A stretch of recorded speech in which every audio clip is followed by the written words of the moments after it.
Chapter 251, Probationary Goddess. In the early morning, Lu Zhiyu heard the door being pushed open. He opened his eyes to see two girls rushing in. Get up! Sister is an adult now, so she can become a goddess. Dulmidi rushed over to him, shouting with glee. Verdhandi seemed to have grown up overnight in Lu Zhiyu's eyes. Now, she was wearing a long white dress. She was as beautiful as the rainbow on the horizon, while Dulmidi still looked like a little kid. Verdhandi said nervously and expectantly, Dad, you said that when we grow up we could become goddesses. Lu Zhiyu nodded and said, yes. Your divine kingdom and the believers are looking forward to your governance. Verdhandi had been looking forward to this day for a long time. It was her first adult job. However, she was a bit nervous, so she was hesitating and acting a little insecure, constantly twisting her slender fingers and fidgeting with her clothing. What if I don't do well? She asked. Lu Zhiyu patted Verdhandi on the shoulder and assured her. No, Verdhandi, you definitely will be the most beautiful and generous goddess. You will surely be loved by all of the believers. Dulmidi looked upset upon hearing his words, as she was also anticipating having this same job. I want to be a goddess too. Verdhandi rubbed her face gently. I will come back to visit with you every day, but only after finishing my work of being a goddess. You will be waiting for me at home, and I will talk to you about my work then. On the lawn of the floating castle, Dulmidi and Eva waved as Lu Zhiyu and Verdhandi left. Lu Zhiyu took Verdhandi's hand, while they turned and disappeared into beams of starlights. They then travelled across the bitwall and saw a silver moon. Is this the divine kingdom? She asked. Well, this is Kingdom of Light, he answered. After entering the Kingdom of Light, everything that she saw made Verdhandi constantly exclaim in awe. Everything was beyond her imagination. Countless prayers and saints, grand palaces, lofty gates of heaven and even angels blowing horns amazed her. As they came to the floating island where the thrones were located, Verdhandi saw Kelly sitting on the throne. When Verdhandi first saw Kelly, she had a sense of familiarity with her, but also felt fear. She held on tightly to her father. Kelly's eyes swept over Verdhandi, then finally landed on Lu Zhiyu. The two talked a bit, then Lu Zhiyu sat on the throne to activate Gaia. With the help of Kelly, the goddess of light, Lu Zhiyu logged into Gaia and completed the registration for Verdhandi. After her registration had finished loading, Verdhandi sat on the throne and officially became a goddess. At this time, Gaia, the main divine kingdom, had completely turned the silver moon into a huge silver metal ball, which was the host of Maria's world. Long ago, Lu Zhiyu had built the kingdom of the sun, which revolved around the sun and influenced the sun. Gaia, as the host of the entire system, had the main control authority, while Kelly had the access to the spatial authority in the Kingdom of Light. As the throne of the Kingdom of the Sun had been empty, it was now taken by Verdhandi. Lu Zhiyu took Verdhandi all the way towards the sun of Maria's world, where they saw a star that was revolving around the sun. In comparison to the sun, the star seemed so insignificant, but as Verdhandi kept approaching it, she found that it was actually a huge star that was far beyond her imagination. In fact, she discovered that every divine kingdom was a star, making it a subsidiary of Gaia, the main divine kingdom. It was also a war fortress that could fly around freely. Hence, if someone wanted to attack a divine kingdom from the outside, he would soon learn how powerful a level 8 divine kingdom could be, let alone be promptly taught that every divine kingdom had part of control over Maria's world. Looking at the shining star, Lu Zhiyu said to Verdhandi, "This is your divine kingdom. You are the new goddess Verdhandi." The pair became starlights again and entered the divine kingdom. The Kingdom of the Sun's architectural style was different from that of the Kingdom of Light, as it had the characteristics of the Holy Civil Empire. When they arrived there, countless temple knights knelt on the ground to greet their goddess. These believers, who had died in the war fighting for the Holy Civil Empire, could now finally welcome their goddess. Verdhandi ascended to the highest place, which was in the center. The huge throne was high up in the air. When Verdhandi ascended to it, all of the believers shouted her name.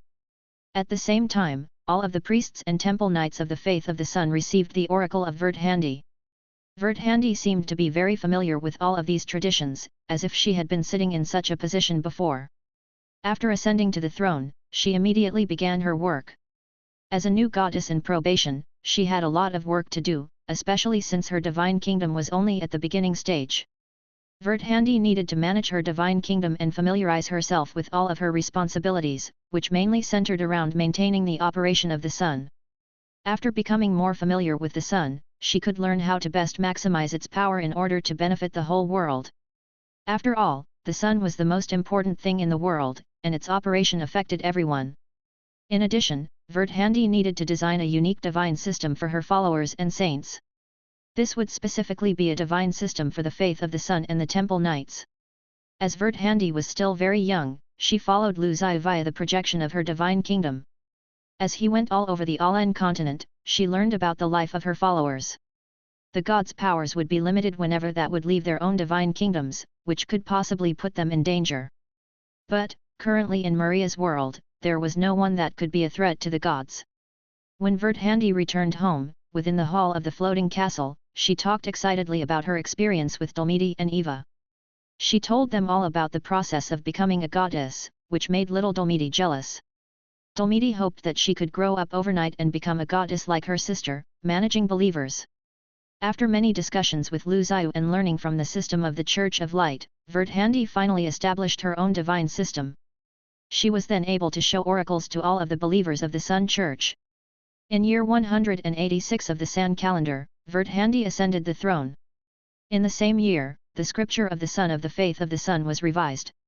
Like the Church of Light, it redefined its own doctrine, as well as the names of many deities. These two religions that were originally from the same source had now completely divided. Many years later, no one even knew about the past relationship between them. Chapter 252, Apocalypse, I. After the destruction of the Crete Empire, the Holy Civil Empire also collapsed during the Ghost outbreak. The southwest region of the Holy Civil Empire was reduced to mere ruins, while weeds took over several major cities. Orcs still suffered to this day from the severe trauma that the Ghost disaster caused.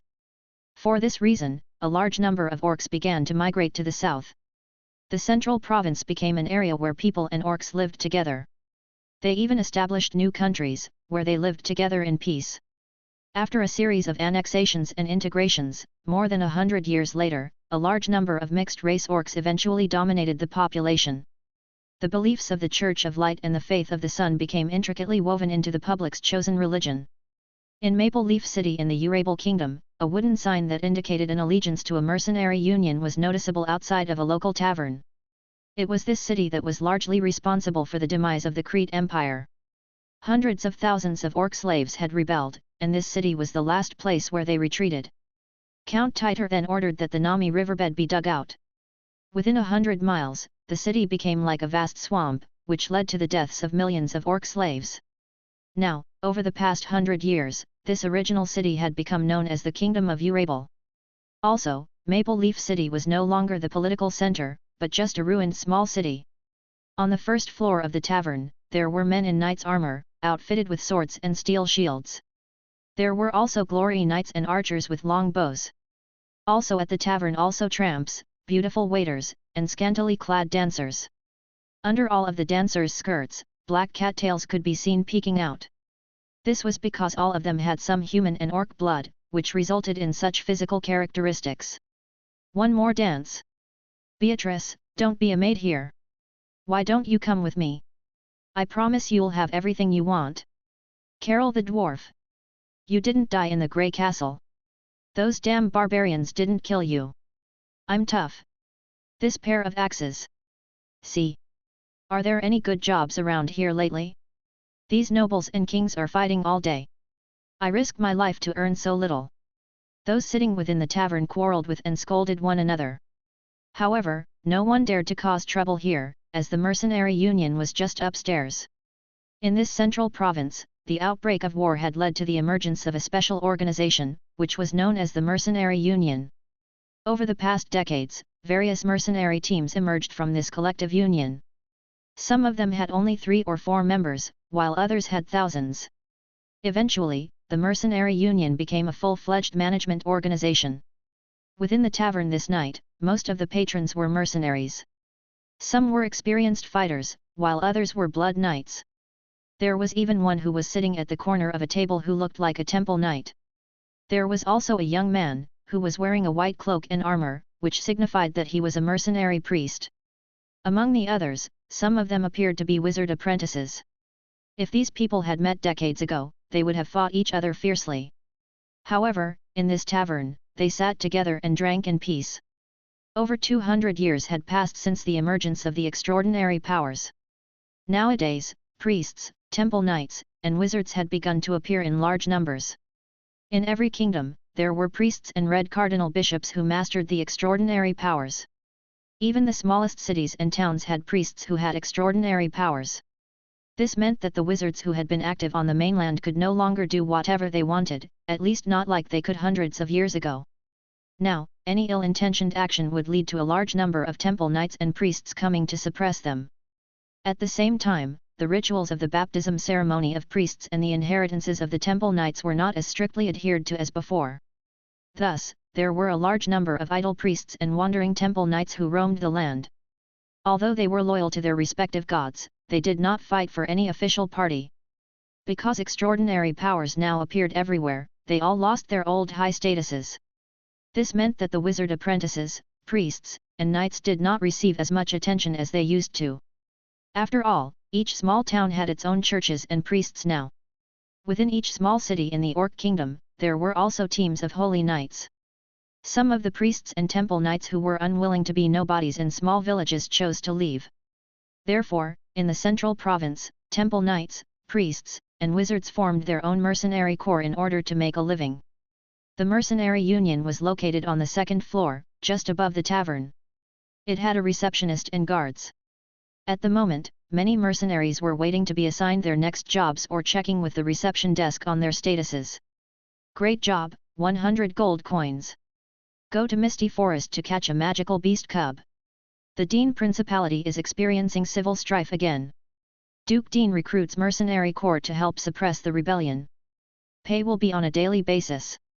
The Red Caltrop Chamber of Commerce is employing mercenaries to escort them through the Bull Mountain Range to the Kingdom of Mara. Lord Hugs is looking for someone to investigate the strange things that are taking place in his territory. Let me know if you want to take over. The lobby was very busy. There were job lists hanging on the wall, while letters possessing orders arrived constantly. The mercenary union used ravens as the messengers for these letters. This kind of raven had been bred from jays. Although it didn't have the jay's extraordinary powers, the species could speak. This method of message conveyance, which was said to have originally been used by the wizards to communicate with each other, gradually became popular among the kingdoms. This growth in popularity then naturally led to the popularization of cultivating jays. At the same time, jays, which were loyal to human beings, had become a very popular noble pet on the mainland. Every jay egg could now be sold at an auction for a high price. Lin A. Henneton, who was dressed in polished armor, stood in the mission lobby. Behind him was a 2-meter-tall half-orc. This half-orc had 2 curved horns and a grim face. Lin A. Henneton was a native half-orc from the central province. His mother had tiger blood, as she was a descendant of the orcs who escaped from the north. She had migrated to the central province to escape the ghost breakout. It could be seen from his strong body and facial features that, under the influence of his mother, Lin A. Henneton had joined the town's knights team when he was a teenager, then was later chosen by the town's holy knights. At that time, he was officially made a temple knight. Lin's father claimed to be a direct descendant of A. Henneton, the oldest king. This would make Lin the heir of the A. Henneton family, also known as the Golden Family. Nevertheless, the A. Henneton family had disappeared for a long time, and Lin himself did not really believe his father's claims. But, after Lin became a mercenary, in order to gain fame, he added A. Henneton as his surname in order to show his noble blood. However, only a few half-orcs believed it. Most of the half-orcs merely laughed at him. After we make some more money, we must build a large mercenary crop. Then, everyone will know our names. Wake up! Let's see if there are any good jobs today. Otherwise, we're all going to starve. As Lin was trying to motivate his colleagues, many of them did not pay much attention to him. Theirs was a small mercenary team that had just recently been formed. The members had come from all over the world, and there were 8 of them in total. Lin's mercenary team had originally wanted to name themselves the Golden Dynasty or the Paladin, but they were told that these 2 names had already been taken by 2 other mercenary teams. So, they chose the name Stormy Mercenary. We really need a job to make a lot of money, Lin said, Unrelenting. How about this one? Escort the deported Prince Monner back to the kingdom of Mara, then help him ascend the throne. Wow, the reward is good. We can get a huge territory, the title of Earl, and countless lovely king heads, gold coins, with that reward. Lin picked up a job notice at random, and as he read it aloud, all of his team members quieted in an instant. Then, Duri, who was a half-orc with sheep's blood, patted Lin on the shoulder and said, "That notice has been on the list for more than half a year. To bring the deported prince to the throne, you need to fight the current king of Mara, and he has at least 100,000 soldiers in his army. And we, there are only 8 of us. So, would you like to recruit a few more?" Everyone looked at Lin as if he was a fool. At this moment, he felt that not one of his men trusted in him. He actually momentarily thought about leaving the team, then just laughed and said, "I'm kidding, I meant the following one, regarding the Red Caltrop Chamber of Commerce. The reward is attractive. And, we just need to protect them through the Bull Mountain Range into the Kingdom of Mara." As he spoke, he attempted to cover his embarrassing blunder by moving quickly to the next job notice. The group then quickly left Maple Leaf City to embark on its first mission. Chapter 253, Apocalypse, 2. The mercenary crop from the central province escorted the Red Caltrop Chamber of Commerce all the way through the Bull Mountain Range to the Church of Light. Along the way, besides a handful of robbers and hooligans, Lin's crew did not encounter any danger. Although Lin was young, he was a holy knight, so after revealing his identity and power to any passers-by, no one dared to touch them at all.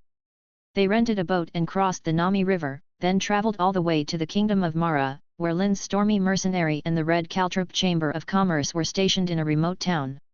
It was a typical agricultural town, which meant that it was very peaceful. There was a water mill in the town that belonged to the church. Farmers could use it as long as they paid a nominal fee. The streets of the town were very smooth, although they looked like they had been built many years ago. Because the town was near Nami River, the soil here was fertile. There was also abundant forest lands nearby. Between hunting in the forest and planting in the rich soil, it was enough for the townspeople to support themselves. Moreover, the town was under the governance of the royal Monner family, whose tax rates were much lower than those of the other aristocratic families. So, the townspeople's lives were good. Do you think the townspeople here are a little strange?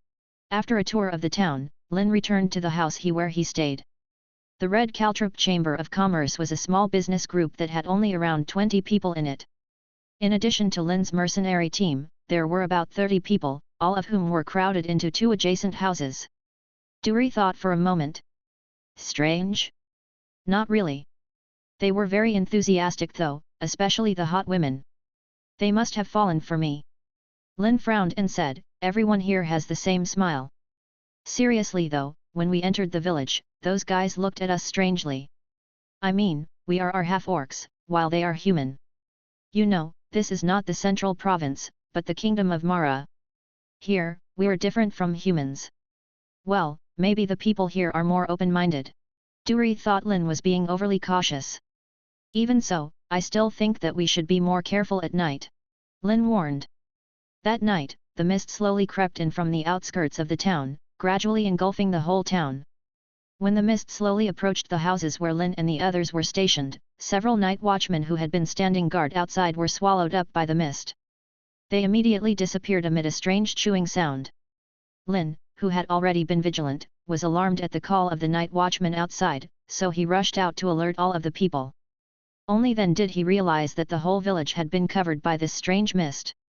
However, this mist was aversive to fire and heat, so it dared not approach the house. Realizing this, Lin and the others lit torches all over the house, causing the fog to completely disperse. They each then grabbed a torch and rushed out, only to find that countless monsters were waiting for them outside. These were the kind of monsters that had human forms, but had no faces. They constantly emitted cold air, and their skin was like a layer of frost. This made them eerily resemble walking corpses. Hundreds of people in the town had all turned into these very same monsters. Along the town's slate streets, these faceless monsters besieged Lin and the others. The priest of the church in the village, who was in charge of the church, had even become one of these horrible monsters too. Those who were rushing out of the courtyard saw his new monster form, which was nearly 4 meters tall and had huge wings. His new monster form had no legs, so it was squirming through the mud on its belly. Lin's face suddenly turned pale. This must be the devil's kin. Duri trembled. Damn it! What madman is offering sacrifices to the devil in the abyss world? It was not the first time that the central province had seen the power of the devil. Stories about the devil had been circulated long ago, but written records of him had only appeared in recent decades. Legend had it that there was a book of devil species that had been compiled by the devil king of the abyss world. This book was full of evil and filthy power. Even if one just saw the pictures in it, they would be devoured by that evil force, then dragged into the abyss world. The pictures and real names of the devil species from this book enabled people to summon the devils and make sacrifices to them. Many people made sacrifices in order to gain evil power, to satisfy their own wishes, to expel diseases, to revive their relatives or to live forever. But, these things did not come without strings. Everyone who sacrificed to them would eventually be assimilated by their power and become devil kin themselves. This had caused utter chaos to break out in the Alan continent. However, most of them were immediately suppressed by the Church of Light or the Faith of the Sun while they were still in the early stages. Lin found it hard to imagine that there was such an evil town within the kingdom of Mara, much less that the people here had become the servants of the devil. Lin and the others held torches as they fought with the monsters, trying to break out of the siege and escape from the town that had been thoroughly infiltrated with evil. These faceless monsters, however, could not be killed. Even if they were cut into 2 pieces or their heads were smashed with hammers, their bodies would always slowly come together before completely regenerating. It was as if, as long as they were enshrouded in the mist, they were immortal. The mist covered the entire sky, even blocking out the moonlight. Lin and the others set fires and lit torches everywhere they went, causing intense blazes to reach into the sky. But, the mist had already covered every corner of the town, making it impossible for them to escape until daybreak. Hundreds of faceless monsters continued to besiege them. The monsters' huge arms easily destroyed houses, while those townspeople who couldn't escape were pressed into meat pies instantly. As long as one was touched by the monsters' acid saliva, their flesh would immediately become eroded, leaving only their bones left behind. If things kept going at this rate, the monsters might kill them all before dawn. Lin was using divine incantations to contend with them, yet he was falling into despair. As this was Lin's first mercenary team and his first mission, his many life dreams had not yet come true. Knowing that he might die here this day, he felt very regretful. Goddess! I pray to you with my most pious belief. I call out your name. Please redeem us. No evil can escape judgment, and no evil can harm the world. As Lin prayed over and over, Lin's belief became stronger, breaking through his usual limits. He instantly mastered a level 1 divine incantation, which he had failed to do before. Moreover, it was the strongest level 1 divine incantation. He then aimed his sword at the devilkin and penetrated its body. Flames and a great light immediately rose up around it, then tore it apart. After seeing the death of the evil kin, other faceless monsters started crazily attacking, but at the same time, the mist dispersed. Due to this stroke of luck, the stormy mercenary finally broke out of the siege, then immediately fled the town. All of them were wounded and exhausted. The next day, the priests of the Church of Light arrived with a large number of knights. They surrounded the whole town and eliminated the remaining monsters, but still were unable to find the one who had plotted this fatal attack. Lin, on the other hand, escorted the Red Caltrop Chamber of Commerce to their destination, where they received a generous commission. After spending a few days in Babus, which was the capital of the Kingdom of Mara, Lin was ready to return to Urabel, but before leaving, the team spent a night in the legendary Lake Tir Na Nog, which completely changed Lin's fate. Chapter 254, Apocalypse, 3. Lin and the others stayed the night in a village that was not far from the city of Babus. This way, they would be ready to leave early the next morning and return to Kingdom of Urabel. This village was also near Lake Tir Na Nog.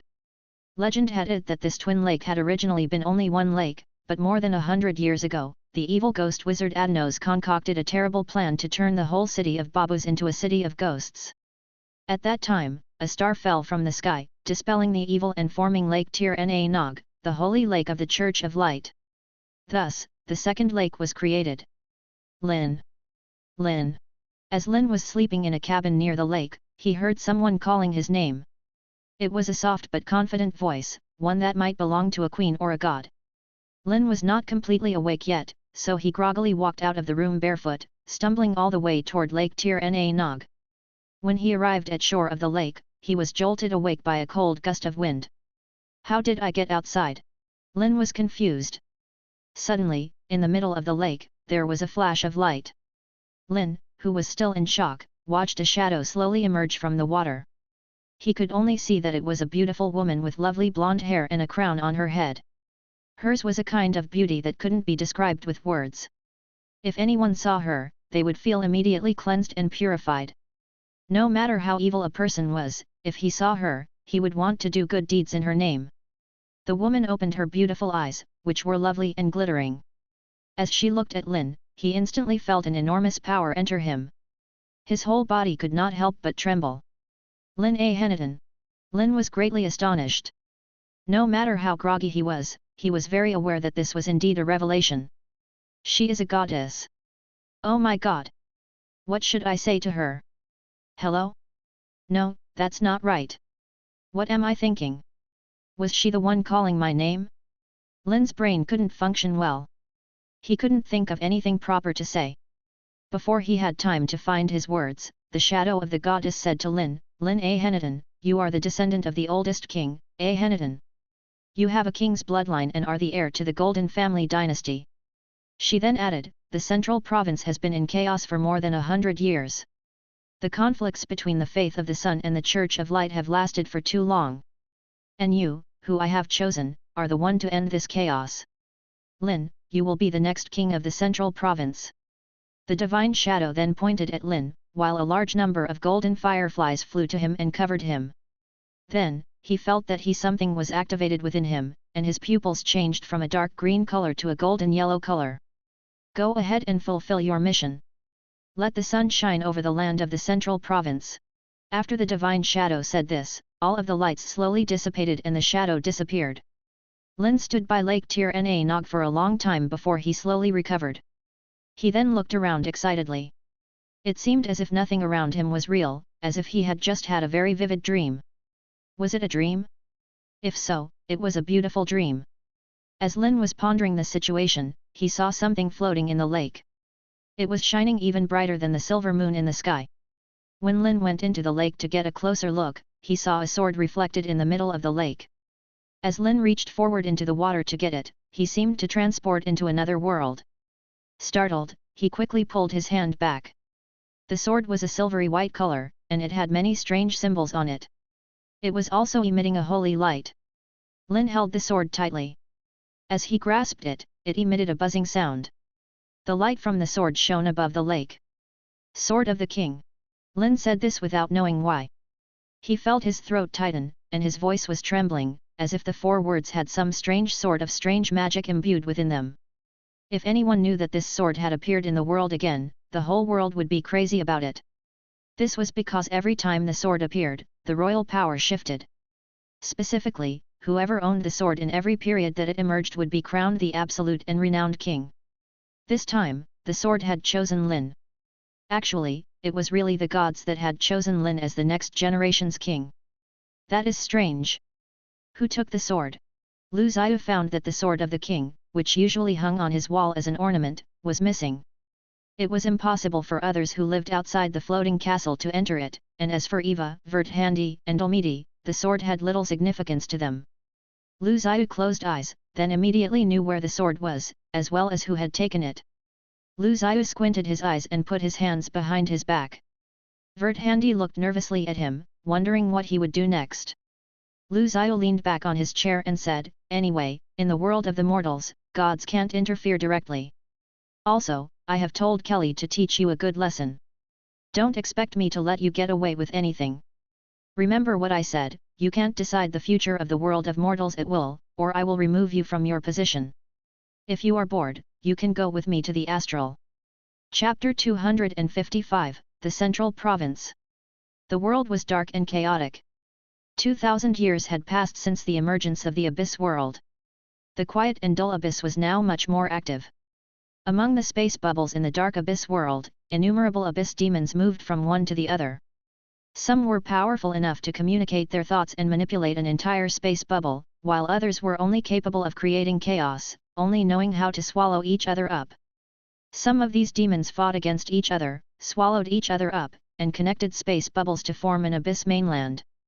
If they wanted to break through level 4 and become demon lords, they had to first change the essential structures of their soul fires, which was not something that could easily be done. In fact, this could only be accomplished by devouring other demons. Some demons that had built connections with Maria's world found that human awarenesses and souls were the keys to their reaching level 4 or higher. Thus, they greedily watched Maria's world day and night. Every powerful demon coveted Maria's world. In fact, Stiqua, the king of the devil, had a large number of devilkin and followers in Maria's world already. Maria's world. There was a dark castle that was surrounded by weeds and dead trees. It was an abandoned castle. Near this castle, where there once were villages, there only existed desolate and uninhabited land. At the moment, inside the abandoned castle, dozens of people in dark red cloaks were sitting in a circle. They were watching a huge eye-shaped tactical deployment circle of witchcraft that lay before them on the ground. 10 people cut their arms, causing blood to drop into the tactical deployment circle. A special force in the blood was activated, which caused the tactical deployment circle to start to spin. At the same time, dark lights glowed from the ground, illuminating the whole castle hall. This was an evil sacrificial ceremony. As the blood dropped from their veins, all of the people present were transformed into monsters. A few of the people in the center even transformed into horrible evil kin. Heck Foss! I need more sacrifices. If you want more power, and if you want to live forever, you must sacrifice more. With more sacrifices, comes more power, an evil voice emerged from the circle. Heck Foss stood in front of the others. He had a slightly pale face. Due to the recent suppression by the alchemists of Tutton, as well as by the Heavenly Palace, the Church of the True God didn't have many believers left. As such, Heck Foss wanted to go and look for sacrifices in the Western world and the Central Province. However, when they had just arrived, utter chaos had broken out. The great devil king, Stiqua, I will build your empire on this land. Heck Foss said. In the name of God, let the light shine again on the land that belongs to God. The third-generation Pope of the Church of Light, Armenia, declared the will of God in the Temple of Light. The army of the Church of Light was immediately mobilized, and most of principalities and kingdoms who had been ready for this very day responded immediately. A large number of priests, nobles, and even kings led the army across the border, then poured into the central province. They mainly focused on the 3 principalities of Rose, Kevali, and Gragu, which bordered the central province. This was because they had perennial conflicts with the Sumerian kingdom of the central province, which had resulted from past territorial and religious disputes. After more than 100 years of peace, war had broken out again. A large number of nobles and knights took up their swords and lances and went to the battlefield. War not only was a chance for justice for the people, but it also represented opportunity. In times of war, the peasants could become aristocrats that owned land, while aristocrats could become kings. In order to cope with the invasion from the south, a large number of soldiers and mercenaries were hired. Mercenary corps soon joined the regular soldiers on the battlefield. Today, they fought for a kingdom. Tomorrow, they would guard the territory of a noble. As for the day after tomorrow, they would perhaps attack a duke. Many cities had already been annexed during this war. After the arrival of the Knights of the Church of Light, many kingdoms had surrendered rapidly. Only a very few had attempted to resist. In this war, apart from the priests and knights, there were also alchemists who used alchemy cannons and guns on the battlefield. The head of a mercenary crop named Lin Anaton had won a lot of battles. He had overthrown the kingdom of Urabel and established his own kingdom of mercenaries, which made him the first mercenary to ascend the throne and become a king. His kingdom soon rose up and flourished in the central province. Lin took out the sword of the king and claimed himself as the chosen one. Numerous mercenaries came to him, hoping to be in his service, while all of the temple knights admired him. In this manner, he quickly established a grand kingdom. However, a few years later, his kingdom lost the war with the expeditionary forces of the Southern Church of Light. Most of the kingdoms in the central province of China who gradually surrendered to the Church of Light were forced to accept the Church's garrisons and belief system. As such, the territory of the Church of Light rapidly expanded. After this initial setback, Lin's mercenary regiment kept losing. Even the newly infused support of several orc kingdoms in the north could not stop Lin's kingdom's decline. The flag of the Church of Light now flew everywhere in the central province. Kingdoms that had originally believed in the faith of the sun now embraced the Church of Light. As a result, a large number of knights and priests of the faith of the sun were killed or driven away. At this time, the kingdom of Sumeria, which was in danger of being conquered, braced itself for one last battle. It was able to defeat the coalition forces of Rose, Kevali, and Gragu at the Sumerian plain, thus changing its situation instantly. The allied forces were beaten and immediately abandoned their armor. Sumerians expelled the priests and holy knights of the faith of the sun and the Church of Light on their home turf, then immediately banned anyone who believed in these two churches, forcing them over the borderlines. As a result, the Church of Light and Akhenaten's kingdom ceased fighting and withdrew. The central province suddenly had achieved a strange and calm sense of stability. The mercenary kingdom of Akhenaten, the Sumerian kingdom, and the Church of Light, which had expanded to the central province, then found themselves in a difficult situation. It was a tripartite confrontation. Chapter 256, Return to the Elf Kingdom. That's it. Lu Zhiyu said. Does that Sumerian kingdom have anything to do with it? Kelly asked. The Church of the True God? It's interesting. It does not use even the slightest propaganda in order to seek attention. Instead, it hides in the depths. Lu Zhiyu said and smiled. Let them develop on their own. After all, they are just an ordinary devil species. At present, it seems that their king is very clever, has no intention of confronting the wizards. He then added, indeed, if we interfere, the damage that we would cause would be even greater. Wars might even break out. After all, those coming from the outside will naturally be oppressed by the Bitwals. Above the clouds in the Kingdom of Light, 3 gods were sitting on their thrones. They were Lu Zhiyu, Kelly, and Verdhandi. They were discussing how it was a good thing for the common people that the war among the countries had ended and the situation had stabilized. However, the huge number of casualties that the war had brought about was shocking. The central province suddenly seemed empty compared to the hustle and bustle of the old days. The conversation of the 3 gods ended, and 2 of them, together with their thrones, disappeared. When Lu Zhiyu and Verdhandi returned to the floating castle, Verdhandi sat down on Lu Zhiyu's lap and hugged his neck. She seemed frustrated, so she asked, "Did I make a mistake?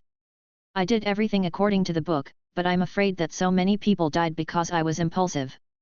Lu Zhiyu put down a book that he had been reading and held Verdhandi in his arms, gently caressing her soft hair. It seemed that Verdhandi, who had just become a god, wanted to do something to show Lu Zhiyu her capability, yet she had become panicked and confused. As a god, your every move will influence the development of the whole world, especially when you change rules, as that will have irreversible effects. It can even lead to the destruction of a large number of countries and the death of countless people, he instructed her. So every decision you make must be carefully considered. Let this be a lesson for you. You're responsible for maintaining the stability of the whole world. Lu Zhiyu patted Verdhandi on her back. Being a god is not a matter for a moment, it is endless. For gods, time is just like the spring breeze that brushes your cheeks, leaving no trace, so you don't have to be so anxious. You have time. He then added, also, Eva and Dolmidi miss you. Dolmidi has been grumbling about you lately. You should go and see her. Lu Zhiyu then stood up and said, now, I have to go to the Yala Elf continent. Kerala Tower was originally a college in a remote valley of the Forest of Life, but it had gradually become another political center of the Elf Kingdom, especially after Wendy and Wolf became members of the Council of Elders. During that time, wizards gradually assimilated into the elves community, and a special elf-wizard civilization gradually arose on the mainland of Yala. Before that time, wizards had always been marginalized and isolated from the human world, so all of the generations of wizards had tried their best to integrate into other communities. However, this was only finally achieved with the help of Wendy and Wolf, who were previously not regarded as being gifted at all. In fact, it turns out that the elves were naturally suitable for the cultivation of the wizard civilization. Hence, a large number of wizards and a variety of scholars, artists, and writers emerged within Kerala Tower. Moreover, many elf blood wizards, thanks to their own constant research, grew into a different group from human wizards, known as the Druids. Elf dream wizards also developed a new branch. Unlike most human dream wizards, who mastered projection witchcraft and illusions, the elf dream wizards paid more attention to witchcraft boundaries. Also, wizards of the same origins divided into different branches over the centuries. This was something that Lu Zhiyu had never imagined. Lu Zhiyu remembered that when he was just starting to build the wizard tower, he only taught the first generation of wizard's body modification technique. Since then, from this simple body modification technique, a series of wizard types, such as blood wizards, dream wizards, alchemists, ghost wizards, druids, boundary wizards, and so on had appeared. This success far surpassed Lu Zhiyu's expectations, and Lu Zhiyu benefited greatly from the evolution of the wizards from generation to generation. In the Forest of Life, elves had also built cities. But, a city of the elves was very different from a human city. Every house was surrounded by a large number of trees, and gardens and fountains were everywhere. This was very unlike human cities, where the greenery was often replaced by industrial grey cement and metals. In fact, green had become the main color of the city. In the center of the city, there was a huge old tree. This was an ancient war tree, a supernatural plant that had been created by wizards via the method of cross-breeding it with the magical beasts to give the tree the characteristics of the Tree of Life. With the ancient war tree, level 3 boundary wizards could create a witchcraft circle to regulate the weather and temperature inside the city. And they could even protect the city. Every ancient war tree had a strong fighting force. At this time, the boundary wizards had also become the most powerful among the elf wizards. The cultivation of each ancient war tree required a lot of philosopher's stones and various witchcraft materials. Boundary wizards also consumed philosopher's stones to a large degree. For this reason, each of the boundary wizards would need an immeasurable accumulation of resources. However, at present, there were not many boundary wizards. Lu Zhiyu entered the Forest of Life.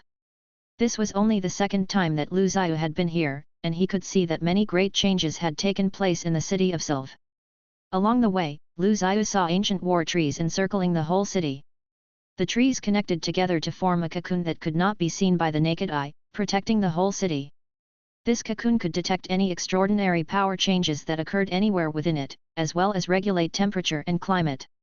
All year, the city was like spring and the temperature was pleasant, which made the people comfortable and idle.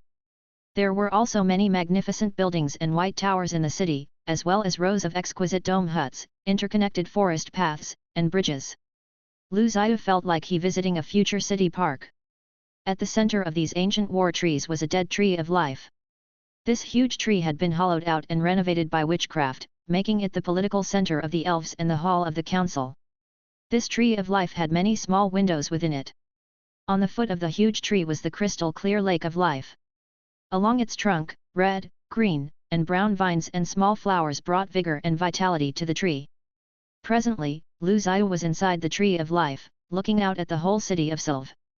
Wendy, who stood beside him, was saying something to him. Lu Zhiyu had apparently been surprised by her words. To build an elf empire? Imitate the state system of human beings, he asked incredulously. Chapter 257, Elf Empire. Is the current system not good? Lu Zhiyu left the window and returned to the table. The table was made with wood and had beautiful white patterns engraved upon it. On the table were some gold alchemy items from the human world, such as a steamed lamp and some gorgeous silverware. Abstract paintings lined the wall, filled with images of angels riding horses into the clouds, fairy girls in the woods, and goddesses jumping out of the lake. Wolf poured a glass of elf-made fruit wine for Lu Zhiyu. It was refreshing and tasty. Wendy then said, the number of elves in Sylve has reached more than 100,000, and there will be even more in the future. In the past, the number of elves was small, and there were only villages and towns. For every little thing, the council needed to call a meeting, which might take months, even a year or two. Some controversial issues, such as setting up a legal system, had still not even been addressed after hundreds of years. Lu Zhiyu was shocked to hear this. Hundreds of years, just for one thing? And it's still not sorted out yet? Wow! But, if you don't have official laws yet, how do you deal with the elves who commit crimes or have wrong behavior? Wendy looked at her teacher and smiled. Every wrongdoer is presented to the elder elves in the council for judgment. However, from the initial charge to the decree of a final punishment, it takes at least a decade or more. She paused to let that shocking time period sink in for Lu Zhiyu, then added, now, the old council where the elders rule is no longer suitable for this era, so we must make a change. Sylve should have a brand new future. The people of Alan are becoming stronger and have begun to conquer the sea, but we have not yet seen the whole continent of Yala. Lu Zhiyu nodded. So what kind of empire do you want to build? Wendy thought for a moment and said, I'm going to combine witchcraft with the elf civilization and build an elf empire. There are not so many wizards here, but in the mainland, all kinds of extraordinary professions exist, like wizards, priests, and holy knights, she said excitedly. She then shared her vision with Lu Zhiyu. I want to build an elf empire in support of the witchcraft system. But, I need some advice from you first, mentor. Lu Zhiyu looked out of the window. In the area that was protected by ancient war trees, there were many cultivated farmland parcels. Although the richness of the forest of life freed them from any worries about food, they still grew some crops from the outside worlds. As ancient war trees could regulate climate, the plants grew well. Also, if any magical beasts or wizards intruded into the area, they could be quickly detected. At the same time, ancient war trees could also set witchcraft boundaries to protect the inside area. Lu Zhiyu even saw a boundary wizard leading an ancient war tree and a large number of wizard assistants called Pippi elves to build a wizard tower in the distance. Dreamcraft and other extraordinary witchcrafts were also used in all aspects of city life. Wizards who were proficient in earth-blood witchcraft built buildings, while others used superb witchcraft to refine gold and cultivate plants. Elves' workshops also produced a variety of refined alchemy products. In the distance, there were gardens that were used to breed plants and magic beasts. In fact, many of the druids that had evolved from the blood wizards ran around in these gardens. Kerala Tower became the center for the elf wizards, as well as the sanctuary of knowledge. It was also the location where each of them could learn more about the witchcraft system. You did very well. The framework of the witchcraft system has been fully established. One day, when witchcraft has become an irreplaceable part of the lives of elves, the elf empire that you have dreamed of for so long will emerge. Lu Zhiyu said to Wendy. Lu Zhiyu, together with Wolf and Wendy, took a walk in the forest of life to see the changes of the elves. Lu Zhiyu did not realize that Wendy and Wolf, who had built a wizard college for the elves in Yala, could bring about so many changes to the elves in such a relatively short time. The life of an elf is relatively simple, as each elf naturally adapts to the witchcraft system.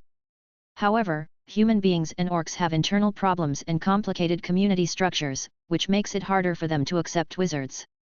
With a little luck and the continuous development of witchcraft, a world-shaking wizard empire will soon appear here. Wendy said to Lu Zhiyu. These changes in the elves are truly shocking. Lu Zhiyu was amazed at the tremendous changes that he saw had taken place here. Wendy, wearing a white elf robe, followed Lu Zhiyu as he observed everything. She wore a Kerala on her head and a council badge on her chest. She looked like a goddess.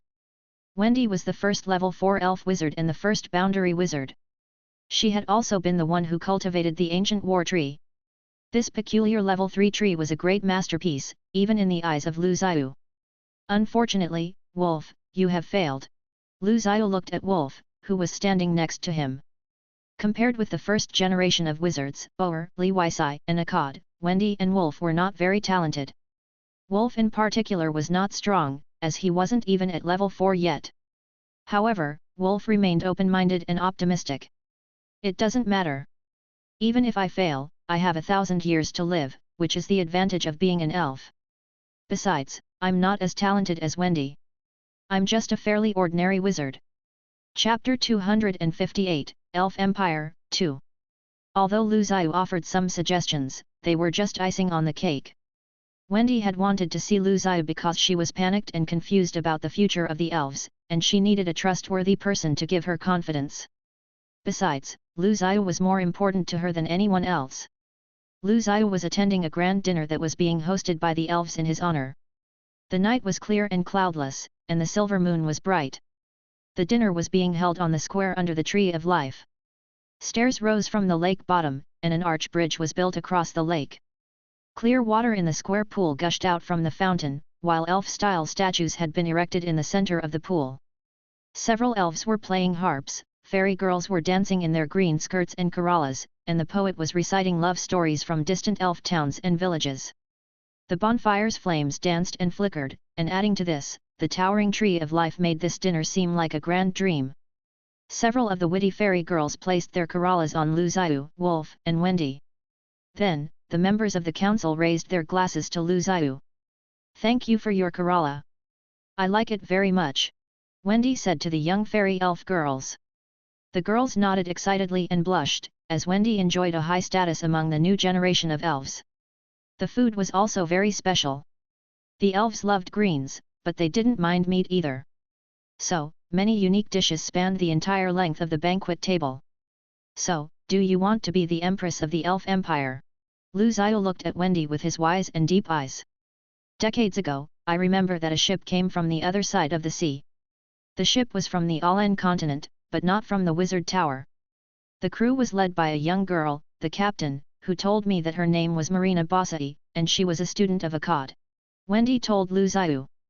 Lu Xiao immediately remembered this as well, so he said, yes. She was a very lively little girl. Haha, in fact, at least in my eyes, Wendy, you are still a little girl too. Wendy grinned. I'm over 300 years old, so I'm definitely not a little girl anymore. Wendy then continued recalling her memory. She came here with a mechanical alchemical life form named Archimond, which you gave her as a gift. She took out Akkad's badge and asked to see me. After which, she stayed in Kerala Tower for some time. Wendy took a breath, then kept talking. At that time, she told me about the Shan City State Alliance. Unlike the Council of Elders here, the leader of the Shan City State Alliance was elected by the citizens. They call him the Prime Minister. I decided that the Emperor of the Elf Empire should be elected in this same way, but as we already had a lifelong Emperor, only after his death would there be an opportunity for such an election. Lu Xiao didn't seem to agree with her. Can such a system be implemented? Is it even suitable for the elves? Give it a try. As long as I'm still here, there shouldn't be any problems.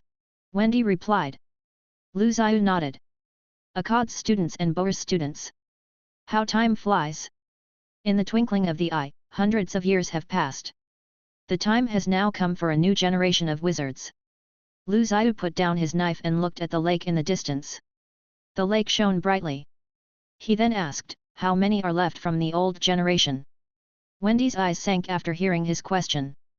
Her calm eyes were full of sadness as she replied, Li Weisai, Henry, Boer, Uruk, and Akkad are all dead. Many other wizards have also passed away in the past few decades, leaving Catherine and Wolf alone. Among the first generation of wizards from the Wizard Tower, all of whom were your students, only 3 of us are still here. As she gave him this report, elves were playing a somewhat melancholy, melodious song. It was almost as if the tune was directly reflecting memories and past events. Lu Xiao closed his eyes and listened quietly to the music. After a long time, he opened his eyes, picked up the silver jug on the table, and poured himself and his other 2 colleagues some fruit wine. Wendy looked at Lu Xiao and said, fate is really unfair. The most talented people are all dead. In the end, only average ones, like me, are left behind in the world. Wolf said, wizards don't believe in fate. Instead, wizards believe that all things are the results of our own choices. I think that Boer and Akkad also think this same way. Yes. After all, wizardry has been passed on from generation to generation, and time can't erase the traces of those who have gone before us. Lu Xiao raised his glass and said, to wizards. To wizards. Wendy and Wolf also raised their glasses. Wendy was feeling quite emotional. After drinking a lot of wine, her face had turned rosy. She held her thin chin in one hand, while her other slender hand held her cup. No matter how many years have passed, you haven't changed, mentor. Wendy looked at Lu Xiao with confused eyes. Lu Xiao wore a silver robe that was similar to the one he had worn back in the Wizard Tower. His appearance remained largely unchanged. His long black hair was tied back in a ponytail and his eyes were always calm and deep. No matter what happened, he always remained cool and confident. Lu Xiao shook his head. Time changes everyone, and I am no exception. I have changed, but you do not see it. Wendy covered her mouth and laughed. Of course, as you are the wisest wizard, Anthony the Great Wise. You are always so mysterious in our eyes, just like the wind and the sun in the sky. No one can read your mind. Wendy babbled on, as she seemed to be a bit drunk. Lu Xiao listened to her quietly until the silver moon made it to the other side of the sky. Even after the crowd in the square gradually dispersed, Lu Xiao kept her company until dawn. Soon, a red sun gradually rose. Lu Xiao looked at Wendy, who was lying on the table, fast asleep, and he wrote a letter. After sealing the letter, he took off his silver robe and covered Wendy with it. After that, he turned and left. Chapter 259, Elf Empire. The city of Sylv, which was founded more than 1,000 years ago, was the place where the oldest elves lived. The oldest tree of life, which gave birth to the elves and also grew here, was still the habitat of the elves. A long time ago, the elves had started an important reform. They abolished the old council system and built an elf empire, which they named the Sylv Empire. They then began to manage all of the cities and towns by using a system that was quite similar to the human world. It was during that time that Wendy was crowned as the first elf queen. On Sylv's sacred altar, under the witness of tens of thousands of elves, a series of alchemy fireworks were set off and instantly rushed up into the sky. A large number of elf wizards surrounded Wendy, while Wendy held a magic wand that was decorated with the Philosopher's Stones. This was the ceremony where she officially became the Elf Queen, accompanied by the cheers of numerous elves. The dissolution of the Council of Elders also meant that the elves needed to set up various state institutions, which had to be manned by a large number of talents. There was truly so much to do. Hence, Wendy and Wolf were quite busy. In addition to Sylv, they had established 2 cities in the Forest of Life, Hague City, which was built around Kerala Tower near Hagrid Grand Canyon, and Seth City, which was near the sea. The towering Tree of Life was then transformed into a palace. Stairs were also built around it. At present, Wendy was in the lower hall, holding a conference on the compilation of the Elf Code. We need an Elf Code, so that we can let all of the elves the standards of proper behavior. If anyone violates the laws of the code, there will be severe punishments. This is a necessary thing that must be done to maintain order. Wendy said. I disagree with you, as such strict laws can only erase the true nature of elves. We don't need this kind of thing. After all, we are elves. We don't need to learn from human beings. An elder old council member quickly objected to the idea. Another elder took this opportunity to chime in with their own opinion, but there will also be disputes among the elves, which will destroy and damage all of the elves. For example, there are disputes between the moonlight elves and the daytime elves currently, while there are numerous squabbles erupting constantly in many of the villages and towns. Yet another elder spoke up, yes, and times are different, so we must learn to change, too. The fleets of human beings have begun to land here, and they are becoming stronger and stronger. Sooner or later, they will fully conquer the sea. We must be prepared for that. Soon, a heated debate arose among the leaders. As everything was just beginning, the elves felt like they were wading across the river in the darkness. Everyone seemed very cautious and uncertain. Many of the Sylv Empire officials present here were also members of the old council. At this moment, although they all had different opinions, Wendy decided absolutely that there must be an elf code. Then, everyone began to discuss the provisions of the code. Most of the provisions had been settled through negotiations long ago, but in order to come to a unanimous official agreement, Wendy had called this conference. Finally, except for some minor remaining details, the first edition of the Elf Code was finally approved and the huge Elf Code stone tablet was placed on the main square in Sylv. Wendy had never thought that it would be so much harder to run an empire than it was to be a wizard and build a wizard college. In fact, it was 10 times more complicated and difficult. As the queen, it was impossible for her to satisfy everyone. Every law would inevitably hurt the interests of some people, yet Wendy had to make a confident choice in order to maintain stability within the empire. Even though it was well past midnight, Wendy was still awake in the palace. She was reading a lot of documents regarding the renovation of nearby villages and towns.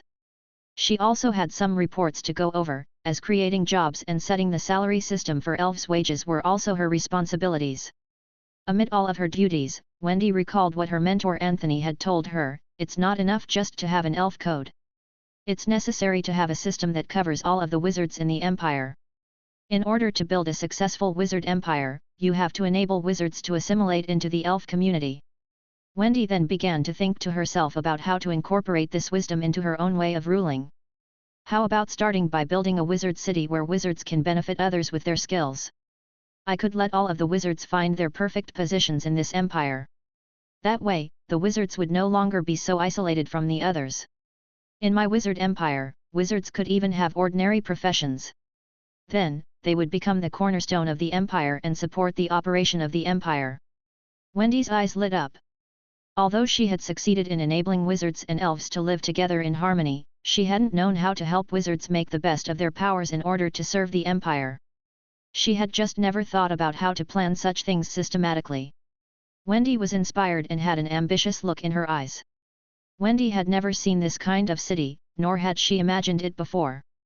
Even in the Wizard Tower, all of the wizards were dedicated to developing more powerful witchcraft and increasing their lifespans. As such, none of them really thought about using witchcraft to help ordinary people. At this time, Wolf came in through the corridor outside. Apart from him, there was hardly anyone else left in the palace. Have you not slept yet? These things can't all be done in one day. Wolf sat down. As if he had known that Wendy hadn't rested yet, he had come bearing yummy snacks and milk tea. No, I am too excited. I have this feeling that the whole system is slowly taking shape in my hands. The great goal of leading the elves forward is making me obsessed. Wendy said excitedly. Wendy talked to Wolf about her plans, explaining her vision of the future, including how she hoped to build Sylve into a city of wizards, so that the light of witchcraft would shine on the whole city. Wolf listened to her and nodded.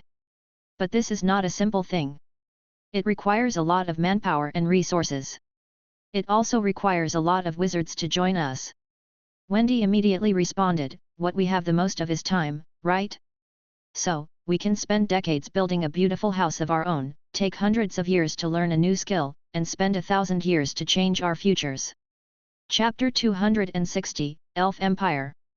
Olinksa was a male moonlight elf who had a relatively high status. Hundreds of years ago, the moonlight elves had left the forest of life in Sylve. After they left, they had developed their own belief system. Specifically, the moonlight elves believed in the goddess of harvest and earth. They lived in the Silver Moon Forest in the northern part of Yala, which explained their belief in the Lord of Natural Order. The main differences between the beliefs of the elves and those of human beings regarded resources, among other things. Specifically, the beliefs of the elves were more focused on inner resources, which were interpreted as the will of nature by the elf poets. Basically, this meant that all of the elves must protect the forest and coexist with nature. Even the elf wizards had to believe in the Lord of Natural Order and love the forest. The elves in the Forest of Life had been expanding to the east, gradually increasing their contact with the Moonlight Elves and the Daytime Elves. During this time, Olinksa went to Sylve in order to seek help on behalf of the Moonlight Elves. A group of powerful magical beasts had intruded into their villages. Among them, a horrible spider had attacked them. This spider had a lot of eyes on its abdomen. Whenever its eyes saw any elves, the elves would instantly become mad. This large-scale destructive power became a nightmare for the Moonlight Elves. What was worse, this group of spiders was planning to overtake the Silver Moon Forest and cultivate their next generation. Although the Moonlight Elves had tried to suppress them, anyone brave enough to have made the attempt had been killed and dragged away as spiders' food. Hence, the Moonlight Elves had no other option but to send Olinksa to Sylve to ask for help. I heard that the Forest Elves had built the Sylve Empire. In fact, it said that earth-shaking changes have taken place. Many elves have learned a power called witchcraft, which is apparently from the human world of another continent. Olinksa said to his friend. Can they deal with the horrible monsters? The friend asked. There should be no problem. Olinksa said the words, but didn't sound very certain. After all, the horrible monsters filled the Moonlight Elves with terror. This was understandable, as the large group of white-eye spiders lived in groups in the underground caves of the Moonlight Forest, not to mention their being huge and possessing extraordinary powers. The most terrifying thing was that they hunted the Moonlight Elves for food. In fact, a large number of Moonlight Elves had already become food on their tables.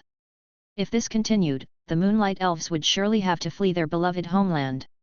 With the continuous emergence of extraordinary forces, more and more magical beasts appeared. Many variants of magical beasts even came ashore from the sea. If the Moonlight Elves could not learn some extraordinary powers in order to protect themselves, they would eventually die out. Moreover, within the Silver Moon Forest, there was the Tree of Life of the Moonlight Elves, which they couldn't give up. So, Olinksa not only went to ask for help from the Sylve Empire, but he also sought to understand how the Sylve Empire had become so powerful, especially as that related to this new witchcraft he had been hearing so much about. After a long journey, Olinksa arrived in the Sylve Empire. At present, he had only a dozen elves with him. All of a sudden, loud sounds were heard from the distance. Magical beasts! Olinksa shouted. Look, there are two magical beasts fighting up ahead. They looked and saw a huge ancient war tree rising up from the ground. Its roots were like giant steel thighs, and it was fighting a horrible lion-like flying magical beast. Looking at the scene more carefully, they saw that a wizard in a white robe was on the top of the ancient war tree, controlling it to attack the magic beast. As both sides fought fiercely, dust swirled in the air and the lights of various extraordinary forces flashed. The lights deeply scarred the beast. Finally, the beast could only turn around and flee. At this time, the wizard who were controlling the ancient war tree came to them and asked, "You are not from this village, so why are you here? Also, you must be careful of the magic beasts." Olingsa looked at the tree and the elf wizard. He was in awe of the huge tree and its strong force. "We are moonlight elves from the Silver Moon Forest. I have brought letters from the elders for Her Majesty Wendy, the Queen of the Sylv Empire," Olingsa said, while holding out the letters. The wizard reached out and saw the letters in Olingsa's hand. He then nodded and said, "Come on, I will take you to the nearest town, then someone will take you to the elf forest." Then, one by one, they stepped onto the tree, which then began walking, using its roots as feet. Just a single one of its step could cover a distance of 120 yards. Soon, they passed across a large area of forest, making the moonlight elves gasp in shock. "Is this the power of wizards?" one of the moonlight elves asked. The closer they got to the heart of the Sylv Empire, the more amazed Olingsa and other moonlight elves became. Here, they could see all kinds of novel witchcraft props and alchemy products. Along the way, the roads were broad and paved, and there were posts and carriages, as well as letter crows that were sending letters for elves and wizards. Olingsa also saw elves enslaving witchcraft slaves in their mines. Smooth tracks were laid on the ground, and exotic foods were ripe at least 3/4 of the year. Moreover, there were libraries in every elf town. In fact, there were so many books and advanced pamphlets of knowledge, it was beyond Olingsa's imagination. After arriving in the Forest of Life, all of the moonlight elves stood with their jaws agape. The elf guards of the Sylv Empire had already gotten used to it long ago. "My god! Is this the city of the gods?" one of the elves couldn't help but wonder aloud. What they saw before them was a city that resembled a beautiful garden. Trees lined the roads, which were paved with marble slabs, and layers of beautiful buildings encircled the central tree of life. At the root of the tree was the lake of life, which reflected the blue sky and white clouds above it. There were many witchcraft slaves and pippy elves in the city, as well as 10 huge ancient war trees, which surrounded the whole city and connected numerous boundaries. The traces of witchcraft application could be seen everywhere in the city, including such things as groundwater canals, waterways, and the continuous production of various alchemy products in alchemy workshops. That was just the beginning. Although it could not be called a city of witchcraft just yet, it was advancing constantly. All of these things greatly impressed Olingsa, who asked in awe, "Is this really the Sylv Empire? What made them change it so dramatically?" Chapter 261, Elf Eggs. As a representative of the Moonlight Elves, Olingsa met Queen Wendy in the palace in the Tree of Life. The palace was very similar to a wizard tower. Within the palace, a large number of witchcraft slaves were going about their daily tasks, while the elves were communicating with one another via earth telephones. One amazing feature about this palace was that the elf wizards could mobilize all of the ancient war trees to defend Sylv with defensive boundaries in wartime. As such, when compared with the wizard tower, which was more of a symbolic monument and research institute, this palace could be regarded as a true wizard base. Olingsa was nervous when he met the elf queen. Adding to his anxiety was the fact that Olingsa now understood that the power of the Sylv Empire came from wizards. As the wild magic beasts in Yala were growing and becoming stronger, the Moonlight Elves needed this power to defend themselves. Hence, this meeting was of the utmost importance.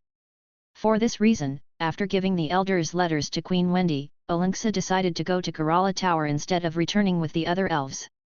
The disaster with the spiders had made him realize that they needed a change, and while eliminating the spiders was important, Olingsa saw a much brighter future here.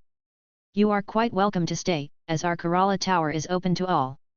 As long as you can pass the examination, you can even study there." Wendy looked at Olingsa and accepted his request to stay. Thus, Olingsa entered Kerala Tower. For the first time, he came into contact with the wizards. He met druids that could be transformed into magical beasts, giant ancient war trees, and much more. Although, his first major impression was taken from the sea of books that resided here. After all, grand libraries were the most precious wealth of all races.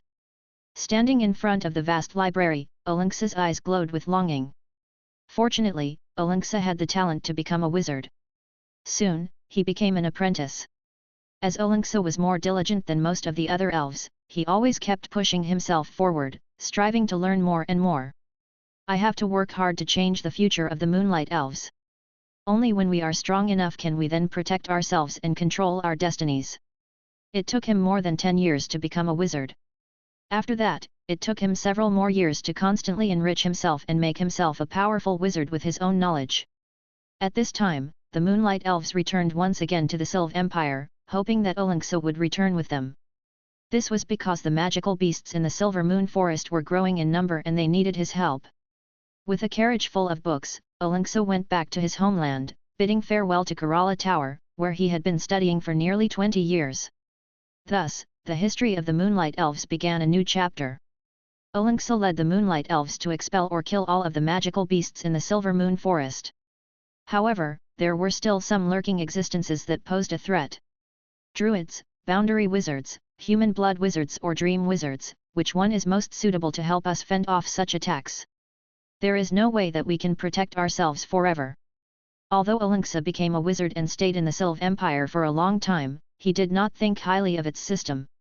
This was because his ideals differed from Wendy and Wolf, who were more influenced by the human civilization. While Wendy was crazy about human development, Olingsa enjoyed the freedom of being an elf. Olingsa had become the elder of the Moonlight Elves, the believer of the goddess of harvest and earth. Standing under the tremendous tree of life, Olingsa pondered the future of the Moonlight Elves. Unlike the withered tree of life in the Sylve Empire, the tree of life that belonged to the Moonlight Elves was still in its prime. There were a large number of elf eggs on it, which hatched new elves. These eggs were the future of the Moonlight Elves race. But, at the top of the tree, wounds could clearly be seen where it was attacked by a dead-winged bird a few years ago. The dead-winged bird was half deer and half bird, with a deer's head and legs and a bird's back and wings. It often came and ate the eggs off of the tree of life at midnight. Olingsa led the Moonlight Elves to fight with the dead-winged bird. As the flying monster could stir up a fiery storm with just its wings, the Moonlight Elves lost horribly. Finally, Olingsa set up a witchcraft trap to kill the terrible beast. But, by that time, the tree of life had already been devastated. During the next few years, it bore no elf eggs. In fact, it was only this year that the elf eggs began appearing again. The night breeze blew through the tree of life, causing its leaves to rustle. Olingsa stood under the tree, his eyes closed, as if he was listening for something. Long ago, Olingsa seemed to be able to feel that the tree of life had its own will. It seemed to have its own ideas. Whenever he came close to the tree of life, Olingsa could feel that it had an immortal soul. At this moment, a sudden sound came from the tree, frightening Olingsa. He looked up and saw a figure sitting on one of its huge branches. The figure was dressed in a white robe and wore a mask with a sun pattern on it. It was Zhiyu, who bowed and asked Olingsa, "Can you hear that?" As Zhiyu looked curiously at Olingsa, who was below him on the ground, he thought that Olingsa was a very interesting elf. He seemed to be able to communicate with the tree of life, which Zhiyu could not do, as the will of the tree of life resisted communicating with Zhiyu. It was almost as if it could perceive that Zhiyu was a very terrible existence. Zhiyu had been choosing among the candidates that he would make gods. Only when 17 gods had gathered together and all of the thrones were filled could Maria's world truly become a world of gods, thus making it a perfect world. Besides Kelly, Verthandi, and Dolmidi, Zhiyu was now tasked with choosing the next one with potential. Olingsa could clearly see the figure on the tree, but he could find out nothing more with the mind power. This told him that the image in front of him was only a fantasy. But, he could feel that the tree of life was scared of this existence. "Who are you?" Olingsa asked. Instead of replying, Zhiyu turned into a beam of starlight, then landed right in front of Olingsa, who looked nervously at him, unable to speak. Even in front of the powerful Queen Wendy, Olingsa hadn't felt so awestruck. Even his witchcraft was rendered useless by this fierce figure. "I have many names. Some call me Feroz, while some call me Randile, but your elves are more accustomed to calling me the Lord of Natural Order," Zhiyu said. Olingsa felt like he had been hit by a lightning bolt. The Lord of Natural Order was the creator and the first god in the elves' legends. Chapter 262, Moonlight Elves. Lu Zhiyu stood under the tree of life and looked at the tree that had given birth to innumerable elves. This tree had changed a lot compared to when it had just been created by Lu Zhiyu. Lu Zhiyu had originally thought that belief could bring power. Then, when Stiqua, with the help of the Church of True God, had gained extraordinary power and reached level 4, Lu Zhiyu was finally able to confirm that belief could create power. He also discovered that the Tree of Life had its awareness because of the elves' worship and belief. Specifically, as the Tree of Life was the mother that bred the elves, after it had absorbed the energy of their beliefs, a special life form was born. "You're a god? The Lord of Natural Order." Olingsa felt his muscles tense as he stammered out the words. Although he had heard countless legends that spoke of the gods, when such an existence really stood in front of him, the emotions of shock, fear and awe, suddenly rose up within him. Lu Zhiyu nodded and pointed to the Tree of Life. "She also has the potential to become a god in the future." "She? Is she the goddess of earth and harvest?" Olingsa stuttered again. "She has an independent personality." The personality of this Tree of Life was stronger than that of the one that he had seen with Wendy. This one had reached level 5 and had an independent personality. So, it was no wonder that Lu Zhiyu felt that she could communicate. Lu Zhiyu shook his head. "She is yet a god, but she has all kinds of potential to become a god one day. She even has many natural advantages. Her personality was born with your prayers. As you believe in the goddess of harvest and earth, then she will finally become a goddess of harvest and earth. When the time comes, she will become the goddess defending moonlight elves and she will sit on the throne." Olingsa looked at the Tree of Life. They regarded her as their mother. As such, no one could truly understand the elves' feelings towards the Tree of Life, let alone the grief that they all felt the moment the Tree of Life died in Sylve. Can she really be a god? Olingsa needed a little more reassurance. Lu Zhiyu nodded. Every world needs a god to maintain order and ensure the stability and development of that world. After all, the god is the guardian of world. She has the qualification to become a god, but now it is only a qualification. Olingsa felt that this was what he had been waiting for, the future of the Moonlight Elves. If the Moonlight Elves could have their own goddess, then the Moonlight Elves' civilization would never die. Olingsa gently touched the branches of the Tree of Life, then looked at Lu Zhiyu with determination. "Lord of Natural Order, what do we do now?" "Protect her." "That's enough," Lu Zhiyu said. Lu Zhiyu turned around and looked at the Tree of Life. He then stretched out his hand, and the light that was coming from his hand kept glowing and illuminating the earth. The light appeared to be a golden translucent crystal, with countless symbols and words flowing inside it. It was actually a seed that granted whoever possessed it the right to ascend the throne. Only with it could a candidate become a god after reaching level 7 and ascending the throne. At this time, the Tree of Life seemed to feel the great attraction of the crystal. As Lu Zhiyu held it high, the crystal slowly entered the Tree of Life. The Tree of Life seemed to be rekindled by this merging. This integration of its independent personality and divine personality immediately caused a tremendous mind power to burst forth, while flashy lights shone in the sky. For the first time, Olingsa heard her voice so clearly and felt her. It was a beautiful female voice that said, "My name is Bernice. When she comes to the throne, you will get everything you want," Lu Zhiyu said to Olingsa. When Olingsa looked back, he saw the Lord of Natural Order disappearing. At this moment, the change of the Tree of Life woke up the elves. Many of the elves looked at the Tree of Life, and everyone felt that this tree now seemed to have its own thoughts. At that moment, the Tree of Life communicated with the elves for the first time, and the Moonlight Elves started to build their own beliefs around it. Olingsa immediately became a servant to this god. Although Bernice, who had a divine personality, could not yet ascend the throne or amend any rules in Maria's world, she had the power to grant divine seeds and establish a divine system. So, Olingsa helped Bernice establish her own sacrificial system, as well as her own divine system. Through sacrifice and worship, Bernice gained strength. In fact, she was expected to ascend to the throne soon. Gradually, under the guidance of Olingsa, many Moonlight Elves with extraordinary power were born. They then were able to successfully expel the ferocious magical beasts in the Silver Moon Forest and establish their own elf kingdom. The Moonlight Elves gradually became different from the elves in the Sylve Empire. While the Sylve Empire honored wizards and knowledge above all, the Moonlight Elves cherished the customs and beliefs that belonged solely to the elves. As time went on, there were greater differences in their belief systems, customs, and habits, which resulted in friction. Due to this, many conflicts arose. Chapter 263, The Age of Navigation. Lu Zhiyu stood in his huge study, facing 2 rows of bookshelves.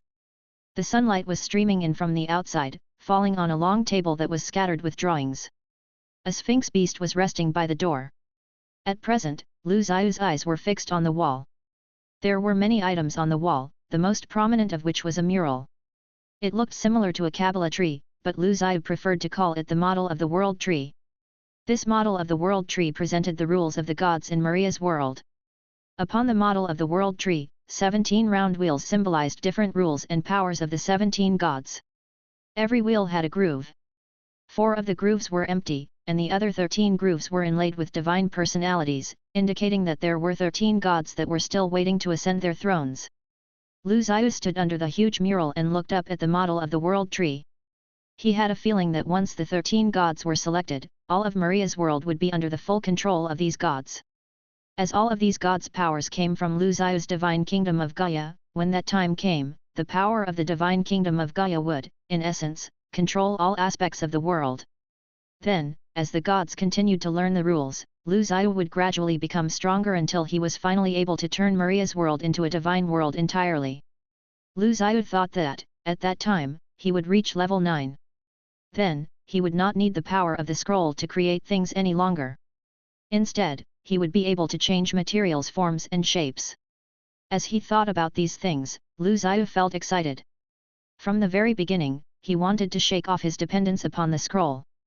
At present, it seemed that Lu Zhiyu would very likely achieve this goal. But it's not easy to gather 17 gods. Lu Zhiyu sighed. It was not a simple task at all, as all of the 17 gods must meet his standards. If an unqualified existence was chosen to become a god, it could prove disastrous. Lu Zhiyu kept rubbing his chin, wondering where he should go next to find a suitable candidate. While he was thinking, he sometimes frowned and sometimes smiled. At this time, Dulmidi, who was standing at the door, was holding some bread that Eva had just made for her. As she licked the butter on the bread, she stared at the changing expressions on Lu Zhiyu's face in amazement. She then yelled, "Eva! Dad's gone crazy!" Lu Zhiyu picked up the screaming Dulmidi, who still looked like a child, causing her to giggle and scream out of both surprise and happiness. Lu Zhiyu hugged her and spun her around in circles as her giggles rang out through the study. "Why don't you ever seem to grow? Your sister has been an adult for so long," Lu Zhiyu said. "That's because I'm still young," Dulmidi said, looking both innocent and quite dissatisfied with this question. Lu Zhiyu pinched her cheeks and thought for a while before he shook his head and said, "No. I think it's because you are silly." Dulmidi immediately glared at Lu Zhiyu and made threatening gestures towards him to show her anger. Eva, who had just come in with her plate, totally ignored the fighting between the father and daughter. Out at sea, on a huge wooden ship with visible wheels, a huge chimney emitted a thick cloud of smoke, while the continuous rotation of the wheels pushed the huge ship forward. The ship also had sails, and several identical boats, as well as normal sailboats, followed the ship on the sea. It was a huge fleet that had the mark of the Shan City State Alliance upon it. It was actually a miracle to see human beings' ships and boats in the deep sea area. For hundreds of years, human beings had only been able to trade and sail in the coastal waters. As such, this kind of adventure into the depths of the sea was rare. In fact, it had even been considered suicide before. However, during the recent decades in the Shan City State Alliance, many adventurers had led their fleets into the sea. However, most of them had died, having been devoured and sucked into the bellies of the children of the sea, or they had been lost at sea and never returned. Since the invention of the steam engine wheel ship, people who had explored the whole Alan continent area were no longer satisfied with their past achievements. They didn't want to be confined to the mainland, and they yearned for the open sea, hoping to find a new route that would open the door to another continent. Marina Basai's adventure opened their eyes to the fact that, at the other end of the ocean, there was a whole different world, where magnificent mermaids and beautiful fairy-like elves lived. Thus, countless people attempted to follow in the footsteps of Marina Basai by recreating her journey, but until now, no one had succeeded. This fleet had been sailing on the sea for an entire year. Along the way, it had encountered all kinds of terrible monsters and dangers. If it had not been for the alchemists on board, it would have been destroyed in the sea. However, they were still much luckier than Marina Basai, as they had been gifted a precise map by Marina Basai herself, which allowed them to travel directly from the Shan City State Alliance to Yala. What's wrong? According to the map, we should have arrived in Yala 10 days ago. The captain looked at the map and frowned. This was not the first time that he had been troubled, feeling that something was amiss with this journey. Could it be that we have gotten lost? A sailor asked from behind him. Maybe the so-called elf kingdom is just a lie, another sailor said. No. The great Miss Marina said it was true, and she certainly wouldn't deceive us. So, it must be real. Another sailor adamantly supported Miss Marina's words. At this moment, the sailor standing near the mast suddenly cried out, "Captain Brown! Look ahead! It's a continent!" The sailor's cry immediately shocked all of the people on board. The people who had just been quarreling immediately scrambled over to the ship's side, while looking at the distant hazy shadow, which was indeed a huge continent. Captain Brown shouted out in delight, "We found it! The Elf Continent! Yala!" Chapter 264, The Secrets of God. Captain Brown, whose full name was Jonathan Brown, was the owner of Brown Shipbuilding Workshop. He graduated from the School of Alchemy of the Akkad Alchemy College and was a well-known alchemist. People preferred to call him Little Brown because he was the grandson of the famous faker Lars Brown. Lars Brown carried out many research projects and made many inventions during his lifetime. Regarding the promotion and sharing of alchemy skills, he was in par with some of the most famous alchemists. His most memorable invention was the steam engine. With the wider use of steam engines becoming prevalent in the Shan City State Alliance, the name of Lars Brown was mentioned on a daily basis. It was incredible for a person with a normal background like him to have become such a prestigious and well-known alchemist. Jonathan Brown was the first alchemist to build a steam wheel boat, and its popularity made him a well-known and wealthy man in the Shan City State Alliance. After amassing a great deal of wealth and becoming a famous alchemist, Jonathan set his sights on the sea. He hoped to recreate Marina Basai's miracle, thus paving the way to gain access to the Yala continent and a connection with the magical elf world. From the elves' various works of art to their peculiar medicines, as well as the gold and diamonds that were abundant in the Yala continent, all of these things attracted the people of the Shan City State Alliance. Jonathan Brown was also eager to see elves with his own eyes, as they were legendary and were supposedly beautiful creatures.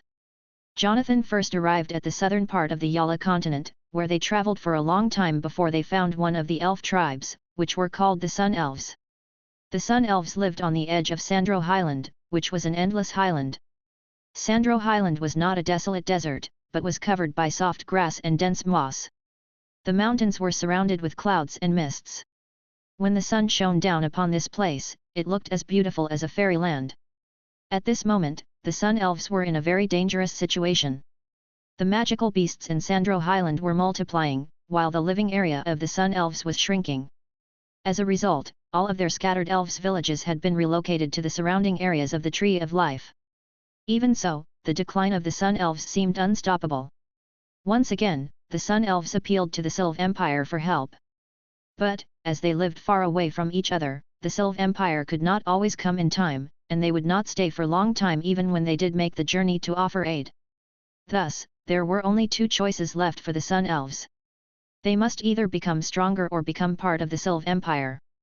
At present, the Sun Elves were having difficulty making the final decision, and as the magical beasts in the depths of Sandro Highland were coming back again, ready to launch another disaster, time was of the essence. This was a battle for survival, as both the magical beasts and the Sun Elves were fighting for their habitats. It was at this exact time that Jonathan's fleet came to Sandro Highland and met the Sun Elves. For the first time, the people from the Shan City State Alliance were able to cast their eyes upon the most beautiful creatures in the world. Moreover, Jonathan had not only gotten the map from Marina Basai, but he had also learned some Sylr, which was the elf's language. Therefore, Jonathan could communicate with the elves. The knights and alchemists in Jonathan's fleet helped the Sun Elves fight off the magical beasts. Gunners jammed gunpowder into their barrels and shot magic beasts, while Blood Knights cooperated with the elves to fight on the ground. The alchemists even used their alchemy cannons to tear the magic beasts to pieces. The alchemists also used all kinds of witchcraft and alchemy props to aid the Sun Elves.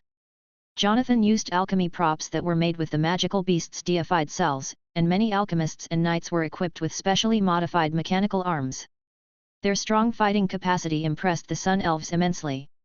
Thus, Jonathan's crew quickly built friendships with the Sun Elves and became their honored guests. Jonathan had personally saved an elf shooter during the battle, and he had also won the admiration of an elf girl. During his stay with the Sun Elves tribe, the two fell in love.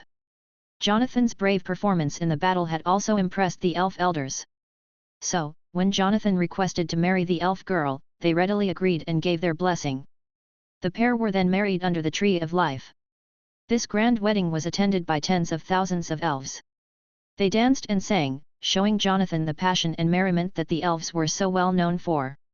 Jonathan's marriage with the beautiful elf girl instantly made all of his crew members envious. After exchanging alchemy cannons and various goods from the human world with the Sun Elves, Jonathan began to travel to the most powerful elf tribe in Marina Basai's adventure records. This tribe was known as the Sylve Empire and was very different from the Sun Elves. In addition to Jonathan's wife, Rosia, several Sun Elves, who were going to study in the Kerala Tower in the Sylve Empire, accompanied Jonathan. Jonathan stood at the ship's head with his wife in his arms. Rosia looked at Jonathan and said, "I find that the power of the alchemists is very similar to that of the elf wizards." Jonathan looked at his wife with loving eyes as he told her a secret, "I heard from my grandfather that the origin of the alchemists were actually the wizards. This is a forbidden secret among the alchemists." Rosia then asked him, "Are wizards the most powerful existences in the world?" Jonathan immediately shook his head. "No. The most powerful are the gods. No one is more powerful than the gods.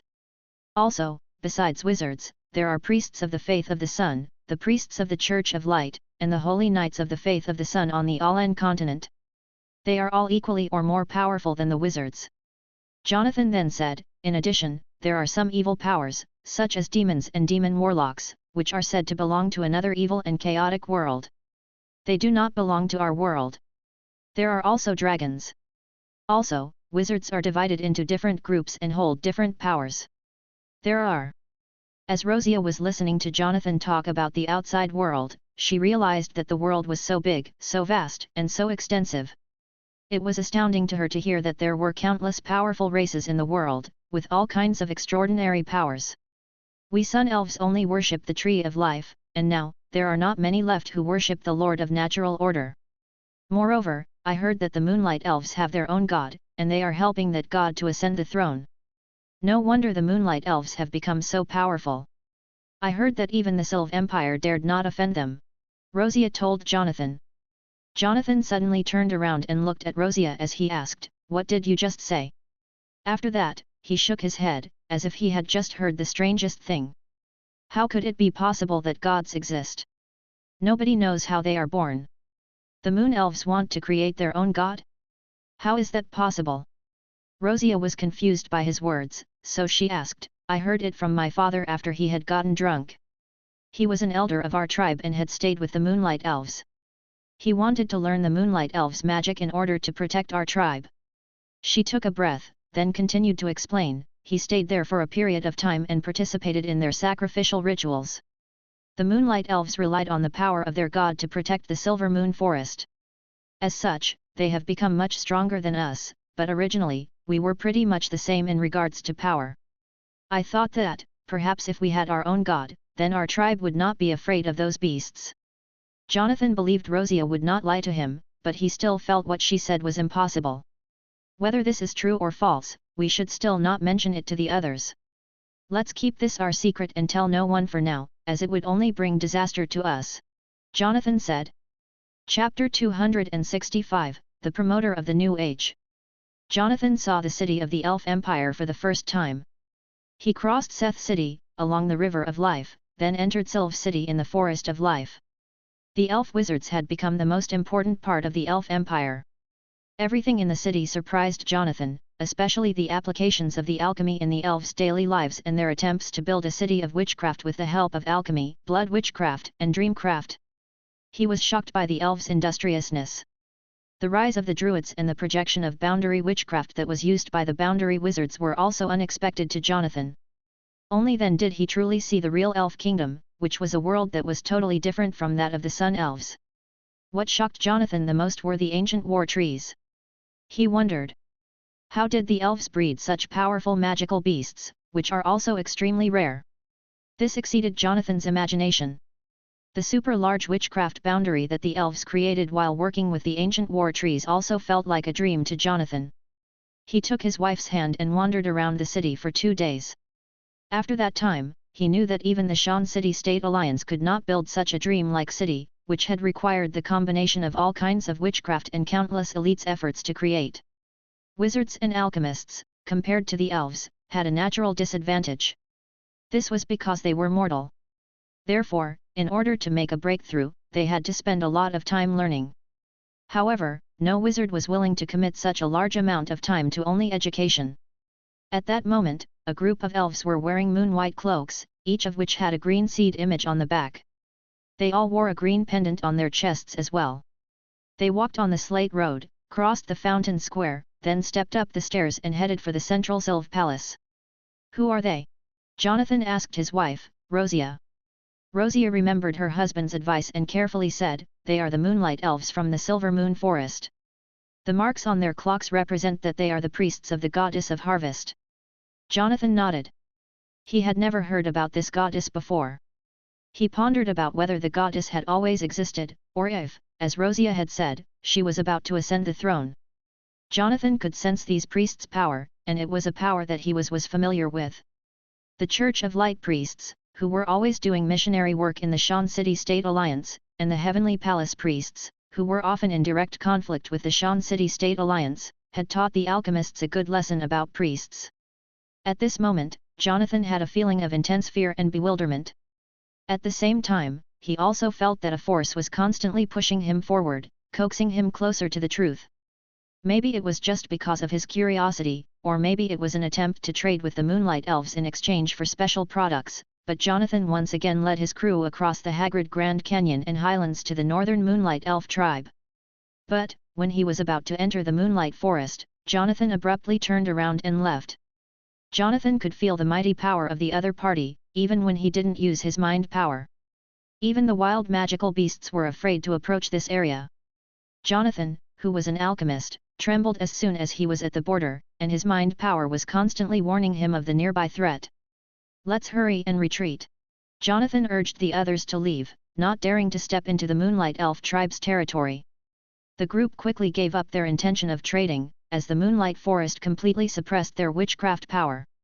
This terrible existence made them feel intensely frightened. Even though Jonathan already knew what was in the forest, he didn't say a word. After trading in Sylve City and receiving an interview from Wendy, Queen of the Sylve Empire, Jonathan began his return journey. It had been more than a year since he had left Alan, and the whole crew was looking forward to returning. Although the Yala continent was beautiful, it was not their home. They belonged to the human world. During their return journey, their fleet was filled with cargo. Even Jonathan had brought a lot of witchcraft slaves and Pippi elves aboard. This was because witchcraft slaves were the most suitable creatures for hard labor, while Pippi elves had great wisdom, and their abilities to turn invisible and become temporarily deformed made them perfect for certain high-level tasks. On the ship, many sailors watched Yala disappear from sight, bit by bit. They felt a little sad, but were still excited to return home. When they thought about the fact that they would stay on the ship for nearly a year, facing all kinds of dangers along the way, they began to feel a little desperate. "Why is it getting so dark? What's that? Look at the sky," a sailor suddenly shouted. When they had not gone very far from Yala, the fleet encountered something amazing. They saw a huge floating city, which was emerging from the clouds. Many of the people present immediately recalled the old story about the famous painting of the great artist Lars, the capital of God. They all started shouting in amazement. "The capital of God! My God, it really exists! This truly is the legendary city of gods! The legend is real!" Everyone was shocked at the scene before them. Even the powerful alchemists could never have expected to see such a thing. As Lars had graduated from Akkad Alchemy College, most people thought that his painting was just a work of art that was based on the legends and his imagination. No alchemist thought that the city was real. As everyone on board stared at the floating city in the sky, their mouths were wide open. The giant flying city hovered in the sky above the fleet, its huge shadow covering the whole sea. The sharp-eyed Jonathan saw the bottom of the floating city, which was a huge mysterious pattern that looked like a tree. The pattern was composed of mysterious images. There were 17 round wheels, each of which flashed a special symbol. 4 of them looked quite familiar to Jonathan. The Church of Light, the Faith of the Sun, the Heavenly Palace, and the Goddess of Harvest. Jonathan exclaimed. He immediately remembered the 4 religions that he knew had gods, each of whose symbols now appeared on a strange pattern, which was branded on the huge sky city. It was the legendary capital of God. At the moment, above the city, 2 figures leaned on its edge, looking down at the sea below. The huge fleet, when seen from the floating city, was only a few small, black spots. Eva looked at Lu Zhiyu and asked, "Is that them?" "Have you decided yet, Master?" Lu Zhiyu nodded. "They will start a new era. Although they are not the heroes, they will still play important roles. It's not that I chose them, but that they happened to come here at such a time." After he said this, the floating city immediately broke through the clouds, penetrated the space, and left. Chapter 266, The One Who Peeped at the Secret of the Gods. The mysterious pattern contained the secrets of the whole world. It was the realm of the gods and the forbidden place of mortals. Every symbol was full of mystery, and the huge tree structure was like a tree that held up the world. The 17 wheels above, just like the cornerstone of the world, firmly held the tree structure steady. Upon the wheels, there were symbols that represented the thrones of the gods. Why are there 17? What do they represent? In the darkness, Jonathan felt that the pattern was constantly enlarging in front of his eyes. Every symbol was being constantly distorted, and it appeared as if they were going to devour him. He was constantly questioning everything and was exceedingly puzzled. He felt that he had just discovered the biggest secret in the world, a secret that could drive anyone crazy, no matter how powerful, no matter what race, and no matter whether he was a king or a civilian. But, Jonathan still needed a key clue to find out the truth of the secret. So, 17. There's the Church of Light, the Faith of the Sun, the Heavenly Palace, and the Goddess of Harvest. So, what are the remaining 13, he wondered aloud. At this time, all of the symbols suddenly distorted into huge and terrible divine shadows. These 17 huge shadows covered the entire sky. They stood like mountains and looked down at him. Jonathan felt like the gods were about to destroy him because he had peeped at their secret. Ah! At that moment, Jonathan woke up from his nightmare with a scream, while sweating and gasping. Jonathan felt that he was possessed. He had been thinking about the unknown mysterious pattern constantly since the return of the fleet from the mainland of Yala. In fact, Jonathan found that the secret that was buried in his heart was eroding him from the inside out. He felt that he had discovered something, but he did not know what exactly it was. "Darling, did you have a nightmare again?" Jonathan's wife asked, while she stroked his forehead gently. She was speaking Tutton, which was the language of the Shan City State Alliance. 6 months ago, Jonathan had finally ended his long journey and had returned to Alan. His wife had followed him, abandoning her tribe in order to accompany him to the world of mankind. Jonathan nodded, then shook his head as he looked at his wife Rosia's worried face. "It wasn't a nightmare. I'm just a little confused." As a top alchemist, Jonathan did not dream often. Thus, all of this was because of the mysterious pattern. He felt that if he did not solve the mystery, he would never again be at ease. Even Jonathan knew that the answer could be a taboo that mortals could never touch, or it was very likely to bring disaster upon his family, including his beloved wife. Hence, Jonathan thought that he should let go of this altogether. After all, he already had everything that he needed, including money, status, and love. But, the more Jonathan thought about this, the more he simply knew that he couldn't suppress his doubts. After all, he was born a curious man. When they returned, Jonathan's crew members were welcomed by countless people, and Jonathan, as he ushered his elf wife Rosia down to the dock, received a thundering round of applause. All of the people present looked at Rosia. They had never seen such a beautiful girl. Jonathan was a member of the Brown family, and was also a well-known and powerful alchemist. Although he was not a student of Marina Bossais, he was thought of highly by her because of Lars Brown. As such, he was absolutely a powerful and wealthy figure in the Shan City State Alliance. Jonathan, who had now opened up the sea route to another continent, won the praise of everyone, just as Marina had in the past. Jonathan's experience had proven to them that Marina's legendary journey could indeed be replicated. Moreover, the cargo that he had brought back in his fleet made the Shan City State Alliance crazy with delight. There were gemstones that had been brought back from the elf world, all kinds of strange medicinal materials, spices, delicate silk clothes, and all kinds of alchemy tools, which were extremely popular among the nobles. He had even brought back all kinds of wizard slaves and pippy elves, who were, of course, the alchemist's favorites. Through the selling and trade of this precious cargo, Jonathan made a fortune. Meanwhile, his Brown shipbuilding workshop received a lot of orders. The Browns soon became one of the richest families in Tethys, perhaps even in the whole Shan City State Alliance. Jonathan also became as famous as his grandfather, and he was even called Little Brown. This was because Jonathan had inherited his grandfather's personality, which was marked by his absolute unwillingness to be mediocre. At the moment Jonathan got up and went to his study, where he lit a steam lamp that immediately illuminated the whole room. Like most alchemists' studies, Jonathan's study was full of books. There was also a second-generation table, which was quite impressive, as even today, a second-generation alchemy table was only a privilege that the top alchemists could afford to have. The yellow light shone in the room, creating shadows on the walls. Jonathan carefully pulled down the rope on one side of the wall, while the cloth on the wall moved up, revealing a huge painting. There was a large and complex pattern on the painting. The pattern was the World Tree model. Its complex structure, mysterious symbols, and wheels that symbolized the various gods fascinated Jonathan. Jonathan picked up the steam lamp and shined its light closer to the model. His eyes were filled with delight as his fingers touched every symbol on the World Tree model, bit by bit.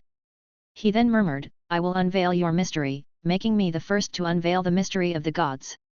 Chapter 267, The One Who Peeped at the Secret of the Gods, 2. School of Scholars Library, Akkad Alchemy College. Various things had all been restored and were being kept in the library. This included documents and records of historical changes within the kingdoms, principalities, and dynasties, as well as legends and myths. There were also ancient family histories, ancient mythological poems, and numerous literary works among the shelves. By studying the history of each era and familiarizing themselves with the legends of each family, the scholars here could then become highly respected teachers of noble families after graduation, or they could attain some other good job in the Shan City State Alliance. Akkad Alchemy College had been established for nearly 100 years by now. Since its beginning, it had expanded to more than 10 times its original size. Starting out as only a castle, which now acted as its main body, the college had since added a large academic base. Now, it was like a small city. The School of Scholars taught many different subjects, and daily, a large number of students, each wearing a scholar's robe, could be seen here. At the moment, Jonathan was leading a tutor to the library, where they would be searching for some information. "These words that you're asking about are too old," the old tutor named David said to Jonathan. Jonathan nodded, then replied, "That's why I had to come and ask you for help. You're the most knowledgeable scholar in this field. If you can't decipher them, surely no one could know what they mean." David shook his head. "These are probably not even actual words. I think they are more like symbols. In fact, they look very similar to the witchcraft tactical deployment circle." Jonathan thought for a moment, trying to process what David had just said. David looked at Jonathan, then said, "Maybe this is what an ancient civilization used in the past. I actually remember that I saw a rubbing copy that had a similar pattern on it. Where did I put it?" David then took a book from the bottom of a bookshelf. The book held within it various records of words. Then, he put on his glasses and compared the pattern that Jonathan had brought with a pattern in the book. "It's almost identical. Look at this," David said as he pointed to a pattern in the book. He then explained to Jonathan that what he was holding was a rubbing copy that depicted the historical changes in the orc species. As Jonathan looked at it, he saw that it was very similar to one of the symbols on the 17 wheels. Jonathan immediately became very excited and said, "That's it." "What is this?" David frowned as he looked at Jonathan. "What you've shown me is obviously only a small portion of something. What does the whole thing look like?" "Whatever it is appears to be related to ancient times. This is a copy of an inscription from a stone tablet that was found at the Ratmen's ruins, but we have no idea what it means. This is because it is from almost 2,000 years ago, when human beings were probably monkeys in the jungle." David was very surprised by this new development. At first, he just thought that Jonathan had found some strange, old symbols. But now, it seemed that Jonathan's findings were related to some pre-civilization era. This was clearly a legacy of the barbaric era. David was so surprised by this because he used to believe that there were no words at that time. Jonathan, on the other hand, was not surprised at all. David's statement made him even more convinced that what was on the rubbing copy was the very clue that he had been wanting to find. I saw it from some other place, not from the rubbing copy. I just memorized it at that time, but as my memory is not good, I only remembered a part of it. But David, this is very important to me, so you must help me. Jonathan pleaded. David also felt excited, as he was very curious about all ancient secrets. After all, scholars, just like wizards, were keenly interested in exploring the unknown. Orcs were the first race to have a real civilization. The early Saga city was first ruled by 12 generations of orc kings in a row. The first race that united all of the orcs were the rat men. It is said that the rat men were the oldest race in the world. Although they are now the weakest race, and are currently even rare among the orcs, they were the very first to build a true civilization, invent words, and create city-states, David explained. After hearing David's words, Jonathan nodded. His eyes shone as he exclaimed, "So, it's very possible that they have records that can even be traced back to the barbaric era." Jonathan then grabbed David's shoulder and asked, "Where is the stone tablet?" David thought for a moment, then said, "You have to ask the team that went to the Orc Kingdom for a geography expedition." Jonathan immediately got out of his seat, rolled up the paper that had the symbols on it, then said to David, "I'll do one better. I'm going to the Orc Kingdom myself." "David, thank you." David's eyes lit up as he said, "Jonathan, I think I can help. Let me go with you." Jonathan hesitated for a moment before he shook his head. "I'm sorry, David, but as this is probably a very dangerous thing, I don't want to involve you in it." Jonathan kissed his wife goodbye in the morning before he boarded the ship that was headed to the Orc Kingdom. At the same time, the second and third batches of fleets that had gone to Yala were returning. Although most of the fleets had been lost at sea due to the battle with the children of the sea and sea monsters, there were always people who could afford to hire new crews, mainly consisting of a large number of priests and alchemists. They then equipped themselves with a large number of alchemy cannons and steamships and had thus made their ways back safely. The connection between human beings and the elf world was thus built. The goods of the human beings had gradually flowed into the Yala continent, while various specialties of the elf world had also come into the human world. The existence of the Sylv Empire had also become a hot topic among human beings.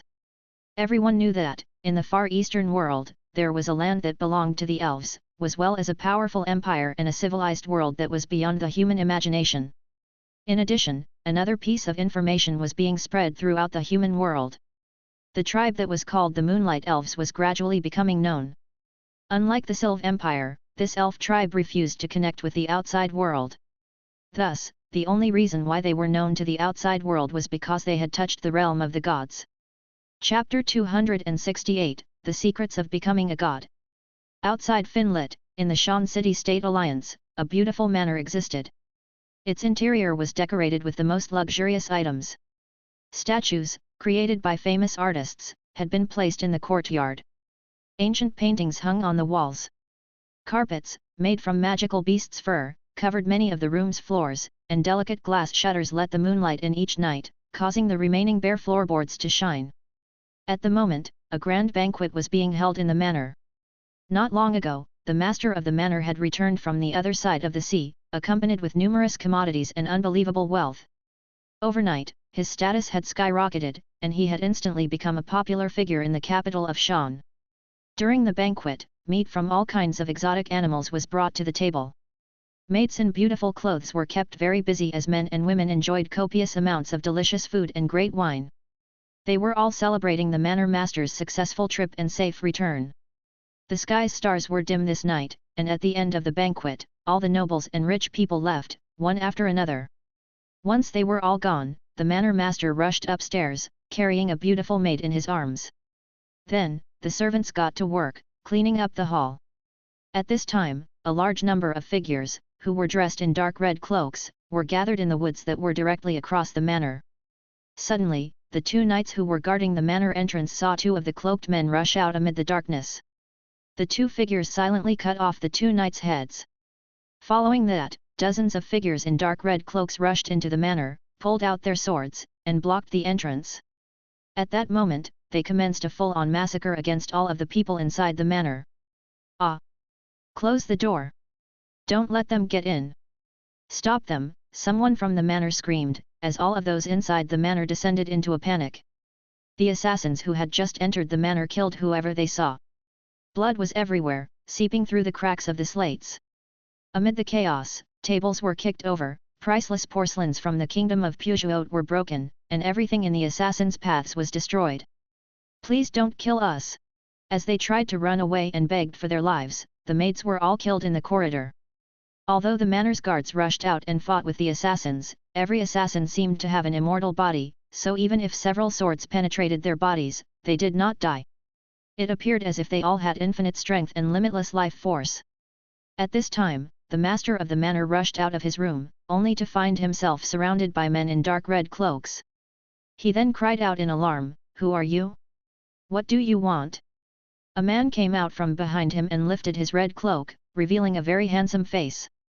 But, within that handsome face, shone a pair of monstrous pupils. "Mr. Alchemy, we are paying you this visit tonight because we have heard some interesting news. It is said that, when you went to Yala, you met the Moonlight Elves tribe and got some news that could shock the whole world," the man yelled. He then asked, "Wouldn't you like to share this news?" The master of the manor looked at the mark on the man's arm. Although he could only see a part of it, he recognized it immediately and exclaimed, "The Church of True God! Your race has not died out, yet." As he was an alchemist, the master of the manor's face immediately became gloomy. He quickly looked around and used his flashy blinding. At that moment, a dazzling light quickly covered the entire manor. Then, he turned around and ran, while throwing out an alchemy bomb. The sound of its violent explosion was earth-shattering. Most of the houses and walls were destroyed by it, collapsing instantly. The master of the manor then jumped down from a window, and when he was about to land on the ground, a huge pillar was thrown down from the sky. The huge pillar, which had been shot like a sharp arrow, directly hit the master of the manor. "Stone skin," the master yelled, using a blood witchcraft. This caused his skin to quickly turn hard and become a grey-white color. After he was hit, he was thrown directly into the fountain pool that was in the garden. His bones were broken and his body was bent in a very strange position, but he was still alive. At that moment, a figure rushed down from the broken wall and stood in front of the manor master, grabbing his head and lifting him out of the fountain. The figure then said to the master, "You are so cruel. Now, tell me. What did you see in Yala?" The master kept spitting out blood as he looked at him and begged. It was a demigod. One that was ready to ascend the throne and become a god of the divine kingdom. We helped the Moonlight Elves and established friendships with them. The demigod gave me an amulet. It's in. At this time, the master's face suddenly changed, growing quite fierce. "No." The head of the Church of True God immediately roared, but it was too late. A green leaf glittered on the master's chest, melting the dark red cloaks of the men in its intense, glowing light. This is the power of a divine incantation. It's not the Church of Light, the priests of the underworld, nor the holy knights. What is it? Save us! The men in the cloaks screamed, while the light that was melting their cloaks gradually revealed their true appearances. Their skin was grainy and rough like soil, and their bodies swiftly sprouted a large number of tentacles and claws. But, they couldn't move, and one by one, they gradually melted into a puddle of mud. However, their leader became a true monster. His hands morphed into innumerable tentacles, and although his body had melted a great deal, it still was able to support him. "You asked for it," the monster shouted at the manor master as he set the master on fire. This devil's flame swallowed up the master little by little, and his consciousness was gradually burned into ashes. After that, the leader of the Church of True God regained his human form, bit by bit, then picked up the green leaf, which had now lost its power. As the ships that had gone to the mainland of Yala began to return, they encountered many incidents. As a result, a large number of people were kidnapped or killed. Some of these people panicked and sought protection, while others disclosed what they knew in order to save their lives. Jonathan and many of his crew members were also involved. But, as Marina had received news of these incidences, she promptly helped to protect both Jonathan and his family by all means that she could. As Tefis was the base of the alchemists and the Akkad Alchemy College was located here, there were always many powerful alchemists gathered here. Therefore, those who were closely watching Jonathan in secret, who now knew that Marina was on his side, dared not make any moves. The central province, the Sumerian kingdom. An old man with scars on his face met several men from the Shan City State Alliance in a secret room in the palace. The scarred-faced man was the founder of the Church of True God, Hek-Phos. At this time, he had secretly also become the real master of the Sumerian kingdom. This meant that he was now a powerful demon warlock. The rumor was true. Hek-Phos' face was full of excitement as he exclaimed, "Semigod! Half divine!" When he said these words, a crazed, greedy look appeared on his face. He then cackled before asking, "Is there really a way to become a god? Ha ha ha, if so, I also have the chance to become a god, thus becoming the master of all sentient beings." Besides Hek-Phos and the Church of True God, wizards, kings, and nobles, as well as all of the forces hiding in the dark, and even the Church of Light were all aware of this news. As such, they were making their moves from the dark shadows. Go to Yala, as there lay the secrets of becoming a god. At all costs, we must get there ahead of the others. The secret of becoming a god is finally before us. Everyone was in a mad rush, as they were all eager to touch the realm of the gods with their mortal bodies. After all, becoming an immortal god and controlling all of the world's living beings was enough to make any person risk everything. Thus, countless ships set sail towards Yala, all of which were filled with powerful people. Chapter 269, The Creator. The Tyranian Night Kingdom, in the Orc world. Since the collapse of the Holy Civil Empire, the Orc world had been divided yet again. Now, the lords or governors all occupied different parts of the land, and the Tyranian Night Kingdom had taken over Saga City and the Red River Plain. The founder of the Tyranian Night Kingdom was Tiridan. He was a Minotaur, who had participated in the early dragon-slaying war, the Northern Expedition, and the founding of the Holy Civil Empire. He had been defending the Lion King Will and had died in the Ghost Breakout. As such, he was known to be Night Will's heir. After the collapse of the Holy Civil Empire, he had occupied the most prosperous city, Saga City, along with the Red River Plain and the Salt Pool. It had been more than 100 years since the collapse of the Holy Civil Empire. Although the Holy Civil Empire had fallen, the integration of the Orc races had essentially been completed.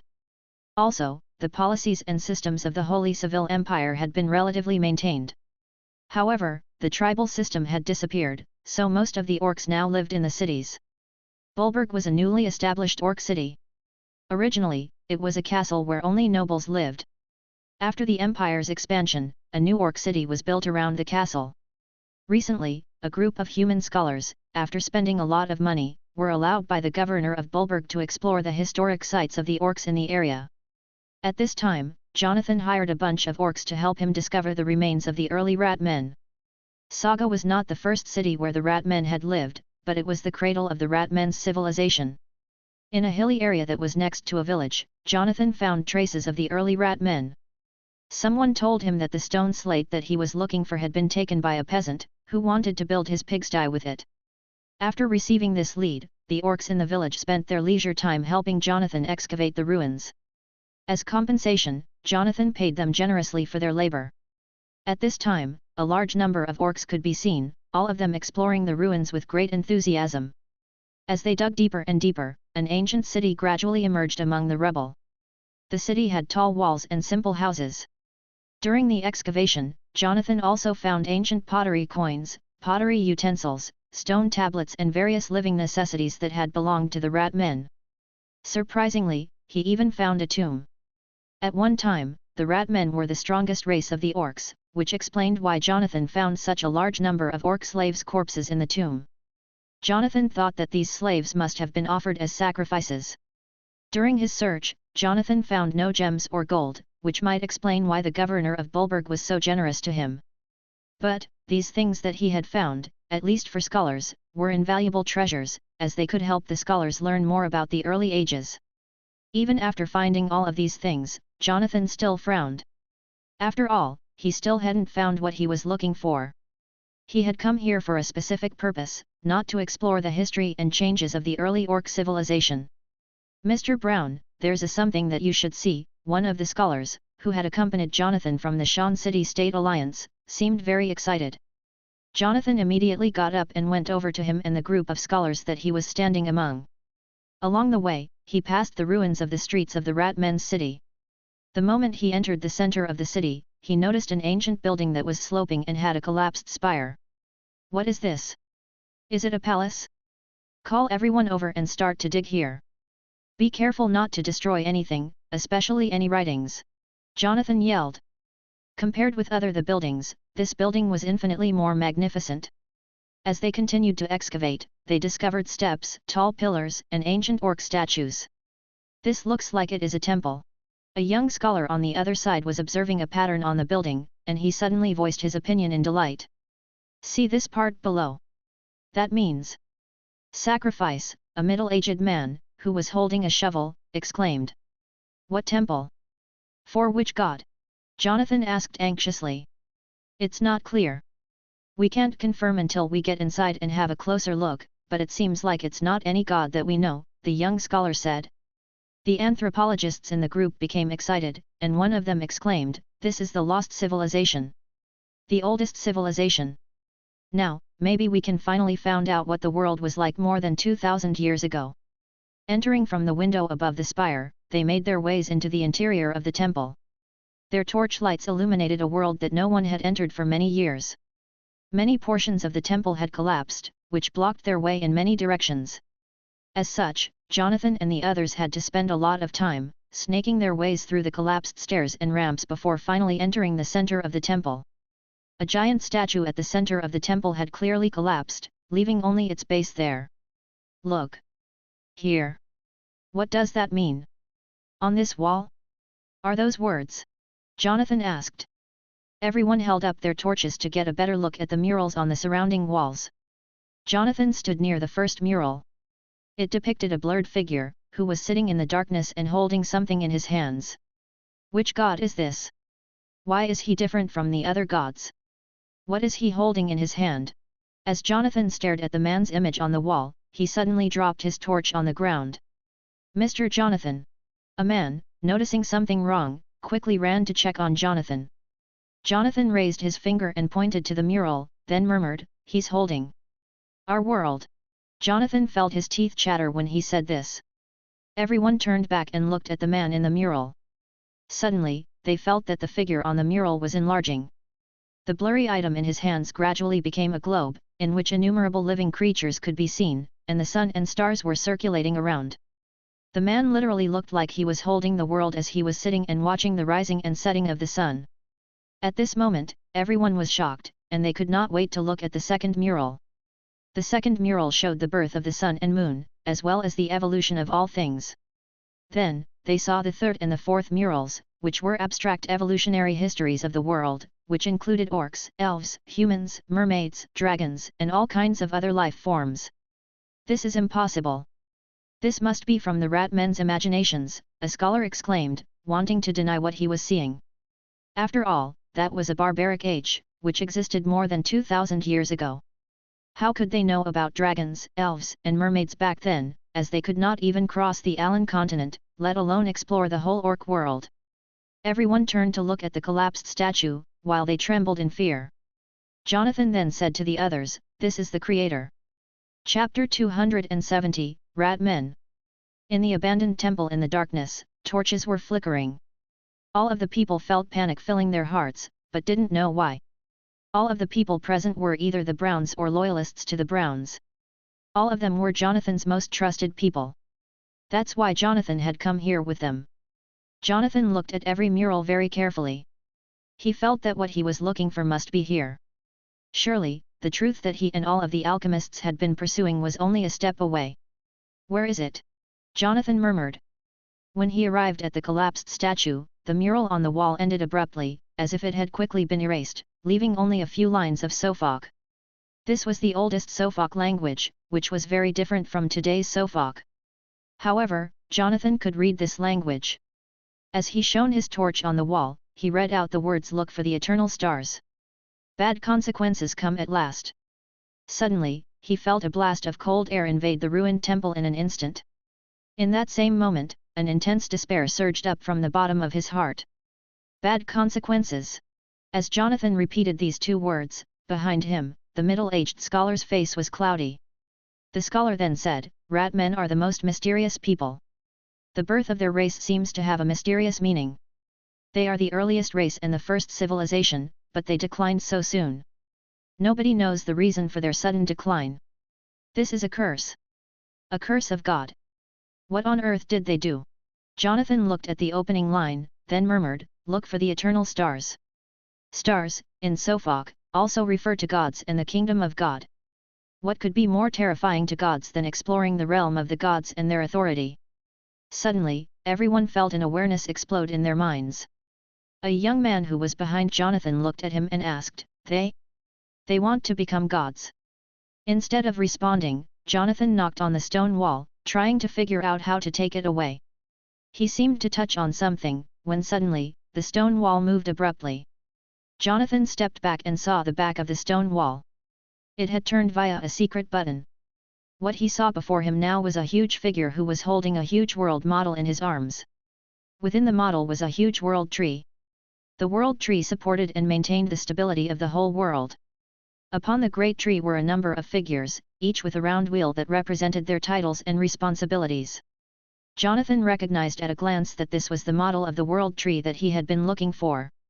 Its 17 round wheels were linked to each other and formed a stable world.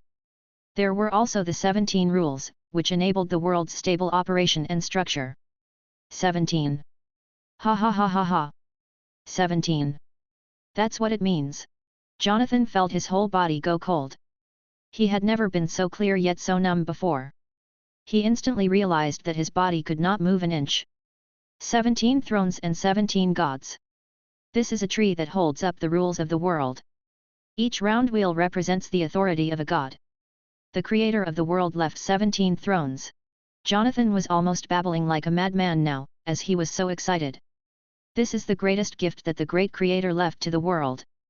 He used this to select the world's administrators. In this way, every god manages the operation of part of world and is able to maintain order. This is God's authority and the truth of the world. As Jonathan spoke, he waved his arms like a madman and shouted loudly, as if he had just uncovered the mystery of the world. Jonathan leaned on the stone wall, looked up at the world model, and burst into happy tears. He then shouted, "Look for the eternal stars." Ha ha ha, the rat men are the greatest and most amazing creatures in the world. They are the pioneers of the world. Even if they failed, even if they are dead, even if they annihilated themselves in the dust of history, they have still earned my respect today. He pumped his fist in the air and concluded his impassioned speech. Neither alchemists nor wizards are as great as rat men. They are the first to look for the truth. Besides Jonathan, all of the others began to look at the world model in excitement. Jonathan then squatted down to find that the recently turned wall slate had uncovered a hidden corpse behind it. As he took it out to examine it, he saw that it was a small body and had beautiful patterns on its bones. Its rotted skeletal hand bones were grabbing an ancient leather scroll tightly. The scroll was made of a rat man's skin. Jonathan stretched out his hand to touch the scroll. The moment he touched it, Jonathan felt that the whole world was gazing at him. He was so awestruck, he could hardly move. "Everyone, get out of here!" Jonathan shouted and rushed out, followed by all of the others. In the sky, a flash of light came from the bitwall, traveled thousands of miles in an instant, then fell down on the relics. As the fierce light covered everything on the ground, dust flew everywhere. Above the castle, dark clouds amassed. It almost felt as if the gods were angry with them. All of the people in the city looked up and felt that some drastic changes were taking place. What's wrong with the sky? How could this suddenly happen? Look at the sky. How could this be possible? What is that? No one knew what had happened. Suddenly, 16 stars and a silver moon appeared in the sky at the same time, causing everyone to look up. The 16 stars and the silver moon seemed so close to the earth, as if they were directly above everyone's heads. All of the people were so close to the divine kingdom at this moment. Everyone was appreciating the beauty of the stars above them. However, there was still confusion lingering. After all, no one understood what was happening in the world. Astrologers were trying to find out what was going on via the changes in the stars, and the king and the nobles, as well as the wizards and religious believers were all panicking. Chapter 271, Turmoil. As the floating castle was traveling among the stars, without careful observation, no one could perceive the difference between it and the stars. Also, the floating castle was much larger than it had been before. It had really become a city in the sky. Its bottom base was made entirely of metal and was covered with forests and fertile soil. A transparent glass covered the upper part of the floating city, separating it from the outside. As such, it was like a totally independent world. At the moment, the city was covered in darkness, with only a few stars shining over the forests and buildings. Within the city, many small rivers flowed, and animals and insects could be seen in the city's nearby jungle. Bang! As Lu Zhiyu snapped his fingers, the atmosphere changed immediately from darkness to light. A flaming red sun that was similar to the one in the outside world then gradually arose. Warm sunshine shone on all of the plants and the animals in the floating city, and there were white clouds in the sky. Inside the floating city, we already have everything we need. Even if we travel in the astral or across the bit walls, we will be fine. This floating city is really independent, Lu Zhiyu said. He then added, as Maria's world has more contact with the sky, as time goes on, they will one day gradually explore the entire space, even the bit wall and the stars. Lu Zhiyu stretched out, appreciating the beautiful scenery of the floating city. He then took a deep breath, sensing the freshness of the air. Eva then stretched out her finger, causing the season to change from spring to summer. In the floating city, the most noticeable features were 5 huge, ancient trees. Lu Zhiyu had designed them after the ancient war tree. He named them fairy trees, and during his designing session, he had incorporated some ideas from the elves about the power of belief. Every fairy tree was a level 4 divine creature, which meant that each one was capable of creating witchcraft boundaries and also had part of the biological imitation ability of the ancient war tree. Most importantly, each fairy tree could produce fairies.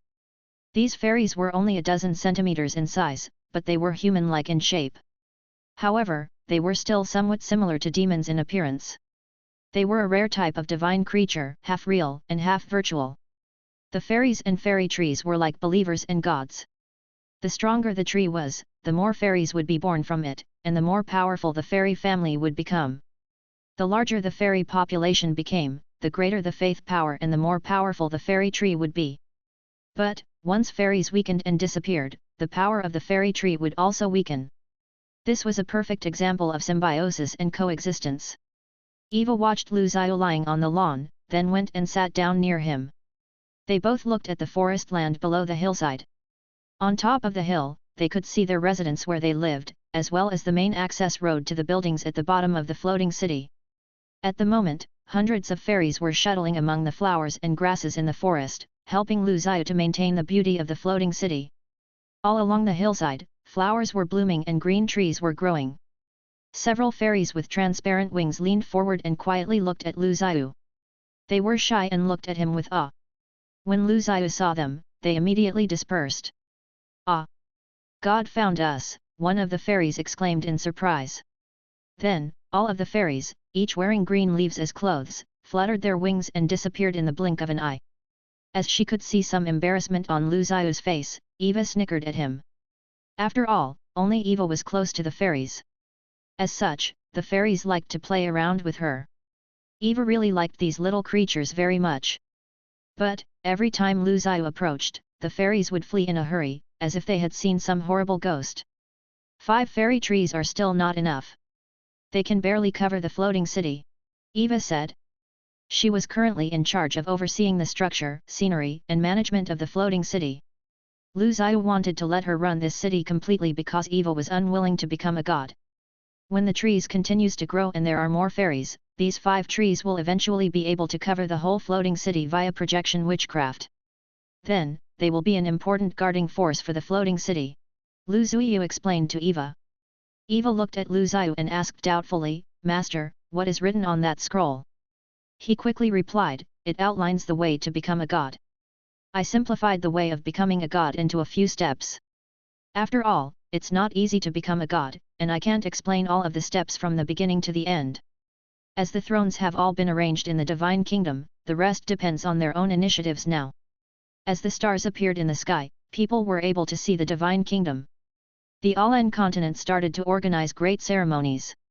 In particular, several religious groups held grand celebrations in an attempt to communicate with the gods.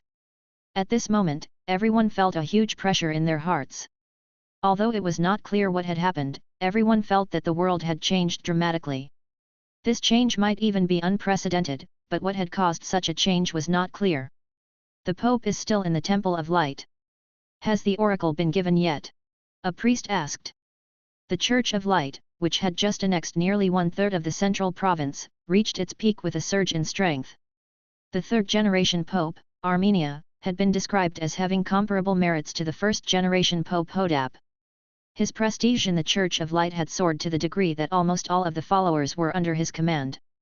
At this moment, the ambitious Pope was kneeling under the statue of the god, trembling and sweating. He was holding a grand ceremony to ask the gods to give him an oracle. God did not give the oracle himself, but an angel of the divine kingdom came to deliver the oracle. All of the people saw a shiny light falling from the sky, then covering the entire Temple of Light. After that, numerous white streams of light shot from a saintess body, glowing throughout the temple. The saintess gave the oracle in the name of the angel. Someone wants the power of God. Several simple words of the saintess revealed a lot of information. All of the priests present felt a sudden boom, like an explosion had just gone off in their heads.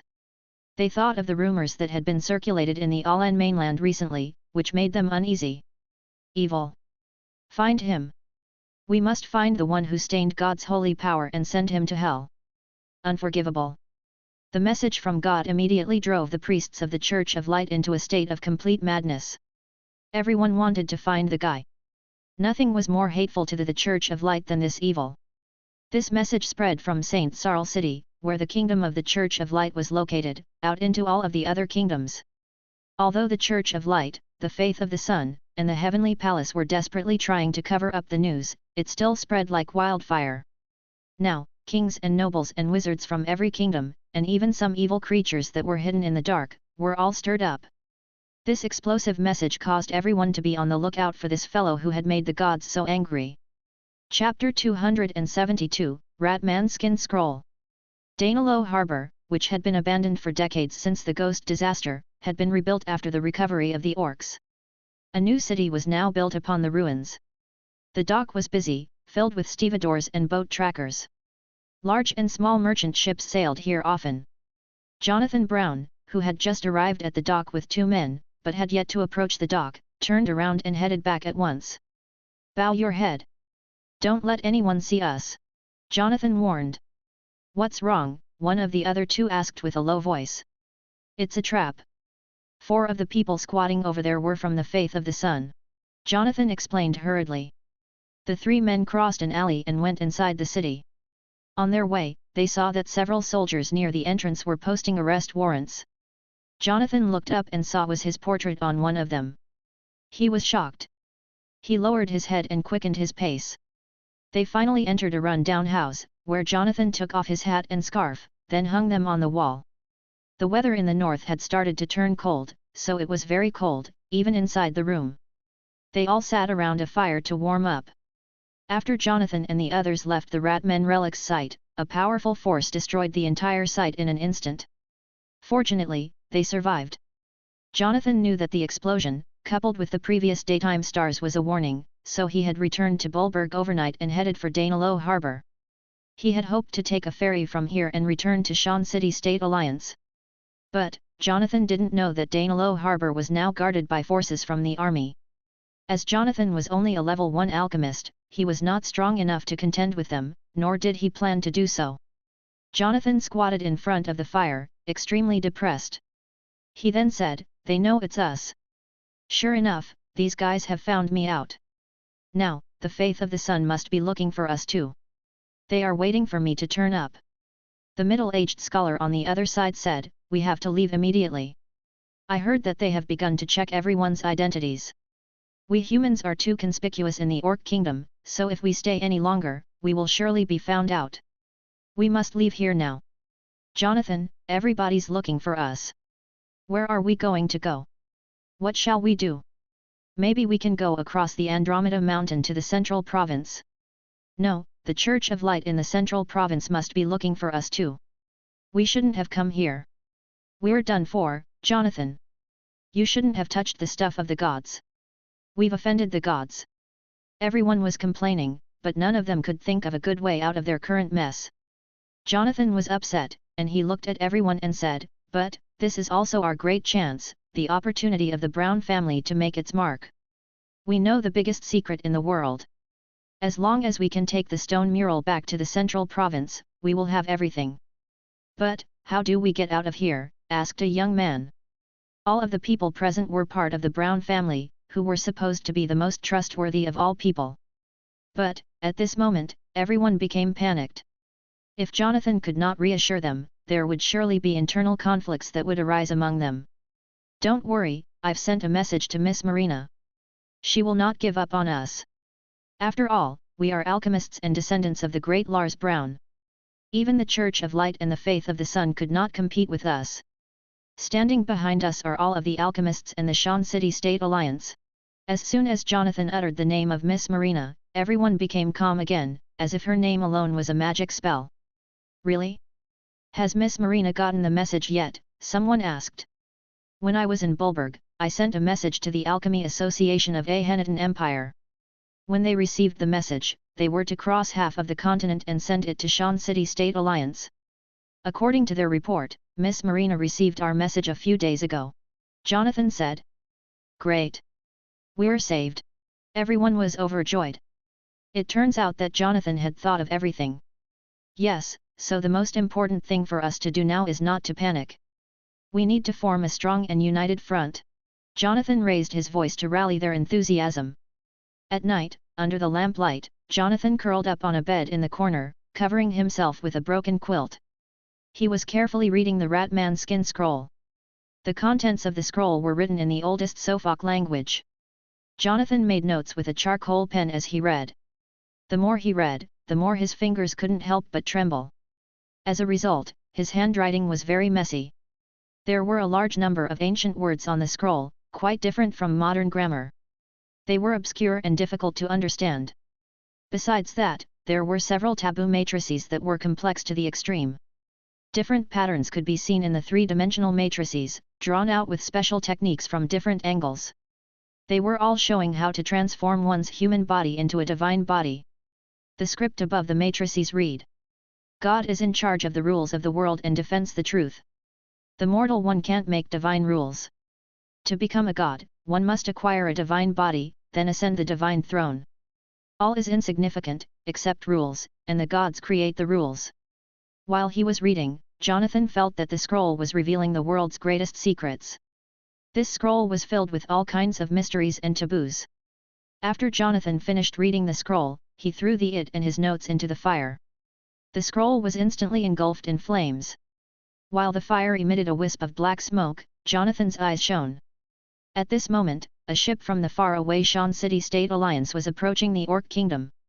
It was about to arrive at Danilo Harbor. An arbitral knight group from the Tyranian Knight Kingdom had also come all the way to Danilo. Chapter 273, Steam Alchemy Doll. The arbitral knight group were the subordinates of the Faith of the Sun. They first arrived in the Tyranian Kingdom. Then, after checking the Ratmen relics, they followed Jonathan and the others all the way to Danilo City in the Engido Kingdom. The Engido Kingdom was restored more than 100 years ago by the family of the Queen of Holy Seville Empire. Now, the Holy Temple of the Faith of the Sun was located in Primonius, which was the capital of the Engido Kingdom. Investigations in Danilo were intensifying and had impacted its commercial development. Knights of the Faith of the Sun were stopping all of the suspicious people in the city, especially humans. But, in this city with a population of 100,000, because of trade, there were tens of thousands of resident human beings, many of whom weren't officially registered in the city's books. This was partly why Jonathan had chosen to hide here. For a while, there would be no danger of his being exposed. But over time, that risk would increase. Hundreds of knights arrived outside the city of Danilo. After showing their documents to the guards, they entered the city. All of the passers-by, upon seeing the insignia on the knights' cloaks, immediately stepped back to give way. Dear Barry, head of the arbitral knights, thank you for coming. Everything is ready. The governor of Danilo rushed out of the governor's house to welcome the arbitral knights. Long before, he had received news that an evil blasphemer might be hiding in the Orc Kingdom with some world-shaking secret. The governor immediately set up a trap to catch the guy, but the blasphemer was very alert and saw through his plan. The governor had to block the harbor and the city, then check all of the human beings in the city. But, as the blasphemer was a cunning alchemist, he had thus far successfully evaded them. The position of head of the arbitral knights was similar to the Chief Justice of the Church of Light. He enjoyed a very high rank in the faith of the Sun. Even in the Orc Kingdom, he was a frightening figure. Now, he had come to Danilo personally, even leading hundreds of holy knights who joined him. Still yet, the governor had not completed the task. This made the governor nervous. "Have you caught anyone yet?" Barry asked. Barry was a mixed-race orc, who had tiger's blood running through his veins. His armor and holy knight sword looked majestic. His red cloak fluttered in the wind. When he looked at the governor, though he showed no expression, the governor felt tremendous pressure. Not yet. The governor was even more nervous now. This fellow in front of him could identify anyone as a blasphemer, without even going through the legal procedures. The governor then continued. "Nevertheless, he is still in the city. I know this because I have blocked all the ways to go to sea. People have been allowed to enter, but not to leave. Thus, they could not have escaped. We are searching for them all over the city, and we will have results for you soon." The governor then sat down, hoping that Barry wouldn't be angry with him. Barry frowned, let the bloodhounds loose. Since the emergence of magical beasts, wizards had not only studied the power of these magical beasts, but had also constantly bred and domesticated them in various ways. There was even a large number of new variants of magical beasts, which were also bred by wizards. Of course, the churches would not turn a blind eye to this situation. Within the churches, as well as resisting and eliminating these wild magical beasts, they began to use their powers. As such, the bloodhound was bred by the faith of the Sun. It was the result of multiple hybridizations of 3 hellhounds. It did not inherit the superb power of hellhounds, but its character was not as evil as hellhounds. The bloodhound had a keen sense of smell, especially when they were tracking blood. Even if it was hundreds of miles away, it could track the source immediately. Also, the bloodhound's fur was resistant to extraordinary power forces. This species was a fierce hound, like a leopard, with bright black fur and red eyes. Barry put a blood-soaked cloth under one of the bloodhound's noses. The bloodhound sniffed it carefully, then ran towards a corner of Danilo City. This cloth was one that the arbitral knights as they had followed Jonathan. Although Jonathan escaped from the Ratmen ruins, many of his men were injured. The arbitral knights turned their residence upside down in order to find this cloth that had their blood on it. "Follow the bloodhounds. They can't escape now." In a basement that was full of dust and spider webs, several people were crammed in together. Their eyes were somewhat blurry, as the dirty and messy environment, coupled with days of not eating much food, had made everyone tired and weak. All kinds of emotions surged in the hearts of Jonathan and the others. During this period, they changed their dwellings continuously. They dared not go out during the day, and food and water was scarce. The search in the city became more and more intense, and there were fewer and fewer places for them to hide. A few wizards and alchemists who had been hiding in the city were caught and killed on the spot by the faith of the Sun. If it hadn't been for Jonathan's early preparations, he would most likely be dead by now, just like them. Jonathan stood up from time to time, feeling an overwhelming sense of danger. As he was a born adventurer, he could naturally predict danger. It was this ability that enabled him to escape traps over and over again, instead of dying like most other adventurers. "We have to get out of here at once," Jonathan said to the others. "And go where?" "We have nowhere to hide," someone said. "I don't feel right about this place. Let's leave here first, then decide what to do next." Jonathan immediately rushed out. Everyone put on their cloaks and followed him. Not long after he left the old warehouse, he saw a group of people in the distance. Soon, a large group of soldiers had surrounded the warehouse where they had been hiding. Jonathan and the others hid among the crowd. If they had left even a second later, they would have been caught by the holy knights of the faith of the Sun. They all knew what that would have meant. "Don't look. Leave now. They are arbitral knights. Let's leave separately. Don't leave together. We will meet in the old place at midnight." Jonathan looked at the insignia on the knights' cloaks and recognized them immediately. "God, why haven't the people come to help yet? We're dead. We can't run away. We can't hide." "It's all over," said another member of the group, clearly in despair. Barry rode on a horse and watched the soldiers searching inside, while the situation in the basement was explained to him. The bloodhound ran around and then looked outside. Barry took it and looked into the crowd. Jonathan crossed dark alleys and ran on a path. He still felt that someone was chasing after him, as if he was being targeted. No matter where he went, he could not get rid of that hunted feeling. The presence behind him was getting closer and closer, and Jonathan was so anxious, he rushed towards the most crowded places. At this time, he found out that the presence he felt was a bloodhound. Jonathan was not afraid of the bloodhound, but he was nervous about the batch of holy knights following it. The man who was in front of the holy knights was looking at him. "It's over. It's over. It's really over this time. That man is at least a level 3. Jonathan was so panicked, he ran right into pedestrians and crashed into vendors along the road. Behind him, the holy knights blocked all of the roads, narrowing his escape routes. In their eyes, Jonathan was as good as dead. Finally, at the foot of the city wall, the bloodhound rushed out of the crowd and blocked Jonathan. As its blood-red eyes looked at Jonathan, madness and fear occupied his heart and mind completely. Mechanical mind. Jonathan used his magic, and a fireball formed in his hand. As he immediately sent it forward to hit the bloodhound, a huge explosion ripped through the bloodhound.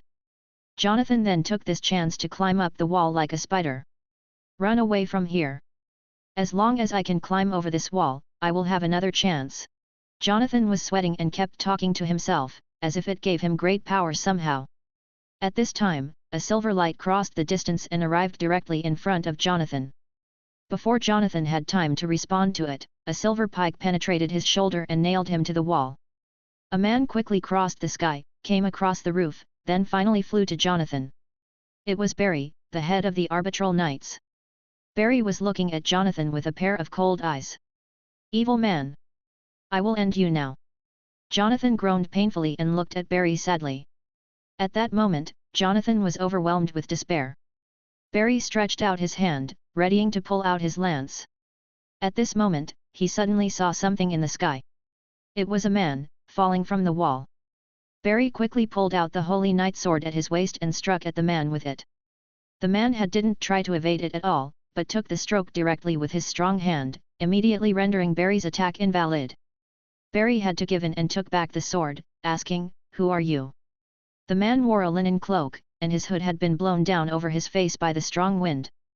It could just barely be seen that the man had a bronze head. Several metal pipes were on top of his head, and they were piping out steam constantly. His one mental arm stuck into the wall, and the other was protecting Jonathan. He looked at Barry, who was now on the ground. Jonathan could even hear the sound of steam bursting from inside this man's body, as well as some gears creaking. This was the great work of the alchemists, a superb mechanical alchemy doll that was powered by steam. Happiness filled Jonathan's pale face, and even his bleeding injury could not keep him from being excited. "Archimonde, why did you come here? Did the Dean come too?" he asked. At this moment, more than a dozen figures suddenly appeared on the wall. The Holy Knights and Barry turned to look solemnly at them. Chapter 274, Level 5 Divine Incantation Combination. The crowded and busy Danilo city had now become completely quiet. People at the gate and the nearby bazaar all shrank into quiet corners. After so many years of observing the emergence of such extraordinary power, everyone knew clearly the capabilities of these people. In the eyes of ordinary people, all wizards, priests, holy knights and demons were viewed as being as terrible as monsters. Just after the smoke of the exploratory blow in the battle between Archimonde and Barry dispersed, people saw that a large area of the wall had been damaged. At the moment, more than a dozen alchemists, each wearing silver-white robes, were standing on the wall. They had come across the sea in a fleet of ships from half a continent away. Their leader was a tall woman with glasses. Her long hair was tied back in a ponytail, and her eyes were full of intellectual light. It was Marina Bossi, the dean of Akkad Alchemy College. As she put out her hand, a hand formed by mind power immediately seized Jonathan and lifted him up. "Put him down." Barry, as head of the Arbitral Knights, could not let the blasphemer be rescued. In his anger, he climbed up the city wall, but Archimonde immediately moved towards him. Barry then yelled, "You are clearly asking to die. I will help you with that." Barry used a level 3 divine incantation that was created by the faith of the sun. Suddenly, intense light and heat flashed from the sky and was moving straight towards Archimonde. Archimonde's body was stiff, but his speed was fast. As steam rose above his head, Archimonde waved, and the temperature immediately dropped to -10 degrees in an instant. As the walls were all frosted, they collapsed in an instant. The Ring of Guardianship. As Barry used another divine incantation, the alchemy doll immediately set up the mind power force fields. They used all kinds of divine incantations back and forth. The light of extraordinary power was flashing in the sky and emitting smoke. Within the smoke, people stared at the dark outlines of two figures grappling with each other 10 kilometers away. All of them were shocked. Archimand's arms constantly shot out bullets, while his mouth emitted a miniature alchemy cannon, which bombarded Barry mercilessly. Both sides used all kinds of means to their limits. Theirs was a close fight. Archimand was better with close combat. His steel body could also withstand much more abuse than Barry's. At the foot of the wall, the remaining arbitral knights were ready to launch a high-level divine incantation combination. As they prepared, a huge sun rose and the light shone on them. This divine incantation combination had already surpassed level 4 to reach level 5. The blazing sun. At the moment, Marina looked grave. Although Marina was a level 4 wizard and Barry was a level 3, they knew that the church could borrow power from the gods, especially when dealing with this kind of large-scale combination of divine incantations. As such, even if one of them was several levels higher than their opponent, they could still be beaten with the added power borrowed from the gods. We have Jonathan. Let's leave. This is the place of the faith of the sun. Archimand quickly left the battle and followed Marina. At this moment, the combined divine incantation launch was completed. The huge sun rose high and the burning light shone on the whole city. People could not even open their eyes under such a strong light. They sensed a burning smell and the ground was very hot. People close to it could even smell burnt hair. The huge sun was then thrown at the alchemists. Instantly, the wall was torn apart. Even the war base was burnt. Also, the whole ground was melted into a pool of magma. Flames covered a large area, burning the vast sandy beaches outside the city and leaving a huge, barren pit. The power of the level 5 divine incantation combination was one of the strongest and most fierce divine incantations of the church. No one thought these alchemists could survive it. Barry also thought that these people would have died under the power of the blazing sun. After all, the earth was even melted. Surely no one could survive under such a powerful attack. At this moment, a huge sea monster appeared above the sea. It was a huge giant squid, and riding on the head of it, more than a dozen people could be seen. This was the giant squid Cow, and the people on its head were the group of alchemists that were led by Marina, as well as Jonathan and Archimand. A fleet of ships was approaching them, and when the ships reached them, they all jumped onto the deck of one of them. If used well, an illusionary technique can be more powerful than any extraordinary power. This is what I was taught by Catherine, who was a tutor at the Wizard Tower. She was a wizard who was proficient in illusionary techniques. I always kept her words in mind. Whether it be strong or weak, when used properly, low-level magic can play a powerful role. Marina took Jonathan aboard and healed him, while she spoke to the students beside her. She had used an illusionary technique to successfully lead the group in escaping from the divine incantation combination. From the initial setup to the later illusion deployment, and all the way to the final projection, a series of delicate operations dazzled all of the students. Even if some of the students didn't see clearly how Marina did it, they were still shocked by the outcome. Jonathan's mouth was bleeding and he felt panicked, but after he saw Marina, he calmed down. However, he sadly said to Marina, "Unfortunately, they can't come back." Marina patted Jonathan on the shoulder. "I'm sorry, I got the news that some of the powerful figures of the faith of the sun are coming too. We can't wait too long, as the arbitral knights are not easy to deal with. These church guys can communicate with the gods, after all. If they call the angels to come, we can't run away." Jonathan totally understood. "I didn't think you would come in person. I've caused you too much trouble." Jonathan wanted to go on, but Marina stopped him. "Don't worry. Wait till you're better. Archimand, take Jonathan to the lounge." Archimand was transformed by Marina according to the teachings of Zhiyu. With the continuous progress of alchemy, though Marina had not fully understood the essence of alchemy life, she had still been able to carry out such a transformation. For this to happen, Marina went to sea herself, killed the children of the sea, then integrated the deified cells of the spellcasting organ and heart into Archimand, thus transforming him. Archimonde had also acquired the extraordinary power to control temperature during this process. Marina chose to use her mind power to deify Archimonde after reaching level 4. In this case, Marina and Archimonde became united as one. Marina gambled her entire future on Archimonde. As such, Marina was forging a unique path for future alchemists. Based on the metal-activated steam engine, Marina had created the first alchemy doll with steam as its driving force. At the same time, she led the development of the steam engine in a special direction, towards a future that was yet unknown. "Dean, where should we go next?" someone asked Marina. "Turn around and go to the Yala continent. We can't go to Shan City State Alliance and the Academy at the moment. Besides, there are some very interesting changes happening on the Yala continent," Marina said. The fleet changed its course and headed for the deep sea, followed by the giant sea monster Cow Cow. In this way, Marina journeyed to the Yala continent once more. But, they were not the only ones who were going there. Chapter 275, Evil Peep. The towering tree of life spread in the wind, nourishing the whole Silver Moon forest. Tens of thousands of moonlight elves lived around the tree of life and elf villages were dispersed throughout the Silver Moon forest. The Moonlight Elves tribe lived in the center of the Silver Moon forest. Behind rolling mountains, the city of Taman could be seen. Rivers from the Sandro Highland formed waterfalls here, then passed around Taman, wound through the Moonlight Forest, then emptied into the sea. Taman was not as magnificent as Sylve City, nor did it have vast rivers and lakes like the Forest of Life. Taman was hidden in the mountains, where the waterfalls flew down the mountain ridge and went around them. Here, elves built white houses with triangular tops, which surrounded the Tree of Life, thus guarding their god and mother. Olenxa, dressed in a white robe, stood on the altar under the Tree of Life. The great Tree of Life hid the entire sky. As its trunk swayed, green leaves fell.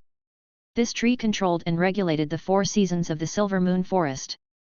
The plants and climate of the Silver Moon Forest also fell within the management of the Tree of Life. Olenxa's robe had a green seed symbol on it, which symbolized life, harvest, earth, and the 4 seasons. It also represented Bernice, the goddess of the harvest. At this moment, Bernice had not yet been able to ascend the throne. As such, she was still only half divine, and was thus unable to make the rules. Since she didn't have her own divine kingdom yet, this was her most vulnerable and critical period. In addition to leading the Moonlight Elves in daily sacrifices and prayers, Olenxa guarded the goddess. Someone evil has turned their eyes to the Silver Moon Forest. We must be careful. After a day spent in prayer, Olenxa, who was also the high priest, stood at the foot of the Tree of Life and announced the news to the elves that gathered on the square. Some strange things had taken place recently in the Silver Moon Forest. Among the villages of the elves, many elves had gone missing. The Moonlight Elves tribe had entered a state of high alert. Who on earth has come here? Is it those greedy humans? The elves that were not on the stage were also talking about this. Some wondered if this was the doings of the Sylve Empire that had previously clashed with them. Is it the wizards of the Sylve Empire? They probably came for Bernice. We must be careful.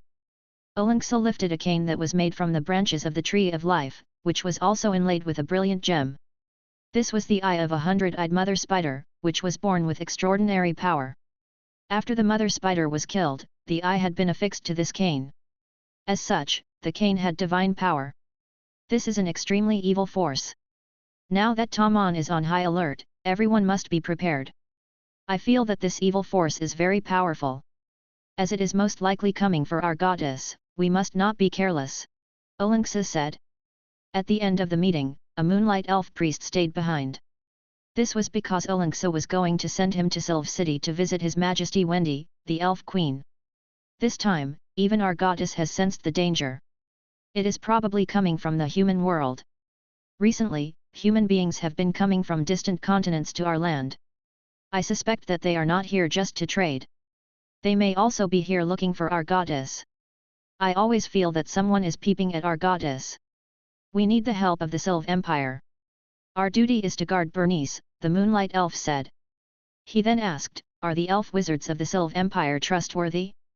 They are not in a good relationship with us lately, though, right? Olenxa walked down the steps. The fountain ran down from above them and passed through the waterway under the arch bridge. She then said, the conflicts between us and the Sylv Empire were caused by the differences in our beliefs, habits, and perceptions. Regardless, we are of the same race, and we are all elves. I think Her Majesty Wendy knows this very well, so she will help us." Under the darkness of night, a blood-red crow crossed the jungle and was approaching Tamon City. Suddenly, a strong light swept through and the blood-red crow fell down. But, before it hit the ground, it turned into ashes that scattered away in the wind. At the same time, several devilkin that had invaded the Silver Moon Forest were killed by the elf priests. Several elves that had been eroded by the Abyss evil power were also captured by the Moonlight Elves of the Silver Moon Forest. These attacks had left the Silver Moon Forest was on high alert, and every elf was nervous because the evil forces from the Abyss were very powerful. More importantly, they had never seen such an imposing force.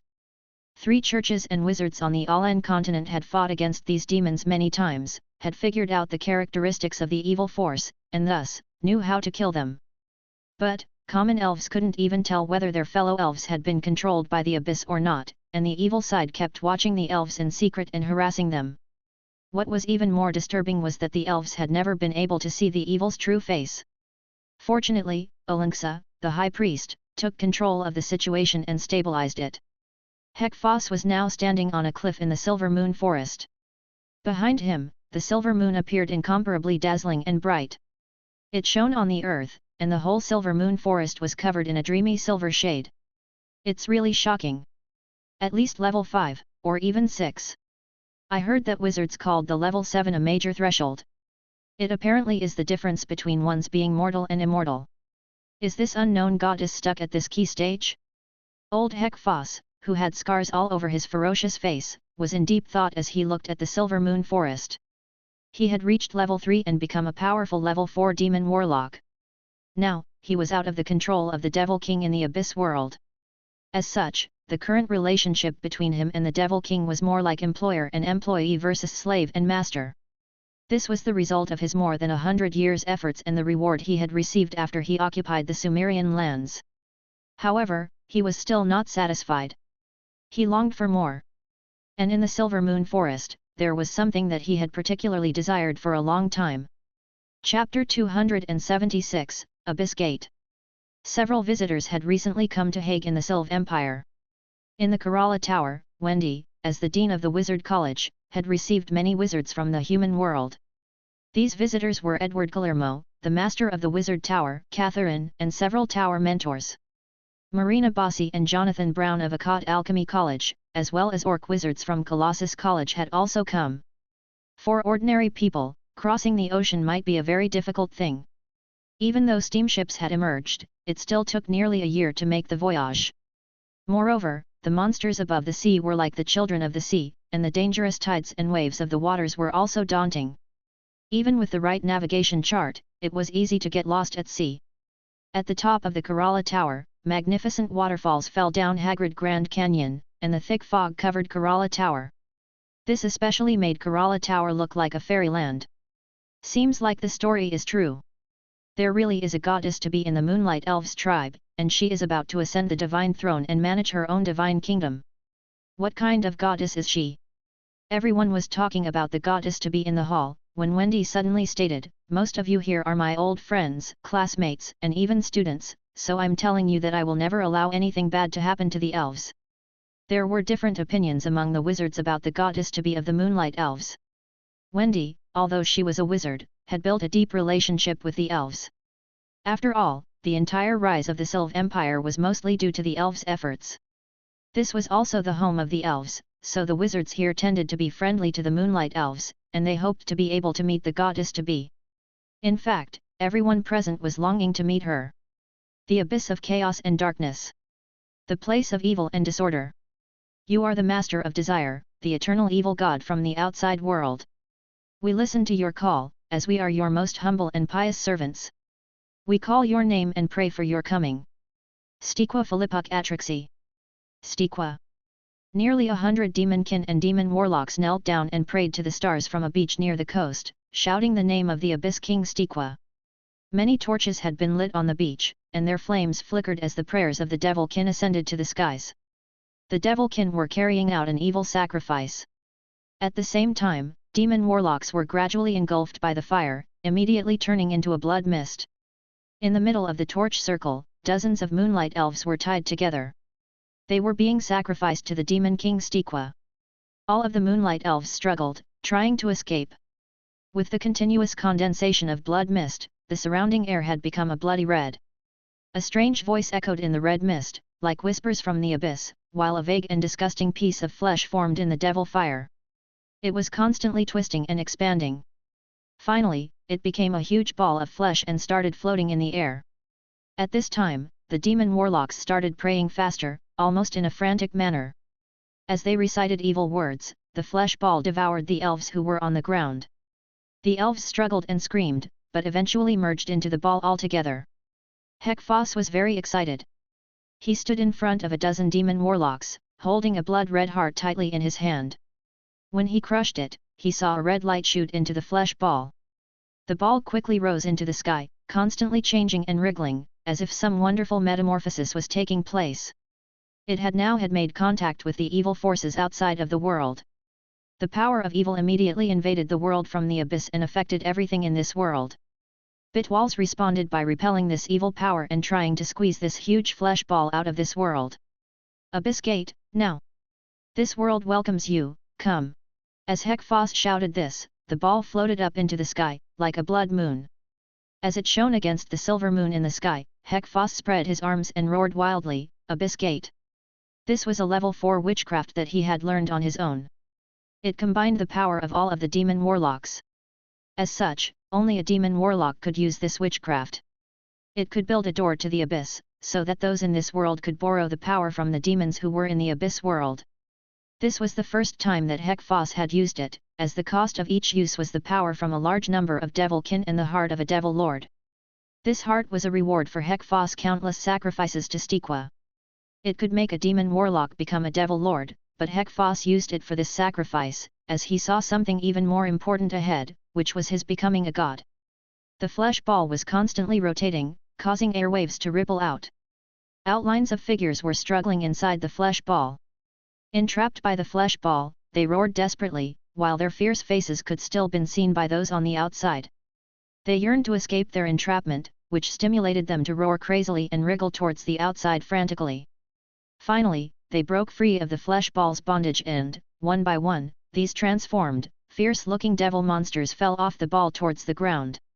These devil monsters fell to the ground. They each had an ugly and nauseating huge head, a pair of wings, and withered claws. Upon the heads, a large number of tentacles were waving. Hekfos stood in front of the torch altar, while all of the devil monsters danced around him. They stared at him with murderous eyes that were filled with a devouring desire. When the demon warlocks saw this scene, they trembled and lowered their heads in fear. Hekfos, however, was not afraid at all.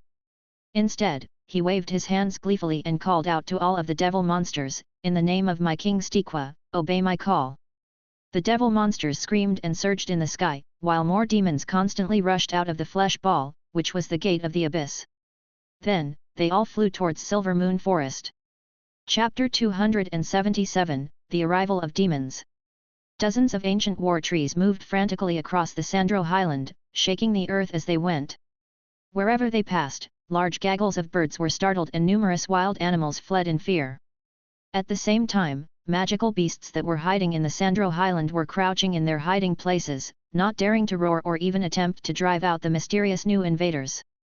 The ancient war trees were so powerful and intimidating that even an adult dragon would be scared of them.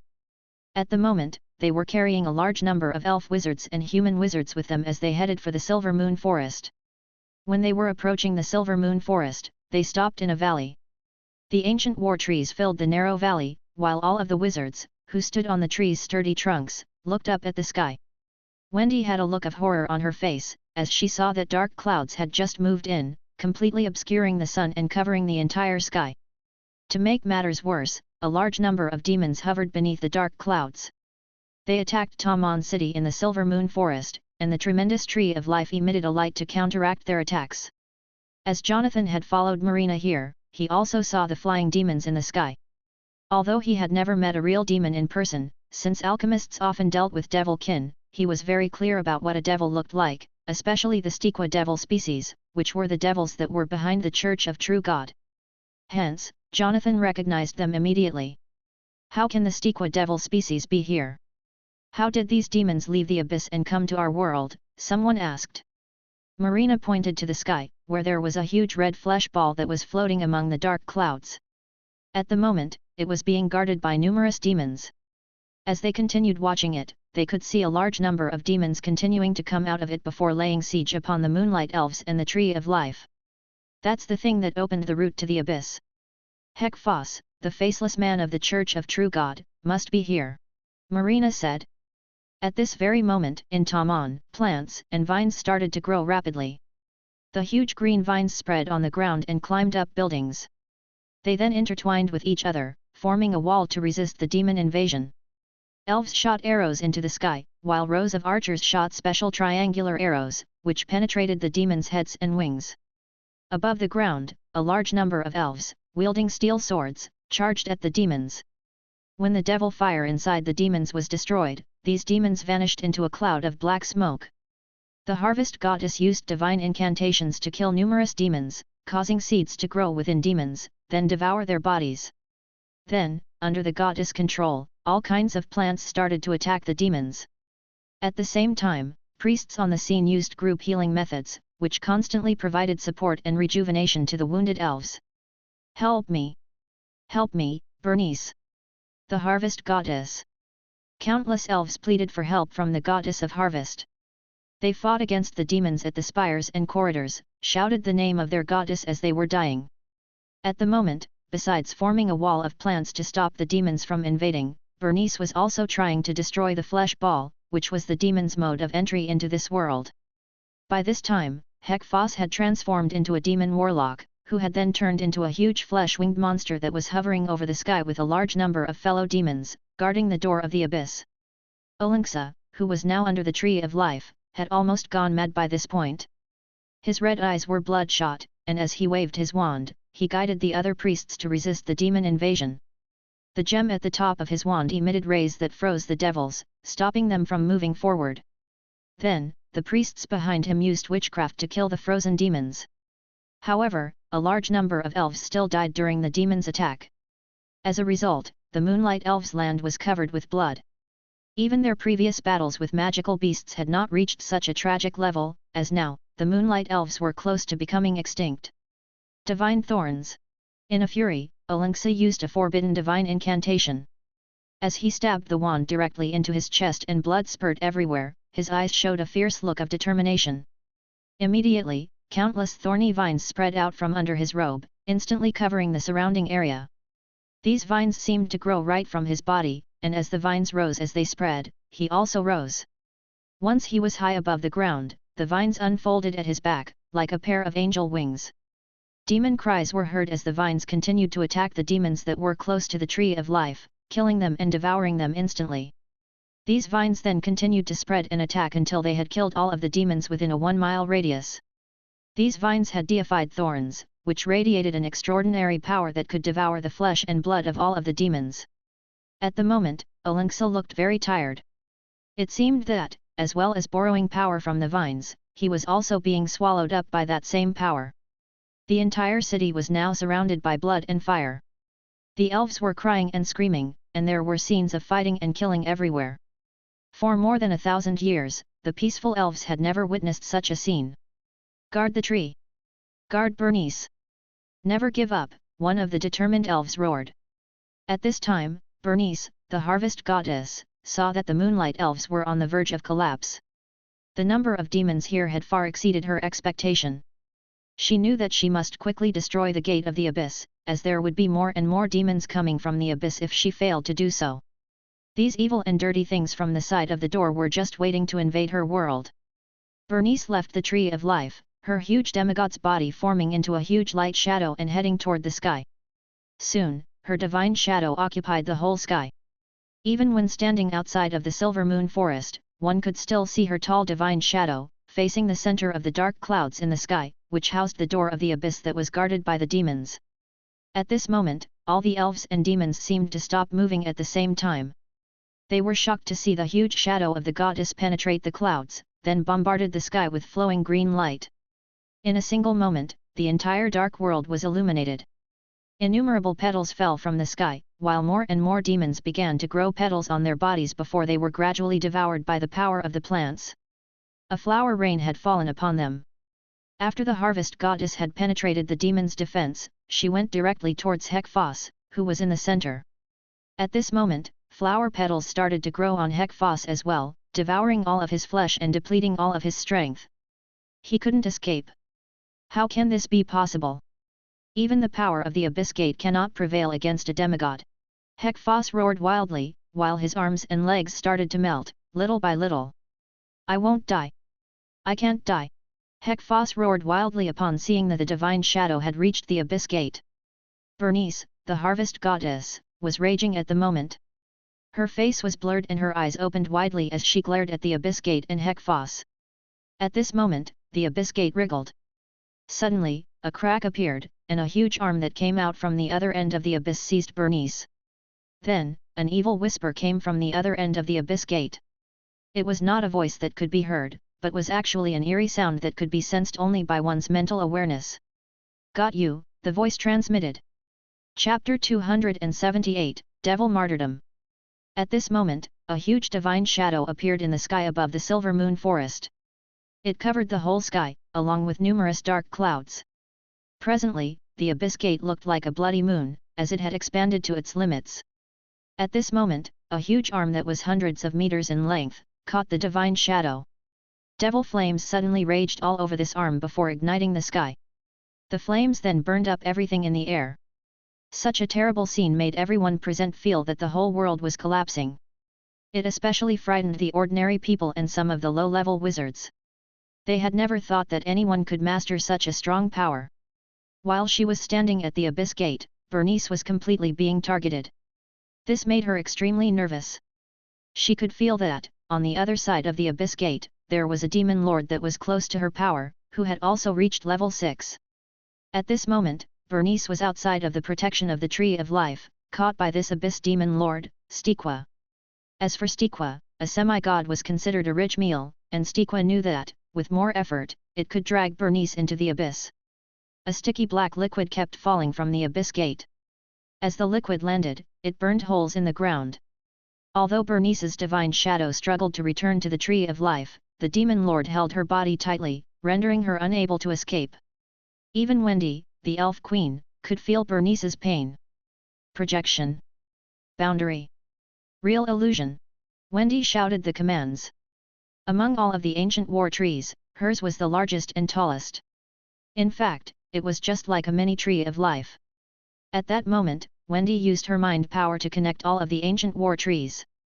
All of the boundary wizards followed her instructions, immediately lighting the Stone of Dreams between their eyebrows and projecting a boundary that covered the whole city. This was their specialty, which was known as dream projection witchcraft.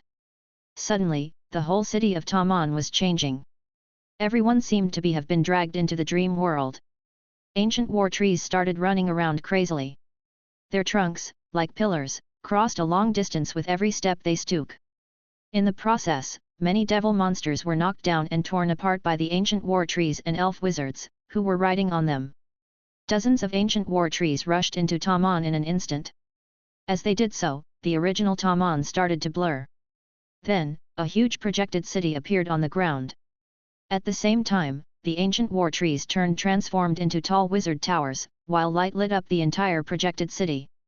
The light then transformed into arrows, which swept down endlessly from the sky like a torrential rain. Although the elf wizards were not particularly known for their combat capabilities, now that they were on the battlefield, dozens of boundary wizards worked together with the ancient war trees to successfully launch the boundary witchcraft, which had a huge impact. Is this dreamcraft? How can dreamcraft have such a huge impact? No, it's not just dreamcraft. Jonathan shook his head as if he couldn't believe his eyes. Finally, he said, this brings the power of the wizards to its apex. This is art. Although the human wizards and the alchemists were also helping to kill the demons, their powers seemed to be minimal in comparison with the projection's fierce power. Jonathan and Marina saw this and both thought that it was unbelievable. After seeing this, even Edward Guillermo, who had developed dreamcraft, would have to admit that the Sylv Empire had developed a more advanced witchcraft than their own. At this moment, some devils were still trying desperately to squeeze themselves out of the abyss gate. The arm that was dragging Bernice was also approaching the abyss gate. Wendy looked up at the sky, then transferred the projection into the sky. A huge circle of light appeared in the sky. It looked like a huge witchcraft tactical deployment circle. Spiritual inner space. Wendy cried out. At her command, the giant light ring seemed to open up a door to another world, but this door didn't connect to the space. Instead, it connected to the spirit and soul. The ring immediately burst out a great force of attraction.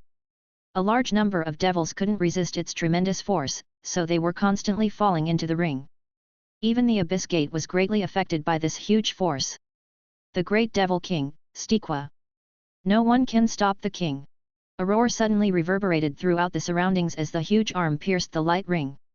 As Stiqua was at level 6, even the combined strengths of all of the ancient war trees and the boundary wizards couldn't match Stiqua's power. In fact, Stiqua's power was a dozen times greater than Wendy's. Once the light ring was destroyed, all of the boundary wizards, including Wendy, felt that their brains had been torn apart by a huge hammer. Dozens of boundary wizards fainted in an instant, while Wendy became pale and weak. Nobody could stop Stiqua from dragging Bernice into the abyss anymore, and they knew that, once Bernice entered the abyss, she could never come back. Oh no! Who can stop the monster? A moonlight elf cried out in pain and fear. At that moment, the high priest Olenxa flew into the sky, but was immediately stopped by the demons and demon warlocks. Seeing this, Stiqua's loud laughter echoed throughout the sky, causing everyone to become fearful and depressed. The harvest goddess Bernice was still struggling to escape. Although the tree of life had bound her, it was also the main source of her power. So, at this moment, it was impossible for her to break free from the devil's power without her power from the tree of life. All of the moonlight elves were kneeling on the ground, praying as they watched their goddess being dragged into the abyss. Wendy struggled to stand up, but even she could not release her mind power, let alone use her witchcraft. Although wizards from the wizard tower and many alchemists were still attacking the demons non-stop, they knew it was over. It's over. What's in that horrible world? Bernice. The harvest goddess. As some of the wizards and elves gave up, they shouted out in terror. At this time, a huge fluctuation came from the other side of the abyss, while a light shot through out of the abyss gate. Wherever the light traveled in the sky, the demons were all burned into ashes. The tremendous arm was cut down, causing it to fall from the sky. As it landed, its evil power polluted a large area of ground. The harvest goddess was immediately able to break away from the bondage of the devil's power, so she quickly returned to the tree of life. When she got to it, the tree of life bloomed once again. The plants in the surroundings also began to be restored. Bernice, the harvest goddess, who lived within the tree of life, had once again regained all of her strength. At the other end of the abyss, the arrogant and cruel demon lord shivered and constantly screamed bitterly, as if he was encountering something that terrified him almost to death. At this moment, those who had lauded the incomparable force of the demon lord previously now looked at each other in dismay. At this moment, from the inside of the abyss gate, a huge palm suddenly extended itself outward. This palm clasped the abyss gate, then forcefully pinched it, totally destroying the abyss gate. At that moment, the scream that had been emitting from the other side of the abyss stopped. Then, all of the elves and wizards opened their eyes wide, as at this moment, the remaining demons in the sky began to shriek. They were being melted amid in the sunshine. Their screams echoed throughout the surroundings. Although the remaining demons wanted to run away, they were immediately surrounded by Edward, Catherine, and the others. Chapter 279, Blood Sun in the Abyss. The eternal themes of the abyss involved darkness, killings, and devouring. The powerful devil lords did as they pleased, while the inferior devil species were reduced to food others feeding upon. Here, countless devils and monsters roared. Every moment, a new devil was born, while a weaker devil species died off. Time moved 20 times faster here than in Maria's world. It had been more than 1,000 years since the Abyss world had appeared, and if its age was traced back to when it was the painting space, the Abyss world was even older than this Kryn space. While the devils were mostly unsystematic and relied more on their natural progression, this also meant that, regarding sheer numbers, they had far more high-end combat powers compared to Maria's world. Following the appearance of the Devil Lords, the countless space bubbles in the Abyss world had started to divide their world into separate regions. Each Devil Lord needed to reach level 4 as they fused with the will of the Abyss, mastered the rule power of their respective Abyss layer, and received the support of the Abyss power. As more Devil Lords appeared, every Devil Lord only needed to kill another Devil Lord in order to take everything from him, including his territory. For this reason, within each Devil species, there were often wars and annexations among the different races. This led to the Abyss splitting into many layers. At the same time, the Abyss kept on expanding. After more than 1,000 years, the Abyss bitwall was more than 10 times larger than its original size. Currently, there was an Abyss layer that was near the core of the Abyss that belonged to the Psittakuya Devils. This was the most ferocious race among all of the Devil species, and as such, Psittakuya proclaimed itself to be the King of Devils. This naturally meant that the Psittakuya race possessed the largest Abyss layer, which was the first Abyss layer. Within the first Abyss layer, there lived numerous legions of devils. Apart from the Psittakuya species, there were other species that were living under the rule of Psittakuya. Within the layers of the dark mountain ranges, there were countless devil lairs. Inside these lairs, there was a large amount of architecture that mimicked human beings' architecture. The King of Devils lived in a big palace that was guarded by countless strong devils. At this very moment, hordes of devil armies had been summoned to the palace of the King of Devils. In the darkness, countless devils were entering this city of monsters. They were just about to pass through the Abyss Gate in the sky to reach another world and wage a raging war. No. Who on earth are you? How can this be?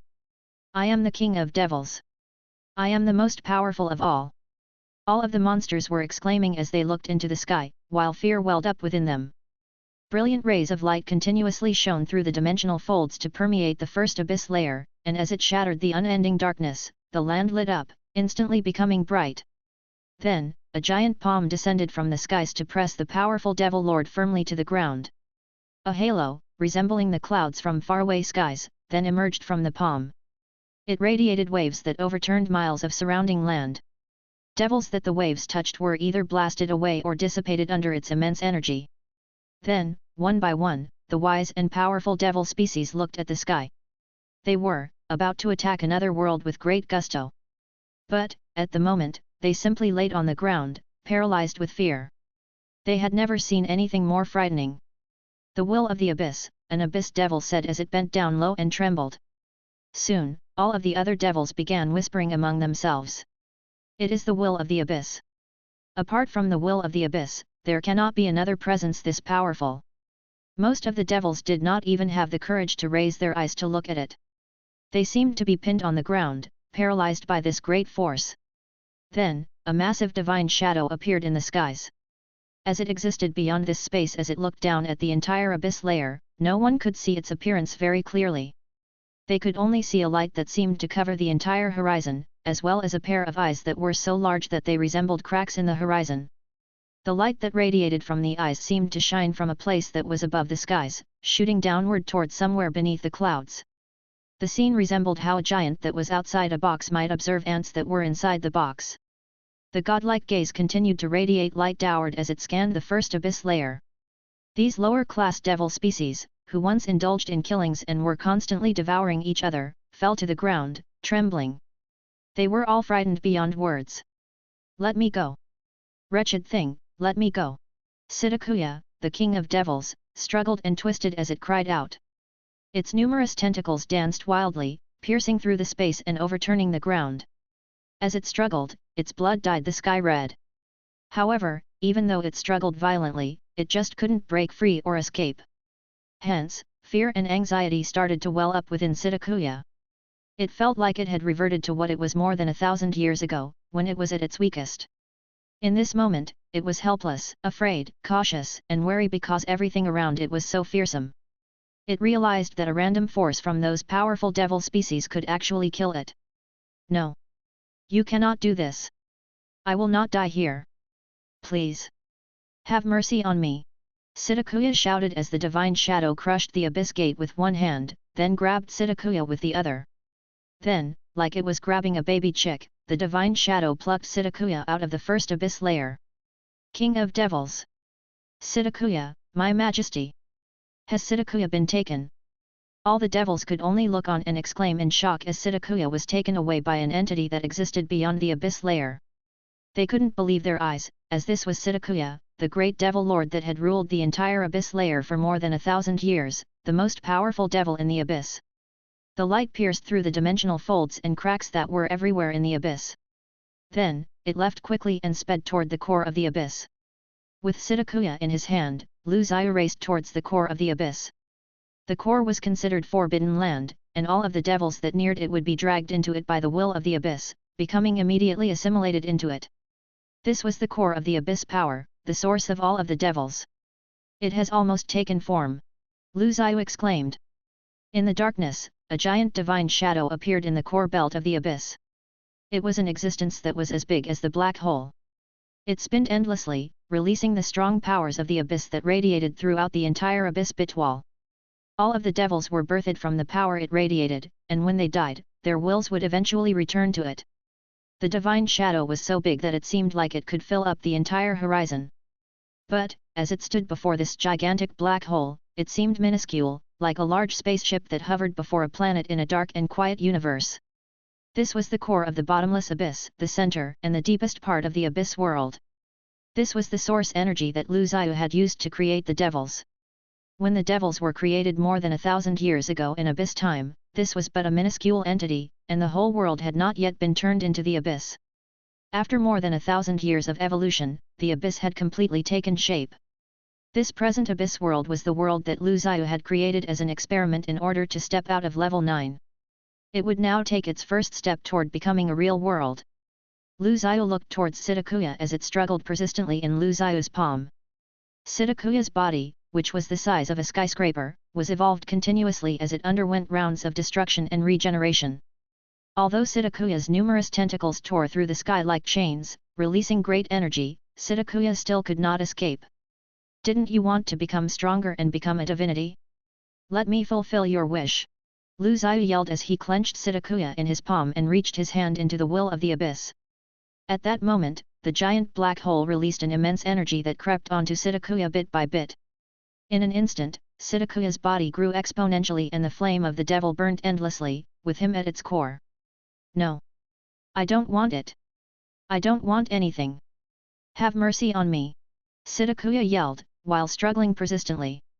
It was so afraid that it no longer resembled a powerful devil lord, but resembled a feeble lamb instead. But, the will of the abyss invaded it endlessly, assimilating it into itself.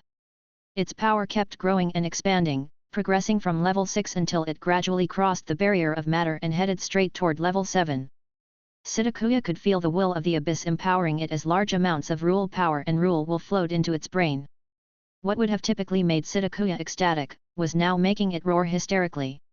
This was because it could feel itself losing control of its body, bit by bit. You scoundrel!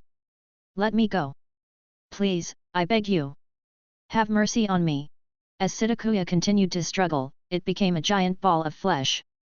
Then, flame of the devil kept expanding and leaping, slowly losing its original form. As the flame of the devil grew, it finally transformed into a massive ball of fire, which obscured the entire sky and became even larger than the divine shadow. It continued to strengthen as the energy from the will of the abyss kept flowing in and empowering it until it was completely assimilated. Finally, it had evolved into a gargantuan monster star that was shooting forth big flames and light. As it revolved around the will of the abyss, it morphed into a huge sun. The sun was blood red, and it emitted rays that were the color of blood and possessed a special force that belonged to the abyss. From the center of the abyss world, a light pierced through the dimensional folds, shooting outward relentlessly. Then, the seemingly endless darkness dissipated within and between the layers of the abyss. At that moment, every devil and monster crept out of its lair. A weak ray of light slowly appeared in the layers of the abyss. The light intensified as warmth and brilliance were cast on every devil. Then, a blood-red sun appeared above the skies and shone on the lands of the abyss. All of the devils were at a loss and could not fathom what it was. They all wondered. What is this red disk in the sky? As the sunlight blanketed the lands slowly, its rays of light exposed a world that used to be pitch black. The contours of the land gradually became visible to the eye. As the devils were terrified by the existence of light, they shrank back into their lairs. The rate of time loss has decreased. The rules are being perfected. Zhiyu could sense the change in the abyss world immediately. Sidikuya had morphed into the blood sun of the abyss, thus introducing a critical rule to the Abyss world. Sitakuya was the first to become the great king of devils in the Abyss world. But, at the moment, Sitakuya was sealed in the sun by Lu Zhiyu, condemned to the core of the Abyss. Sitakuya could no longer move, much less leave. It could only revolve around the will of the Abyss forever. Chapter 280, The God's Covenant. A ray of light descended to the Bitwall, then entered the levitation city. Soon after, another ray of light also descended in the same spot. Lu Zhiyu sat in the grand hall, which resembled the shrine of the gods. The grand hall was surrounded by glass windows, which offered a lovely view of the beautiful scenery outside. There was a towering fairy tree outside, and busy fairies were flitting throughout the forest. Some of the fairies brought Eva fruit from the forest. As she enjoyed the fruit, the adorable fairies sat on Eva's shoulder and sang to her. These fairies played an important role in helping Eva manage the levitation city. The high domed ceiling of the great hall had murals painted on it, and the floor was covered with red carpet. Kelly, the goddess of light, and Verdhandi, had just descended in the form of two rays of light. At present, they were sitting across from Lu Zhiyu. This cannot go on, Verdhandi said to Lu Zhiyu, clearly worried. This is only a level 6 existence, and it is already capable of wreaking such havoc upon the world. If we do not rein things in now and a level 7 existence or a god strikes, it could be absolutely catastrophic. Lord, I agree. We should really address this now, Kelly said, while nodding. Exactly. This is a big problem. Dulmidi, who was barely a young adult, also nodded, a look of feigned seriousness on her face. The truth was that she paid no attention to the things that happened down below. And if she ever did, she wasn't bothered by the chaos, as she was more than happy to witness more chaos. At the moment, Dulmidi was wearing her hair down. Her features were exquisite and pronounced, while her eyes were doll-like. These features made her look charming and extremely enchanting. Her mouth curled up slightly at the ends, revealing a clever and prideful smile. Her glance was piercing and confident, even somewhat intimidating. She was wearing a black cloak and had a huge scythe attached to her back. Her hood, which was upturned, rested behind her hair. For now, there should be no problem, Lu Zhiyu said as he also nodded. But, it will indeed become a big problem in the future. Since you are the gods that manage the rules of the world, you can discuss this matter amongst yourselves and enter into a god's covenant. You can then let Gaia, host of the divine kingdom, amend the rules of the world. He paused for a moment, then continued, you can reject all level 7 existences at the main Bitwall. You have absolute authority to forbid them from entering and descending into the Bitwall. These level 7 existences will then have to either enter the divine kingdom or the underworld, enter the half Bitwall, or leave Maria's world altogether. This will solve our problem. Lu Zhiyu then stood up, waved his hand to summon Gaia, and turned to project something on the screen. The God's Covenant had been drafted rapidly and had appeared before Lu Zhiyu, as if by magic. As it was projected on the screen, everyone's attention was focused upon it. Kelly was the first to sign her divine name on this God's Covenant. With a tap of her finger, divine power rolled forth and left her mark upon it. She was followed by Verdhandi and Dulmidi, who also signed their divine names to the covenant. Finally, Lu Zhiyu sealed the covenant. As he did so, he declared, in the name of the Creator, I declare this covenant valid. In an instant, the covenant twisted and spun. Then, the endless string of words gradually evaporated into the air, like water vapor, and blended into the depths of the world. There was an indescribable change in the depths of the world. While this change was indiscernible to the common man, the gods could sense it. There was a new rule that had been added to the original set of rules. With Lu Zhiyu as the witness, the inaugural God's Covenant had been officially signed. It was now recorded in the archives of the Divine Kingdom and would become a standard of rules in the depths of Maria's world. After they each spoke to Lu Zhiyu, Verdhandi and Kelly left the levitation city to return to their own kingdoms. Dulmidi, on the other hand, stayed and lingered around Lu Zhiyu. Why are you still lingering here? How long has it been since you last took a look at the underworld? Lu Zhiyu asked her. Lu Zhiyu picked his gods like how one would decide who would inherit their home. First and foremost, they had to be his heir. Their abilities were secondary. This was why the three most authoritative divine roles had been given to Kelly, Verdhandi and Dulmidi. This was also why Lu Zhiyu had assigned the role of God of Death to Dulmidi, even though she was rather unreliable. For the less important divine roles, he only needed someone with average abilities and sufficient heart to undertake the responsibilities. But, Dulmidi was clearly over it, and her initial enthusiasm had waned. Just after spending a few days in her role as the god of death, here she was, merely lingering around Lu Zhiyu. She no longer went to the underworld to complete her rounds. Hence, she was clearly not reliable, much less suitable to be a god. But, as the underworld had been running perfectly well for years without a god of death, even if Dulmidi washed her hands of her responsibilities in the underworld entirely, it would be perfectly capable of running itself, as the countless death messengers would maintain order. At present, Dulmidi was sprawled on a sofa. She was barefoot and had her small, fair legs straightened out in front of her. She was reading a novel about knight literature from the Orc Kingdom. The underworld is too mundane. It is utterly meaningless and does not challenge me at all. Everything has already been arranged, and I have nothing to do. All I do is sit there like a statue. So, I figured that I might as well come home. At least I have you to chat with when I'm here. Dulmidi said as she pouted and looked at Lu Zhiyu impatiently. Then, you will have to pick a follower god to act as the second king to the underworld. You will then need to ensure that he or she will run the underworld in your place. Lu Zhiyu replied. Okay, but who should I pick? Dulmidi asked. Lu Zhiyu was at a loss of words for a moment before he replied, the choice is obvious. Have you not observed your believers and their religions? Dulmidi pondered his words, then replied, no. I have not been observing much since I set up the divine system. Do you mean Ketasus, that rather formidable king of the humans? Well, Ketasus is an interesting person. He is very devout, but his faith does not lie in the gods. Instead, he places his faith in religion itself. In fact, his entire life has been devoted to fulfilling his initial promise to me and accomplishing his goals. Moreover, he is an idealist. Lu Zhiyu answered instantly. He then looked at Dulmidi and continued, so, you shall guide him and ignite his divine flame, as well as receive him as your follower god and make him the second king to the underworld. Dulmidi's eyes lit up instantly as she said, this plan sounds mighty interesting. Ketasus was haggard and looked like an elderly person. This wasn't surprising, as he was already 200 years old. While he still had a long way to go before his life would end, Ketasus felt that he was indeed an old man. This was not so much a matter of his physical age, but his spiritual age. He had fought his entire life, so he was extremely weary.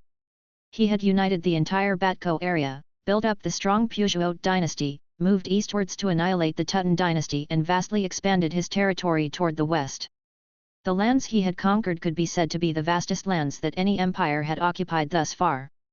The great dynasties that he had established were also the most powerful ever to be documented. They were even superior to the Crete Empire that occupied the entire central province. But, the eastern world and the Batco area had a very small population, most of which was extremely poor. It was Ketasus who had brought the Batco population out of their squalor, while guiding them to pursue a brighter future. At present, they occupied the vast and fertile lands to the north of the Tutan dynasty. The crops they produced were vital, as they protected the entire population of the Peugeot Empire from famine. After Ketasus had accomplished this great feat, he had slowly lost his ambition. This was especially the case after he had been repeatedly defeated by the city alliance of Xi'an. Thus, he currently had no interest in territorial expansion. He had already realized his initial dream and no longer wished to wage war endlessly. At the moment, Ketasus looked down from the top balcony of his palace, which was the highest point in the entire capital. From here, he could see everything within his territory. This is indeed a glorious world that I have created. This thought made Ketasus both proud and a bit sad at the same time. He was proud because he had influenced an entire era and generation, yet he was somewhat sad because he could no longer keep up with the changing times. Times are changing so quickly. This world has already changed so much. I am old now and no longer can I keep up, he exclaimed to no one but himself. Chapter 281, The Trip to the Underworld. The sky in the underworld was grey, and it looked as if there were layers of dust and fog covering the world above it. Hence, no matter how hard one tries to see it, the main world above was as if it were invisible. This underworld was the very bottom of the world, and it was a land of death and finality, the end of everything. This was where all of the ghosts belonged as well. At the moment, all of the ghosts were standing in the underworld, looking up at the sky, yet none of them could see through the layers of fog. It was as if they were looking up at the heavens from hell. The enormous gate to the underworld was towering in front of the Styx, and there was a constant stream of ghosts lining up there, all of them waiting to enter the kingdom of death. The only ones who were qualified to line up there were extraordinary in some way, or were sorcerer disciples, magical beasts, titan dragons, or from other races, like fairies and Sahajan. Only those from exceptional bloodlines or ones with special powers were deemed suitable to be among these ranks. As for the ordinary human beings, they would simply return to the origin point of the world when they died. Woo woo! SC. The messengers of death, wearing black capes, were wandering around the kingdom of death, their blurry shadows following behind them. They were responsible for keeping order in the kingdom of death. As such, whenever a powerful ghost tried to resist going into the underworld by using its special powers, they would rush at it and harvest its soul. As more and more deceased beings showed up, it all became more real. The ground of the underworld was expanding, and now, outside the kingdom of death, a vast land existed. There were some strange phenomena occurring on that land because of the power of the dead. Some parts of the land were extremely bizarre, and some were even filled with horrendous monsters. At the center of Kingdom of Death was an enormous city of the death. It was filled with ghosts who had lost their living memories. The city was akin to the cities of humans. After undergoing the judgments, ghosts that passed could restart their lives in the city. As for those who couldn't pass the judgments, they were nailed to the wall outside the city. The gate to the underworld looked ordinary, but it was anything but that. This was because it was the sole entrance and the exit to the underworld. Thus, those who wanted to enter or leave all had to pass through that gate. Speaking of going through the gate, when Kedissus was going through the gate to the underworld and going to Kingdom of Death on the boats to the Kingdom of Death, he, unlike most, was quite calm. After all, he was a priest from the Temple of Sky, so many messengers of death had greeted him on his way. As such, he knew that he was different from the regular dead beings, as he was summoned by the goddess of death and was meeting the god as a human being instead of a ghost.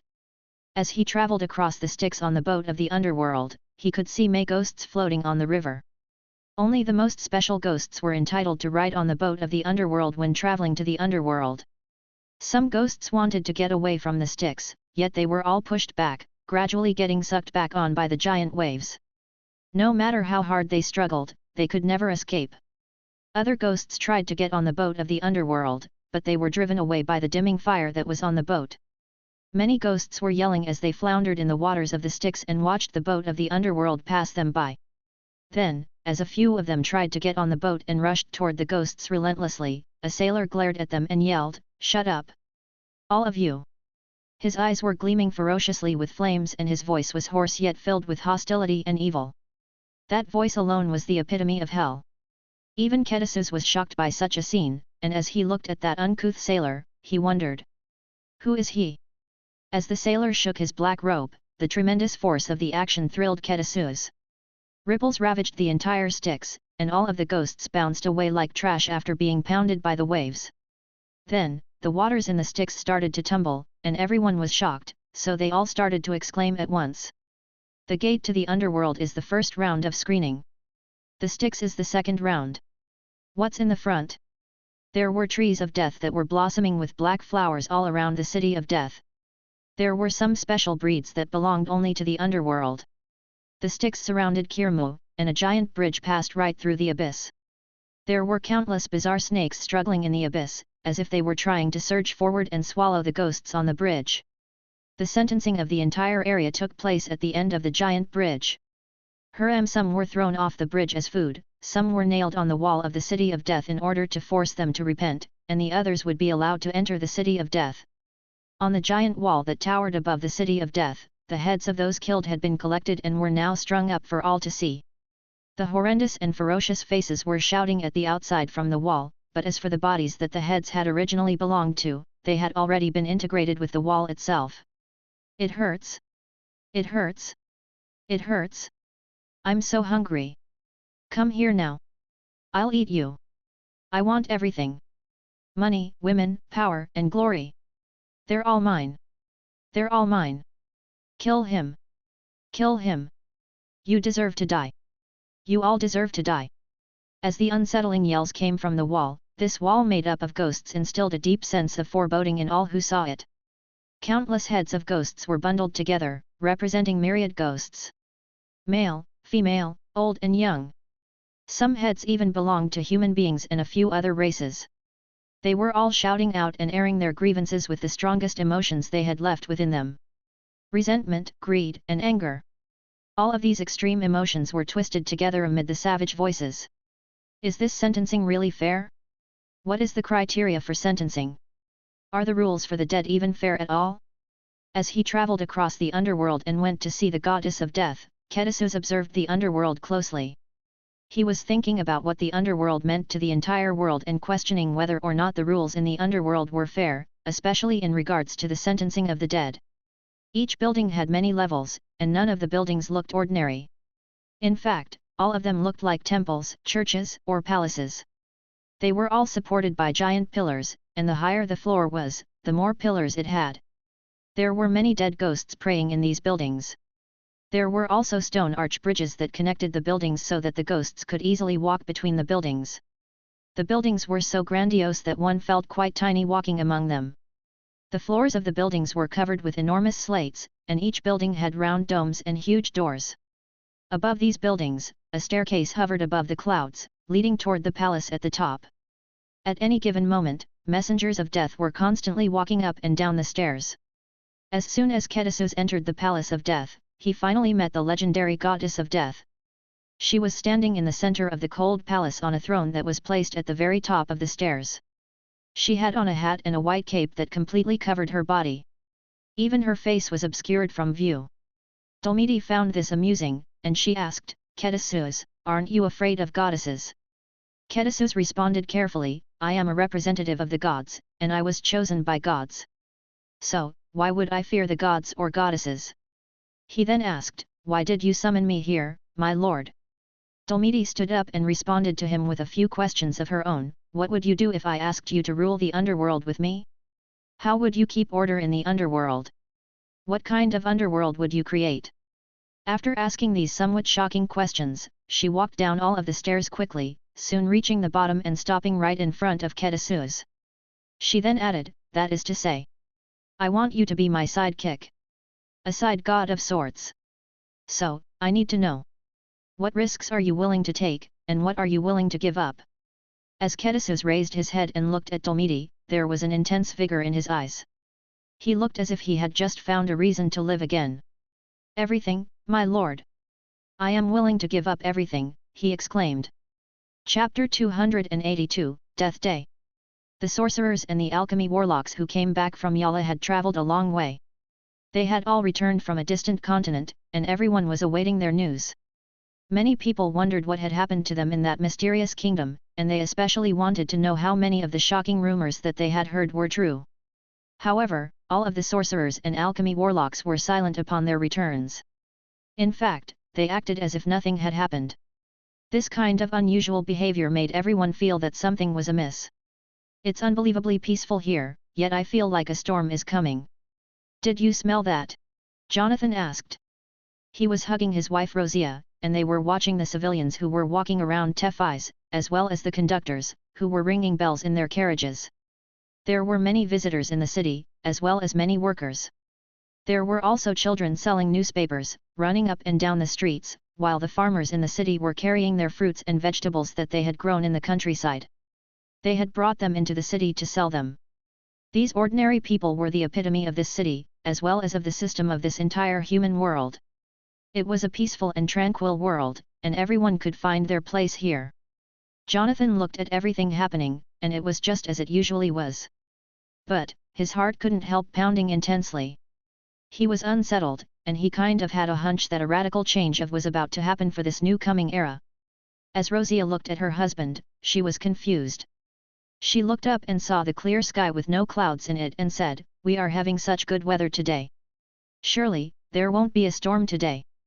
Before this, Marina had accepted Jonathan as her student at Akkad Alchemy College in front of all of the teachers and alchemy warlocks. It was the first time in decades that Marina had accepted a student mentee, and it represented the inheritance of the alchemy technique of Marina Boza. It also meant that Jonathan had stepped into the core circle of the alchemy warlocks in this world. This was what Jonathan had always wanted. However, after everything that had happened, Jonathan truly saw how this world really was, especially how powerful the gods were, which had greatly broadened his horizons. At that moment, as Jonathan held his wife in his arms, his eyes were filled with various emotions. This is an era of great changes, yet this is also an era full of opportunities. I, Jonathan Brown, am destined to have a leading role in this era. Just after he finished talking, one of the kids selling newspapers waved a newspaper that seemed to have some urgent news printed on it as he yelled, "Extra! Today's news! Read all about it!" The boy then began shouting a synopsis of the article on the front page. The king of Peugeot announced that every April 20th is Death Day. This is the most important worship day for the Temple of Sky. On this day, all of the disciples must. Jonathan stopped the sales kid mid-sentence and said, "Give me one of those." Jonathan knew that there were 3 levels in the Temple of Sky, which were the godly sky sector, the death underworld sector, and the human sector. Since the goddess of death was the most important goddess in the Temple of Sky, Jonathan knew that the King Ketesus of Peugeot wouldn't just announce a piece of news like this for no reason. Besides, the gods were all acting weirdly at this time, so many people were wondering what exactly they were up to. Jonathan read the newspaper carefully, discovering that there was going to be a grand ceremony on April 20th, which would last for a month. As it was on the front page, which was such a prominent position in the newspaper, one could infer that it would be very special. When Jonathan went back to Akkad Alchemy College to attend classes the second day, he was called to the principal's office by Marina. "Have you heard of Death Day of the Temple of Sky, Jonathan?"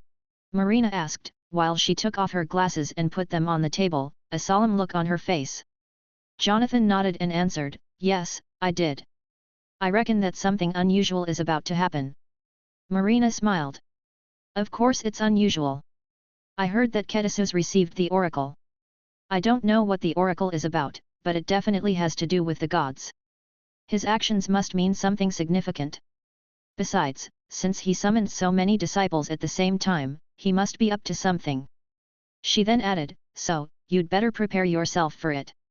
We'll join that ceremony as members of the Parliament of the City Alliance of Xi'an." "Sure thing, teacher." Jonathan didn't expect that his teacher Marina was going to bring him along. Besides, Jonathan had a hunch that this ceremony wouldn't be as simple as described by Marina. Teacher must have known something about it already, otherwise she wouldn't be that cautious. After Jonathan left, Marina stood up, took a look at the shelf behind her, and took out a book from it. It was a biography about Ketesus. Meanwhile, all of the post offices sent the orders to everyone in Peugeot. Since everyone in the Temple of Sky regarded Death Day as an important holy day, all of the disciples were mobilized. Countless disciples marched toward the capital of Peugeot, the city of Babur, faithfully. The kingdom also sent invitations to the other nearby kingdoms. As for the countries, they also sent representatives. Hence, regardless of their beliefs, everyone sent groups of representatives to the capital of Peugeot.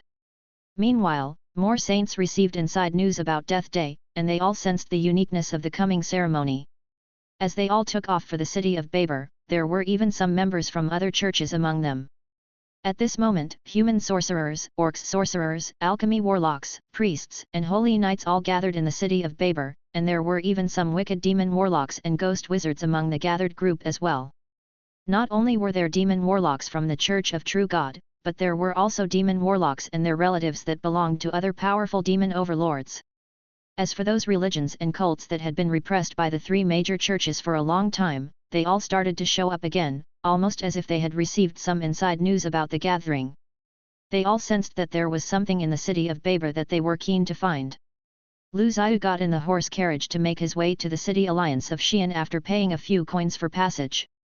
He was sitting in the back of the carriage, holding hands with Dulmidi. Quite a few people got into the carriage after them. Dulmidi sat beside Zhiyu, pouting. "Don't treat me like a child, and stop holding my hands. I'm a grown-up now." Zhiyu looked at the changes going on outside the City Alliance of Xi'an. He could see that all of these changes had been brought about by the alchemy warlocks. The workshops had greatly improved the City Alliance's productivity, and the establishment of alchemy academies had improved the literacy rate of the people exponentially. Most of the people on the street were well dressed, many of them wearing coats and hats. Everyone looked very nice, which would have been a rare occurrence on the Alan continent a century ago. The foundation has already been built. It's almost ready. Now, all he needs is an opportunity. Lu Zhiyu nodded while saying this, yet Dulmidi couldn't quite understand what he was talking about. Dulmidi was wearing a black tux, which made her look exceptionally nice. Her golden eyes were glinting with confidence and pride. She definitely stood out among all of the others. "I've been doing good, haven't I?" she asked Lu Zhiyu. "Pretty good. It just doesn't look right. Kedisu still needs to pass a couple of crucial steps if he wants to become a real god. Also, his showing such ostentatious behavior at the first step will bring him huge trouble."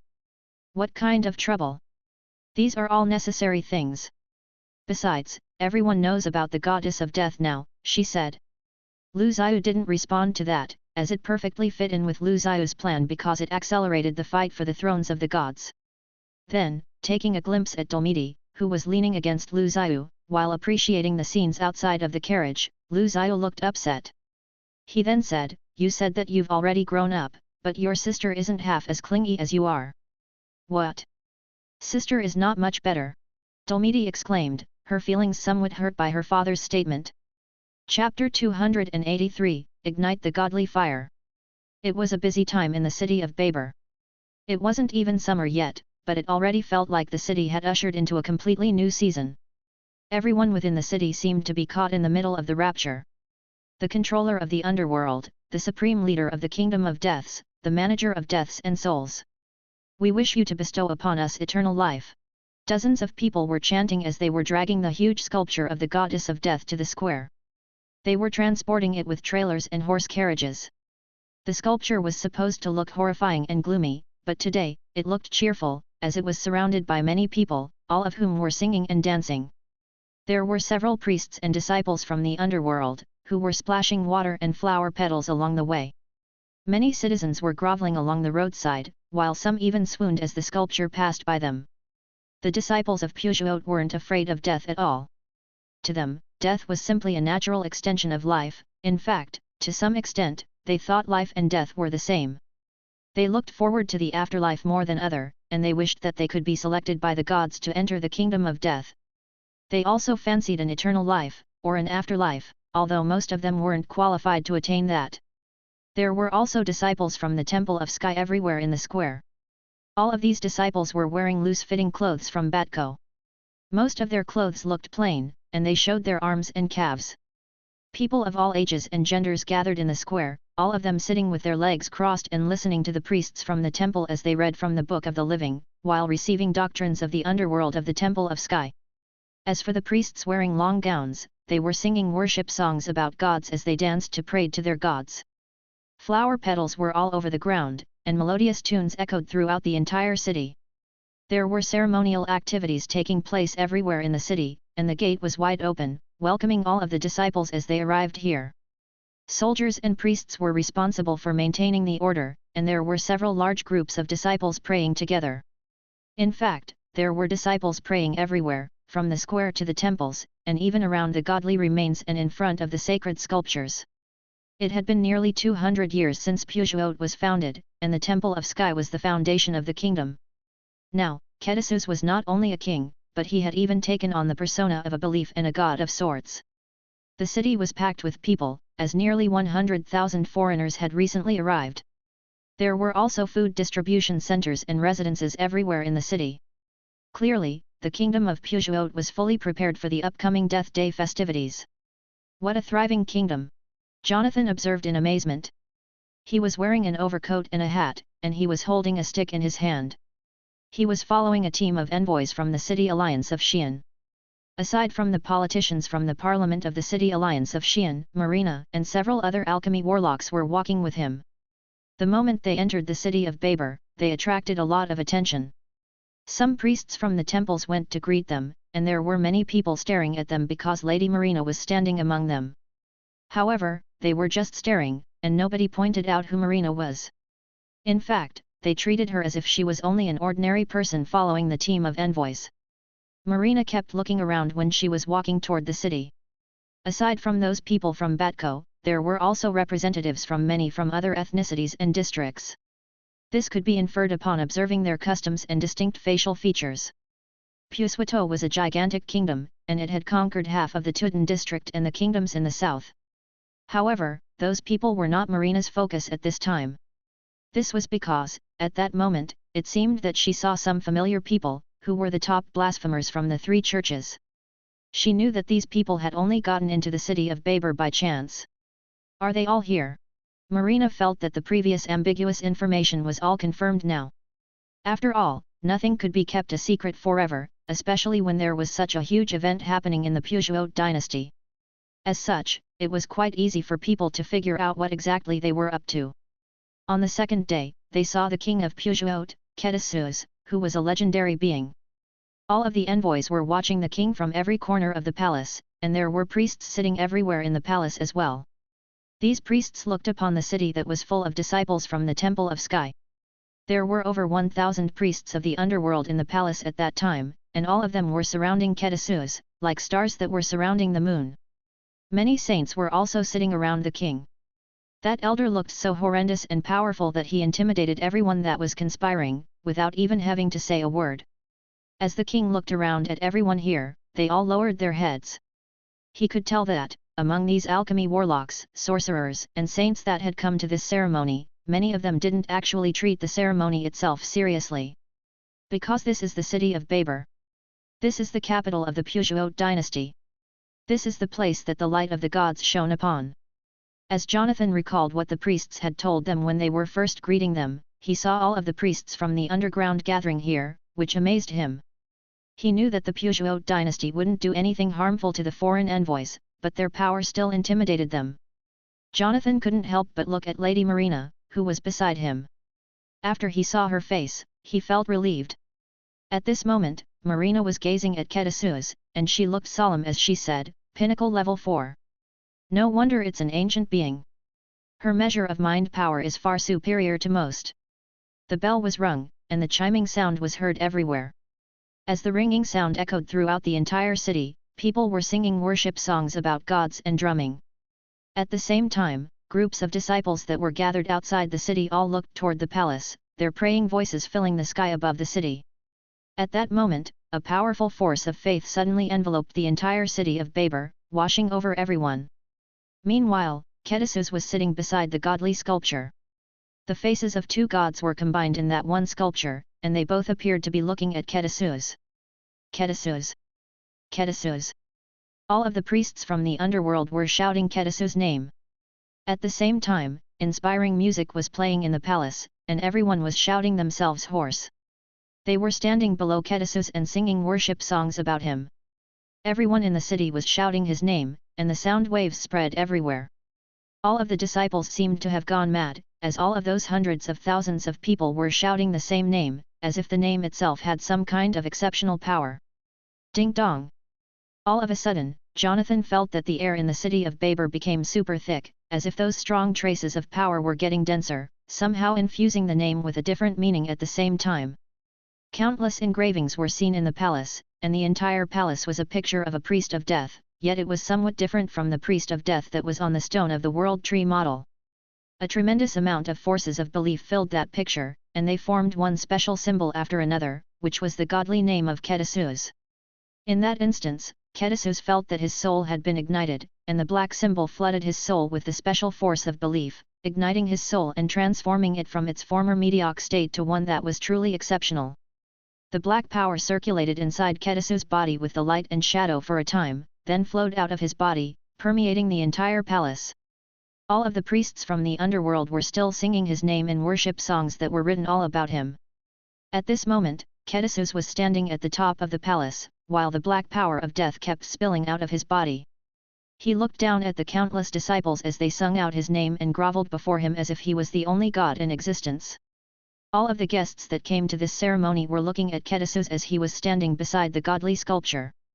They could see his power emanating from his body, and there seemed to be a fierce fire burning inside his soul. At the same time, a black godly power kept seeping out of his body, and under the force of belief, it kept expanding. Jonathan was thrilled by this. He stared at Ketasus with his eyes wide and said, "Cohered godly name, ignited godly fire, and a transformed godly body. Is that the whole process? Is he really becoming a god? At this moment, everyone stared at Ketasus, whose power was surging. A fire quickly surrounded his body, then a giant black shadow immediately flew out of his body. The body of a god! Marina exclaimed as she stood up and looked at the changes on Ketasus' body. This was the first time that someone had seen a human being becoming a god. It was also the first that a mortal being had stepped into the domain of the eternal gods. Touching the eternal stars as a mortal being. Out of nowhere, that line came into Jonathan's mind. As he saw the black power of light and shadow coming out of Ketasus' body, the enormous palace seemed to have been dyed black. At that moment, his eyes were glinting with fear, craving, and expectations. Other than him, many of the beings who came to the ceremony of Death Day and had been hiding in the city of Babur all looked at the palace, clearly thrilled. This was because the enormous palace was enveloped by a giant black light dome. Those people outside the palace couldn't see anything going on inside of it, but everyone could still sense that a vibrant ripple was surging through it, a ripple that was about to burst out at any second. At that moment, a black shadow flew out of Ketasus' body. It was the shadow of an enormous god, who was holding the book of the deceased. As it struggled its way out of Ketasus' body, the shadow kept getting more dense and large as it was imbued with the power of prayer and belief. It then stood up and flooded out of the palace, stopping at the center of the city of Babur. As that shadow of the black-caped god occupied the entire center of city, it looked as if it was a giant that was overlooking the city. Then, a giant black cape wafted in the air, like a rainbow, high above the city. This signified that the true God had arrived, and all of the disciples were shouting at the God in exultation. He has actually taken that most important step, an onlooker exclaimed. Those people who were watching this scene were exhilarated. Ketasus' success showed them that it was possible for them to copy his success, which gave them great hope. The ceremony of Death Day lasted for a whole month. During this time, Ketasus successfully ignited the godly fire. The news that Ketasus had condensed the body of a god soon spread throughout the entire world. Chapter 284, The Battle for the Throne of God, I. More than a dozen horses were pulling a carriage behind them. Inside, people, each in a different mood, were discussing the recent news. Ketasus has no way out. He must become a god in a few years. Jonathan said with some excitement. Marina leaned against the window and appeared calm. Yes, in order to light the divine fire with a mortal body, then transform into a divine body, he is constantly consuming his soul energy. If he wants to reach level 7 in a short period of time and ascend the throne of God, he'll need the power of belief. Otherwise, he will die. Hence, he can't wait. But, only hundreds of thousands of people's beliefs can ignite the divine fire. That's almost impossible to gather. Jonathan said. Ketasus has Pujuot, as well as the support of the gods, so there seems to be no problem, at least theoretically. Marina said. The delegation from the Shan City State Alliance was on the way home in a horse-drawn carriage. Just like the other delegations from other places who had come to attend the Festival of the Dead, they were always in a state of constant worry. Nowadays, this kind of public carriage running on its own track had been widely popular in the Shan City State Alliance and Pujuot, including the northern part of Tudan that was occupied by Pujuot. In the carriage, Jonathan was sitting and talking to Marina about what he had seen in Babur. Jonathan suddenly looked at Marina and changed the topic, asking, "When can we alchemists have a god of our own?" Marina laughed. "That's not an easy thing. We don't have the same divine guardianship as Ketasus. Whether we are trying to acquire belief to light the divine fire or searching for a divine personality, which is a must for ascending the divine throne, we are bound to face huge risks and fierce competition." She then added, "After all, this is a war over divinity. They will not give up this opportunity. Everyone who is qualified for this competition will become our enemy. Also, there's something else that requires careful consideration." Jonathan was puzzled. "Mentor, what else is there to consider?" Marina immediately responded, "Whether or not it is necessary. For instance, does an alchemist really need a god? What price will we pay if so? And, is it worth that price? Jonathan, we are not going to be strong just for the sake of being strong, nor should we be gods for the sake of being gods. Believers believe in gods, but we alchemists have our own beliefs." Jonathan was shocked by her somewhat blasphemous words. He now suddenly realized the difference between the older alchemists and their descendants. After returning from the city of Babur in Pujuot, some alchemists who knew what happened were talking about it. Most people only knew that, during the Festival of the Dead, a miracle had happened in the Heavenly Palace. As for the deeper meaning behind it, only a few understood that. These were the people who knew the true meaning of this Festival of the Dead. Naya City, Sumerian Kingdom. The Sumerian Kingdom was founded more than 100 years ago. It was located in the Sumerian plain, and its current capital was the old capital of the Crete Empire. Since the Church of Light built the Kingdom of the Church of Light, the king of the mercenaries had established the Akhenaten Empire. Then, after the rise of the Sumerian Kingdom, the three of these empires jointly occupied the whole central province. The Sumerian Kingdom had become a powerful empire on the mainland of Alan and had a strong national strength. At the moment, the king was Lani I, who was a young man in his early 20s. A crow that was carrying an important letter had travelled from a distance, crossing mountains and rivers to arrive in the city of Naya. It did not go to the kingdom's postal department, but went directly into the royal palace and was immediately received by a palace guard. The guard took the letter from its claw and delivered it to King Lani immediately. Dead. Really dead? After reading the letter, Lani jumped up in excitement and grabbed the guard's neck, causing his smooth facial skin to instantly wither. The guard's pupils then bulged as he gasped for air. Lani looked like a monster. As he could not conceal his ecstasy, he was shouting out loud and behaving in a frenzied manner. In all of the commotion, he had strangled the guard. No one would have thought that the king of the Sumerian kingdom was a monster, and that the whole royal family was all devil kin with devil's blood. It turns out that the Sumerian kingdom was a devil's kingdom. The old thing is dead at last. Without him, I am the master of the Church of True God. I am the supreme king of the Sumerian kingdom. Lani was still reveling in the ecstasy of it all when the guard who had been strangled suddenly grabbed him by the ankle and looked up at him. The guard's expression became extremely weird, and his skin started to change little by little. His pupils reflected the devil fire, mucus seeped out of his skin, and a large number of tentacles extended out of his head. The guard looked at Lani with a look that Lani knew quite well. It was filled with cruelty and greed. Lani, are you so happy that I'm dead? A voice arose from the dead, strangled guard. Lani was so frightened, he tripped over the throne and wanted to run outside, but the monster that the dead guard had transformed into was preventing him. A large number of tentacles kept twisting and pulling, covering the dead guard monster completely. How could this be? But I just killed you. You should be dead.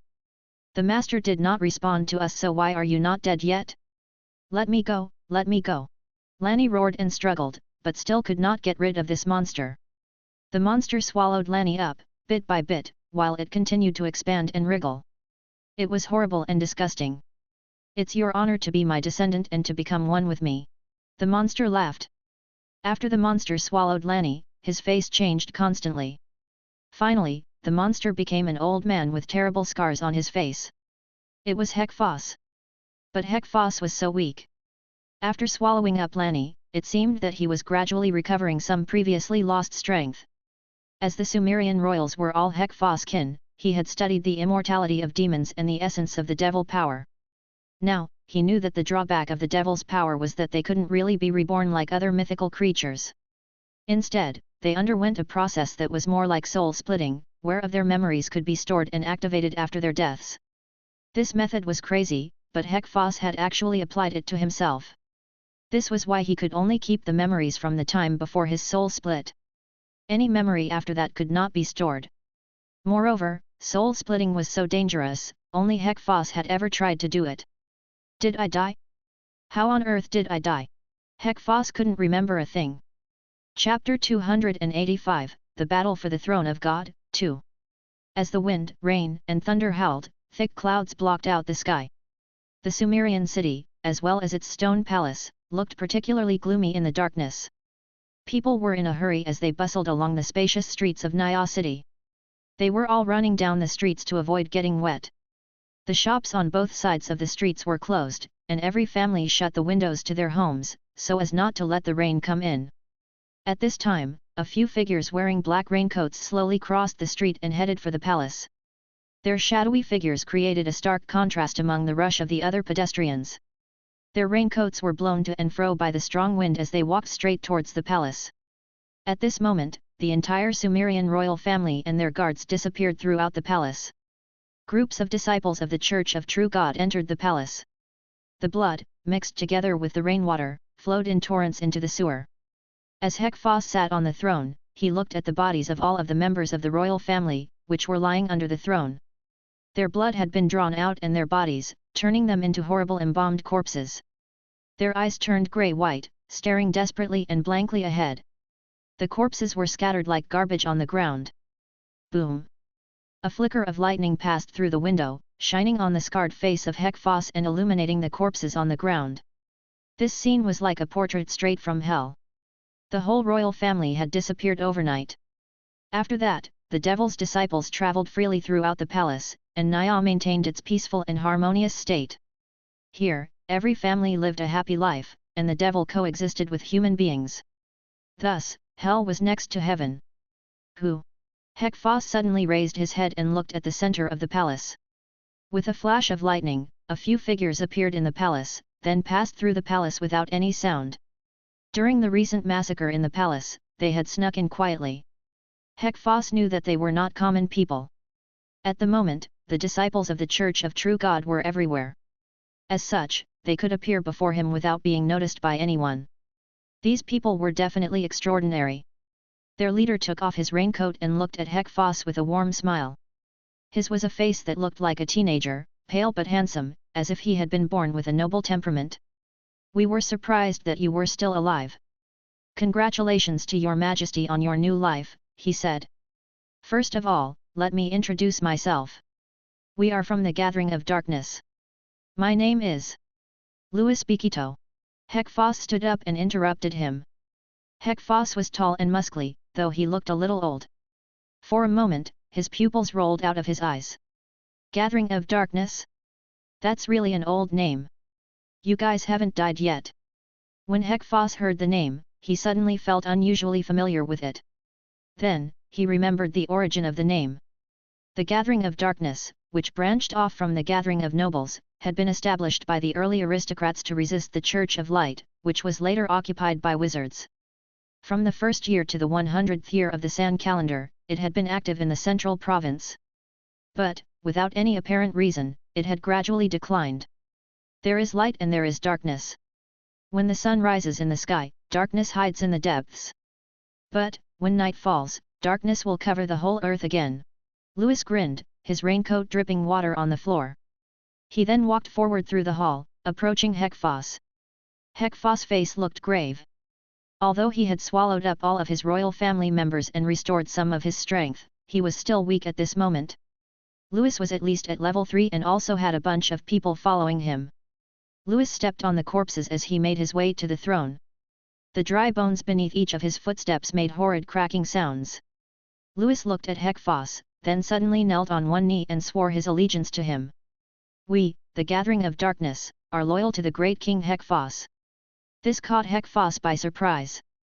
He sat down on the throne and looked at Louis' bowed head. "Why do you want to be loyal to me, and what do you want?" Louis said, "We want to sell our service for a good price. This is because the wizards, the Faith of the Sun, the Church of Light, and the alchemists, even the whole Alan continent won't welcome us among them. They are all oppressing us and trying to eliminate us. Only with the help of your Majesty, who has control of the whole Sumerian kingdom, will we have a future." Hek-Foss' eyes twinkled. "So, what can you offer me?" Louis stood up and extended his right hand forward. "Church of True God will have a true God, and this God will be the great King Hek-Foss." Hek-Foss laughed. "That's funny. Why do you come to me if you can such a thing?" Louis stretched out his hands and said with a touching voice, "Although we have mastered the method of divinity, we do not have enough followers. Looking at the whole continent of Alan, only your Majesty has a real chance of becoming a true god. After all, you have the Sumerian kingdom. So, maybe it won't be too long before we all call you a god." Hek-Foss laughed scornfully. "You actually think I'll believe you if you say that?" Hek-Foss stood up, as if he were about to call out all of the demon warlocks of Church of True God in the palace to deal with these bozos. Seeing his change in demeanor, Louis immediately said, "But, the benefits we bring to your Majesty are real. Don't you want to hear about them? You will not only be able to learn about how to become a god, but you will also get the support of our Gathering of Darkness, which will be a great help to your Majesty, especially at this time. Hek-Foss was still unconvinced. Maybe it's not help that you signify for my kingdom, but a group of hungry wolves coming to prey upon us. Louis saw the change in his eyes and got nervous. They had come all the way to look for an opportunity in the Sumerian kingdom, but none of them thought that Hek-Foss would still be alive. This old monster, who had lived for 200 years, made Louis extremely afraid. As long as he did not die, the enormous power of the Church of True God would be impossible to resist. This definitely disrupted Louis' original plan. But, at this moment, they had found another opportunity, as Hek-Foss seemed to come around after thinking on it a bit more. I can give you a chance, of course, to show me what you call loyalty and sincerity. Hek-Foss said to Louis. Louis smiled slightly, but Hek-Foss suddenly remembered something, so he asked Louis, your last name is Bikito? Why does that sound familiar? My ancestor was Li Wisai Bikito. Louis smiled and said. As the thunder and lightning raged outside the window, Hek-Foss looked up at Louis, seeing him in a brand new light. Chapter 286, The Battle for the Throne of God, 3. As long as the meat is tempting enough, hunger and greed will drive him to swallow it up without hesitation. Louis thought. Hek-Foss surely won't live long. Although I don't know how he survived until now, and he certainly has a big problem. Those who are below level 4 can, at most, live for 200 years. This is because their mind power will become weaker and continue to lose its vitality, that is unless he finds some special areas that are suitable for the growth of mind power. As Hek-Foss is a level 4, he must have a stable mind structure. But, he seems to have some problems. His strength and soul have weakened a lot.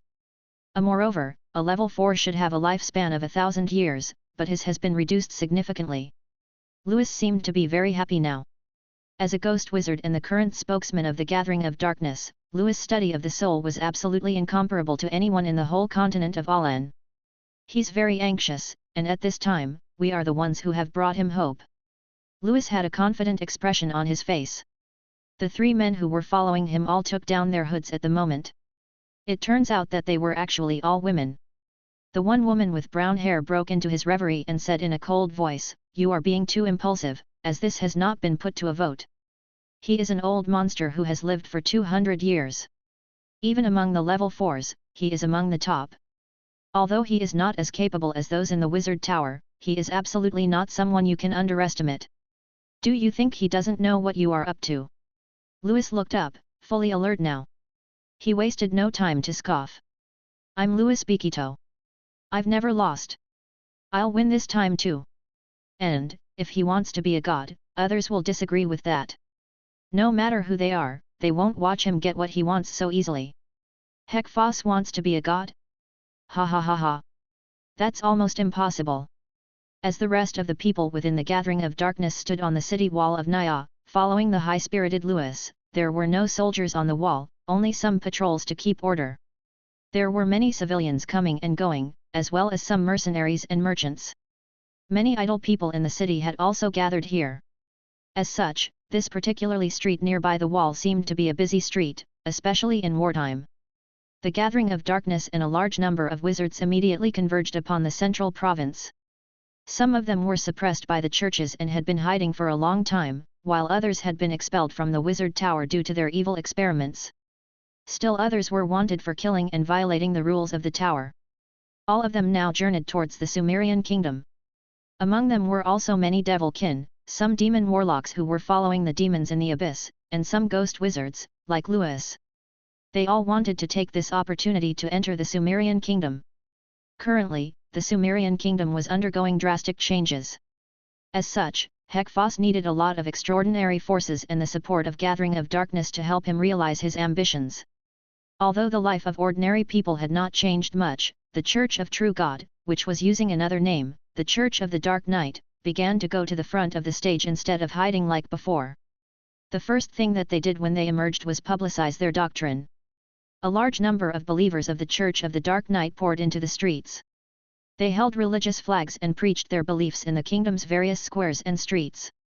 The Master of the Night, the Ruler of Stars, and the King of Dreams. We offer you the highest faith. We call your name and pray to enter your kingdom. Those who believe in the Master of the Night will be protected by gods and will enter the kingdom of gods after death, without being nailed to the wall of the dead.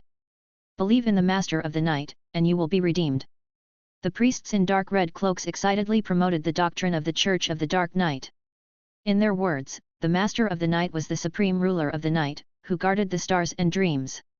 The great Master of the Night. You are the ruler of darkness, the supreme God. God.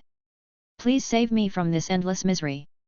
I am your most devout believer, so please forgive me for my sins. A large number of believers cried at the altar, and many people shed tears as they were listening to priests preaching. The so-called Master of the Night immediately showed his extraordinary power. Priests distributed food to the poor and underprivileged families. Immediately, tens of thousands of people believed in the Master of the Night. With more and more people believing in the Church of the Dark Night, it quickly dominated the entire Sumerian kingdom, resulting in its doctrine and beliefs to spread to various cities and countless families. Subsequently, the Sumerian kingdom introduced a law which designated the Church of the Dark Night as the official state religion. In the name of the Church of the Dark Night, the Church of True God, which was regarded as an evil religion before, now turned into a new dominating religion in the Alan continent. The wizards, ghost wizards, and demon warlocks within the gathering of darkness, now dressed in the religious attire of the Church of the Dark Night, then stood in front of the people and showed them kind and sincere smiles. They had become priests of the Master of the Night. Louis became the high priest of the Church of the Dark Night, which gave him a high status in the Sumerian kingdom. The abandoned temple of the Church of Light in Naya was soon renovated, and the statue of the Master of the Night was placed upon the highest platform. Louis stood on the stage of the temple, guarded by the priests of the Master of the Night. While pious followers knelt down on the square, Louis also showed a pious expression, as if he was the most pious believer here. His face looked peaceful and sincere. When he looked down at the followers, he seemed to love the whole world. He then said, "Now, let us pray for the Supreme Master of the Night, the Guardian of Stars and Dreams." Chapter 287, The Battle for the Throne of God, 4. The Supreme Ruler of the Night and Stars?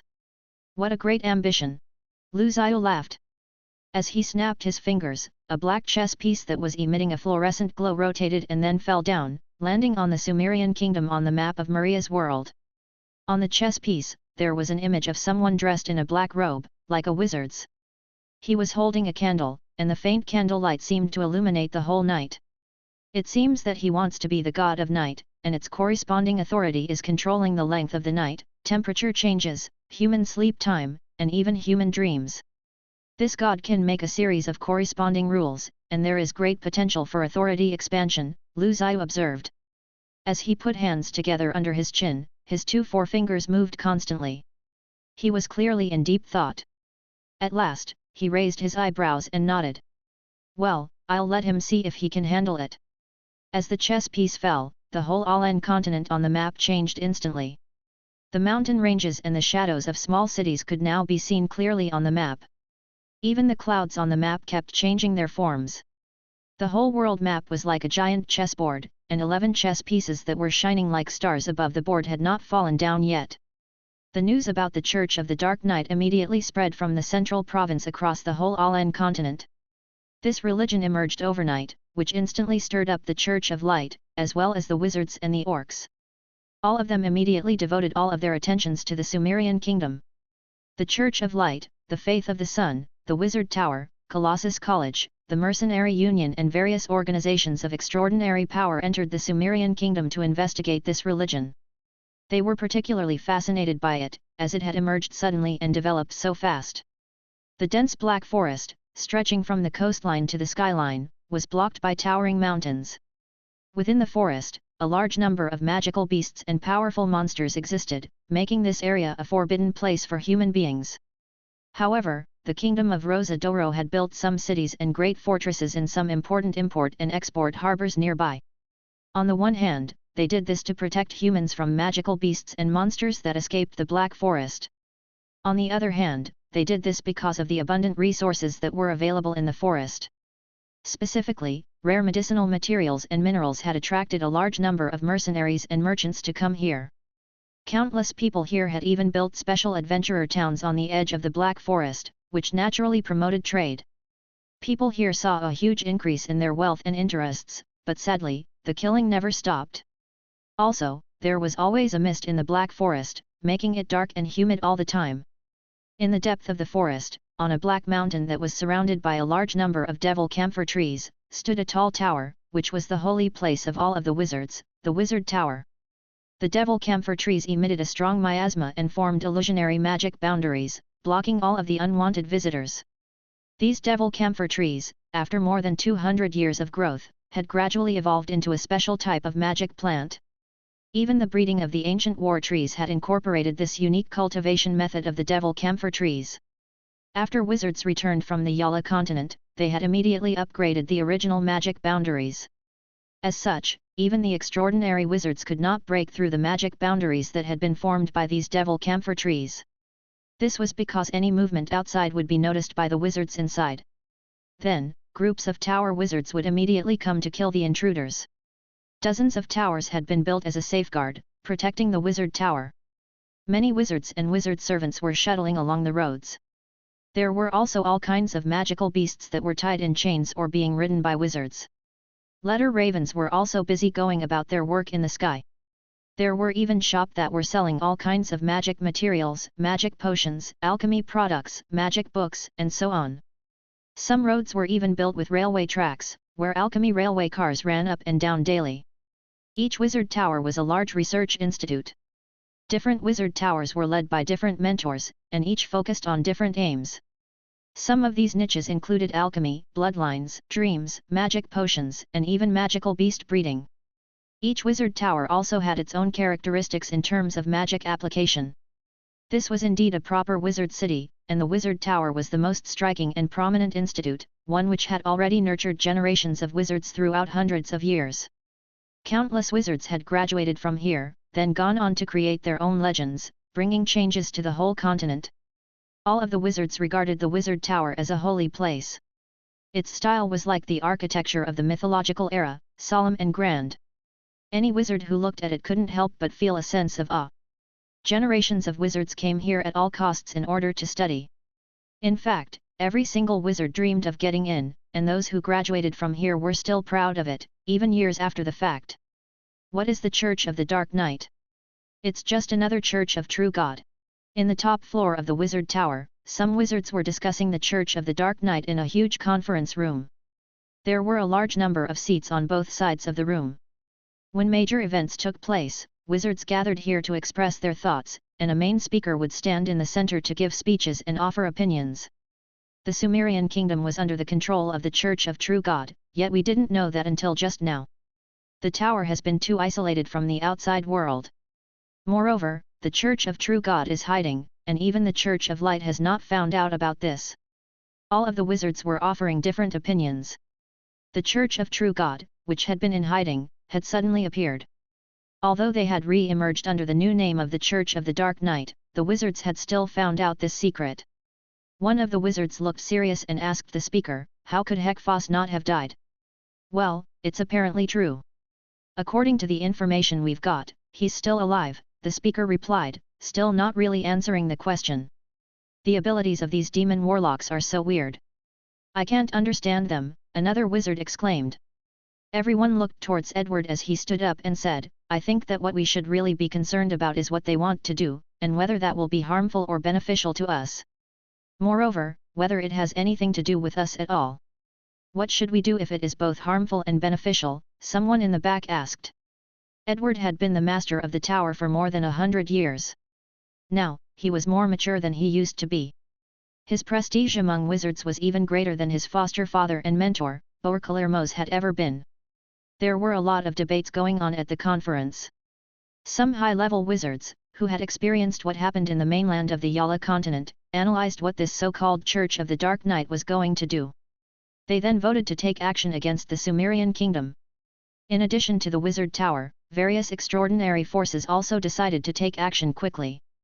But, before they could actually take any measures against the Church of True God and the Sumerian kingdom, news came from the Sumerian kingdom that Hekfos had held a ceremony to ignite the divine fire. Chapter 288, The Battle for the Throne of God, v. A huge black light ring spread out in the sky above Nia. The sky flowed like a river under the power of this ring, and all of the stars were hidden in the cloudless night. It was completely dark. In the darkness, more than 200,000 citizens held up candles and gathered in the streets and lanes. The light from the candles converged like a starry river, illuminating all of Nia. These candles symbolized the faith of the people. Lately, more and more people had become pious believers, and the city was undergoing dramatic changes. Louis Bikito looked at all of the people of the city. Men and women, young and old, everyone was holding candles and devoutly worshipping to the Master of the Night.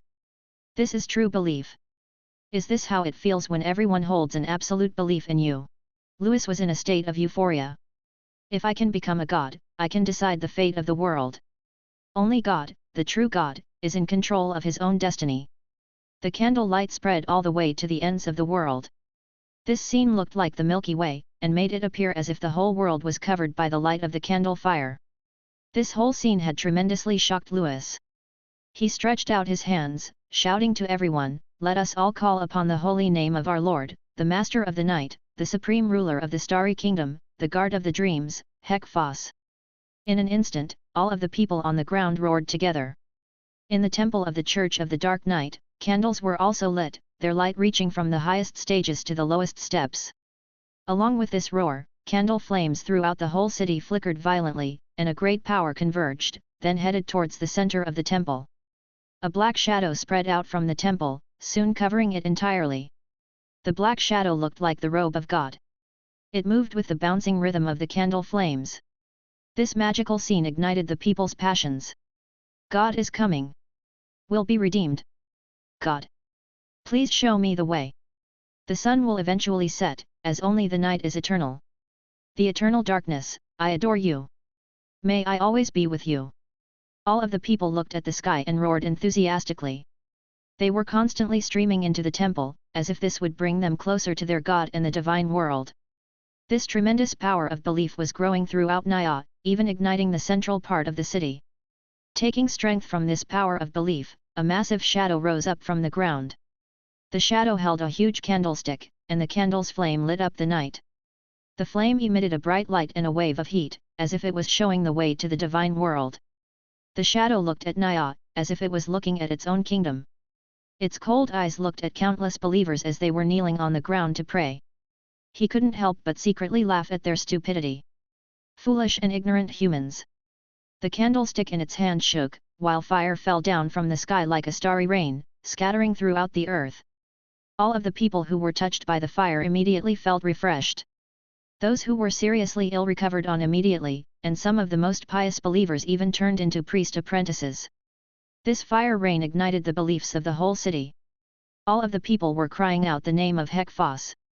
Gradually, the shadow disappeared, yet the people's enthusiasm didn't decrease. The city then hosted a celebration ceremony, which lasted for a whole month.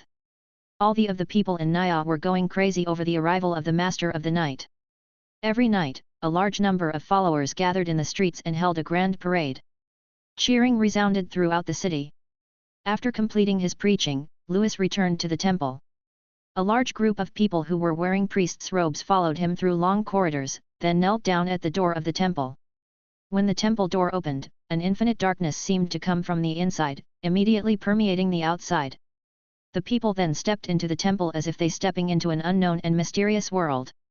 When Louis walked in, all he could see was an endless dark world. Although his feet stepped on the ground, it felt like he was stepping on a river. Ripples of darkness spread across through the ground. In the middle of the dark temple, an old man in a black robe floated in the air. The old man opened his eyes, which were like candles, lighting the entire world. The light was being projected onto Louis from above in the sky. "My Lord Hek-Phos, I call out your holy name and listen to your will." Louis laid on the ground like a devout believer. He saluted Hek-Phos and kissed the ground. He appeared to totally believe what he was saying. "How long will it be?" asked Hek-Phos.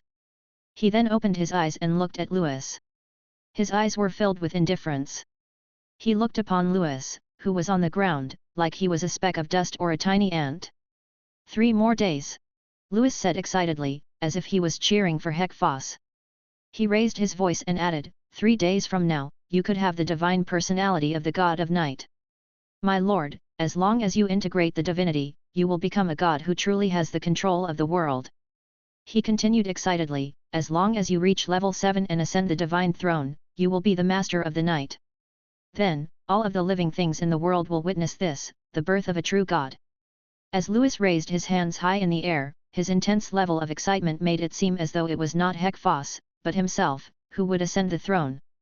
As Hek-Foss closed his eyes, the temple slightly returned to darkness, its former state of darkness. He then decreed, 3 days from now, the divine personality of the Master of the Night must be summoned. Chapter 289, Divine Personality. The prayers lasted till dawn, when the sun rose from the horizon and the stars still shone in the sky. A large number of priests of the Church of the Dark Night guarded every corner of the entire city of Nia. With the power of the Master of the Night increasing, a huge star was gradually approaching through the bit wall. As the star got closer, everyone felt that it was constantly getting larger. This was the main body of the divine kingdom of the God of Night. At this moment, it came through the bit wall and was thoroughly exposed in front of everyone. The source of the world. Divine Personality. Please listen to our prayers and come down to this world. All of the priests of the Church of the Dark Night knelt on the ground in their dark red robes and murmured. It was almost as if they were reading incantations. At the same time, intense airwaves appeared in the sky. Instantly, a strong light, which came from the temple in Nia, burst out violently, then shot directly into the sky. It immediately connected with the star in the sky. The whole world seemed to be buzzing, as if the gears of the world were turning, causing the door of truth to open to all. At this moment, the sky above Nia was a fantastic color. As everyone looked up at it, they appeared to be a bit dizzy. They felt that the gods were so close to them. Louis Bikito's fake smile faded away as he focused his gaze on the huge star. He knew that this star would bring tremendous changes in the world. As he held out his hand, a fascinating smile appeared on his face. That's the truth. That's fate, he exclaimed. At dawn, a dazzling meteor fell from the huge star, emitting an intense light and causing dramatic waves. In order to get here, this meteor had broken through the bit wall and the atmosphere. The divine personality of the Master of the Night is coming. I will become a god of the night. At this moment, Hek-Foss, who was in the great temple, couldn't hide his excitement. He had a greedy expression on his face as he stared at the falling divine personality. As long as he could integrate with it, he would become half divine in this world, which was equal to a demigod in the human world. As long as there were no level 7 opponents or true god coming, even the Devil King in the Abyss couldn't match his level then. The speed of the divine personality's descent was very slow, which made Hek-Foss particularly anxious. Besides Hek-Foss, no one dared to look up at it. It was as if they felt that staring at it was some kind of blasphemy. Boom! While everyone was focused on the divine personality in the sky, an intense light came from the distant city wall, instantly traveled a distance of a few thousand meters, then bombarded the temple. The temple melted, revealing an appallingly broad passageway. The sound of the attack had woken the whole city. The attack had also caused a cloud of thick smoke to cover a large area. As a result, all of the buildings nearby were destroyed. The whole temple was reduced to ruins amid the flames. Stones and gravel were melted into magma like molten liquid flowing on the ground. A large number of demon warlocks and priests were killed within this sea of fire. The citizens who were praying instantly panicked. All of them screamed and were looking for ways to escape. Faced with this disaster, a deep fear surged up from the bottom of their hearts. The divine personality in the sky was shaking violently. It seemed almost as though it did not know where to land. At this time, a black ray of light shot to the sky. The divine personality stopped shaking and continued to fall towards Nia. At this time, the flames vanished and an angry figure emerged in the darkness. The figure instantly transformed into an old man in a black robe. Edward Guillermo. Hek-Foss' voice trembled violently. He was in a tizzy. However, he had expected that things were not going to be so smooth. After all, he knew that countless people wanted the divine personality. So, understandably, everyone was gambling on this. No one could resist their desire for the divine personality. Although Hek-Foss had made ample preparations in case any incidents occurred, this had still happened. It was enough to drive one mad. A translucent crystal giant was climbing over the distant city wall. He stood up to reveal that he was as tall as the wall itself. On his shoulders stood Edward Guillermo. It was Edward Guillermo who had struck that horrific blow. He wore a silver-rimmed wizard robe and was looking directly at Hek-Foss. Hek-Foss floated above the ruins, while laughing furiously. As he laughed, a strong force blew out, like a roaring wind. Good! The master of the tower is here! Ha ha ha ha ha!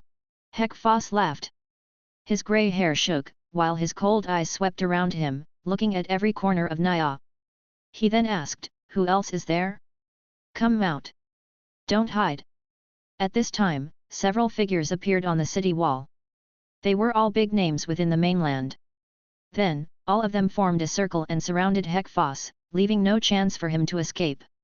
Hek-Foss looked at every one of them, gritted his teeth, then pronounced their names one by one. Marina Bossi, Dean of Akkad Alchemy College, he said to a gorgeous lady who was standing next to a mechanical alchemy doll. Then, he turned to a fox wizard with shifty eyes and said, Felix Bliss, Dean of Colossus College.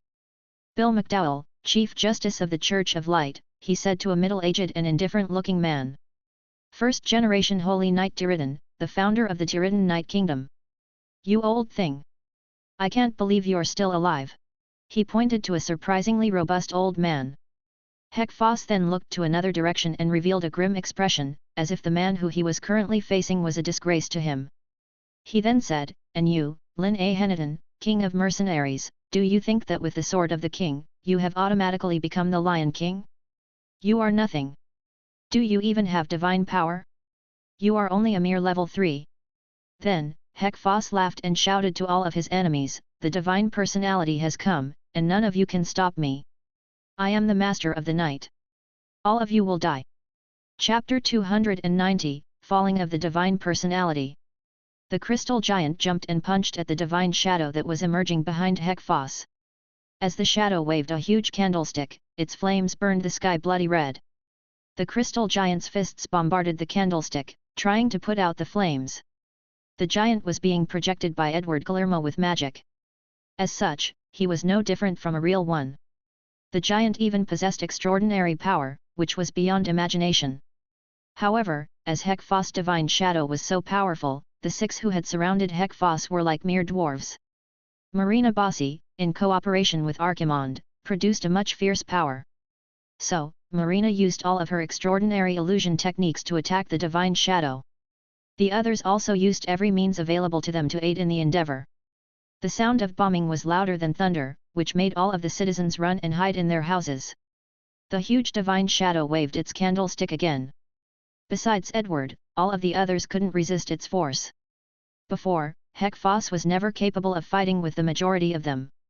However, after igniting the divinity of his resources, his strength had increased several times and reached level 5.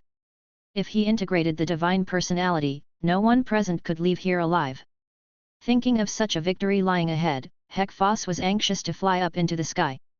His divine shadow was also ready.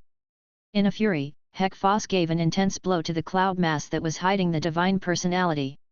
The clouds instantly dispersed, revealing a clear sky and the divine personality. At this moment, as the other 6 people had been suppressed by Hek-Foss, they steadily weakened and consumed Hek-Foss' strength and energy. As a result, this divine shadow, which was created by the power of belief, was now lacking an adequate energy source.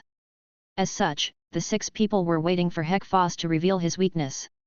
The priests on the ground looked at the flashing light in the sky, which seemed to tear the whole sky apart. They couldn't help but tremble and comment amongst themselves. Edward, the master of the Wizard Tower, the legendary alchemist Marina, first-generation Holy Knight Tiridan, King of Mercenaries Lin A. Henniton. They all came here. This is a war that will be recorded in history. Just hearing the names of these people is enough to make one tremble. They're gods to us. As the priests shouted, they ran away, not even having the courage to watch this legendary battle unfold. For them, this level of battle was a battle of the gods. So, if they were unlucky, they knew that they would die here. Stop him! Don't let him go! Tiridan shouted. He waved his sword at the black light ribbons that had grown from the divine shadow. Then, one of his men used Gate of Heaven to suppress Hek-Foss. However, this level 4 illusionary divine incantation couldn't threaten level 5 Hek-Foss, so Hek-Foss used the candlestick to smash the Gate of Heaven that was projected by this incantation. Hek-Foss held out his other hand and pointed at Edward, while he shouted out, Night Dreamland. Immediately, a ball of darkness wrapped around both Edward and the crystal giant, then dragged them into the dark world of illusion. Hek-Foss then used a series of incantations, which consumed a great amount of energy, causing his divine shadow to shrink a good amount. However, he couldn't care about this at the moment, as he desperately rushed toward the Divine Personality. At this moment, the Divine Personality had completely come out of the bitwall and moved towards the ground. The others knew that this was their last chance, so they determined that they must stop Hek-Foss at all costs. As Hek-Foss had gotten the divine name, the divine title, and the divine body, if he integrated the Divine Personality, he would become half-divine, then none of them would leave here alive. You can't stop me. The Divine Personality is mine. You're all dead. Hek-Foss looked as ferocious as a ghost from hell as he stretched out to grab the Divine Personality, even though the others kept attacking him and the Divine Shadow's black ribbon were decreasing constantly in number. At this crucial moment, a ray of light from the horizon shot to the Divine Personality, causing the Divine Personality to immediately change its route and fly in another direction. This light dazzled everyone present. They watched in amazement as the Divine Personality rotated a bit in the sky, then landed in the distance. Hek-Foss, whose hand was still stretching to get the Divine Personality, hadn't expected this at all. No. How could this be possible? Hek-Foss cried out in desperation. As Hek-Foss turned his head, he saw the Divine Personality disappearing in the distance and was determined to still catch it. At that moment, the crystal giant transformed into countless shadows, all of which surrounded Hek-Foss. Kalermo Crystal Seal. Edward broke through Hek-Foss' control and used another magical technique. One by one, the shadows turned into pillars of light, trapping Hek-Foss within them, like a dazzling prison. However, all Hek-Foss could see was the falling Divine Personality. You are mine. You are mine. Where are you going? I am your master. Hek-Foss's cry was mad and desperate. Under the constant siege of the others, his divine shadow had consumed too much of his energy and had finally disappeared. Lin Ahenitan, who held the sword of the king, then penetrated Hek-Foss' chest with it. This was a lethal blow for Hek-Foss. Hek-Foss' chest was glowing. Soon, the glow spread throughout his whole body. Then, the light tore his body apart. He was dead. At that moment, all of the madness, the unwillingness, and the incredulousness slowly disappeared from his face, leaving only a slight sneer. Ha ha! How could I die? Wrong! All this is wrong! God is immortal. For this moment, Hek-Foss felt that everything was just a dream and he was still a fisherman back in a remote village in Tefis. Although he couldn't read, he was still happy every day. He liked to lie on his boat and bask in the sun, falling asleep to the sound of sea waves. In this dream, he did not find the book about demons on his way home, he did not become an apostle of any demon, nor did he master any extraordinary power.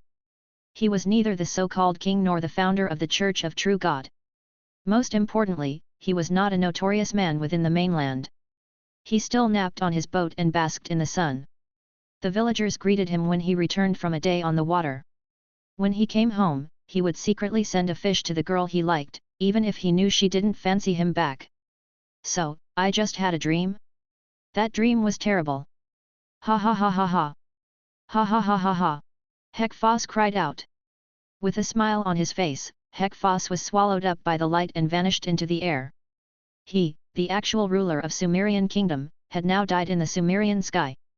Chapter 291, Half-God.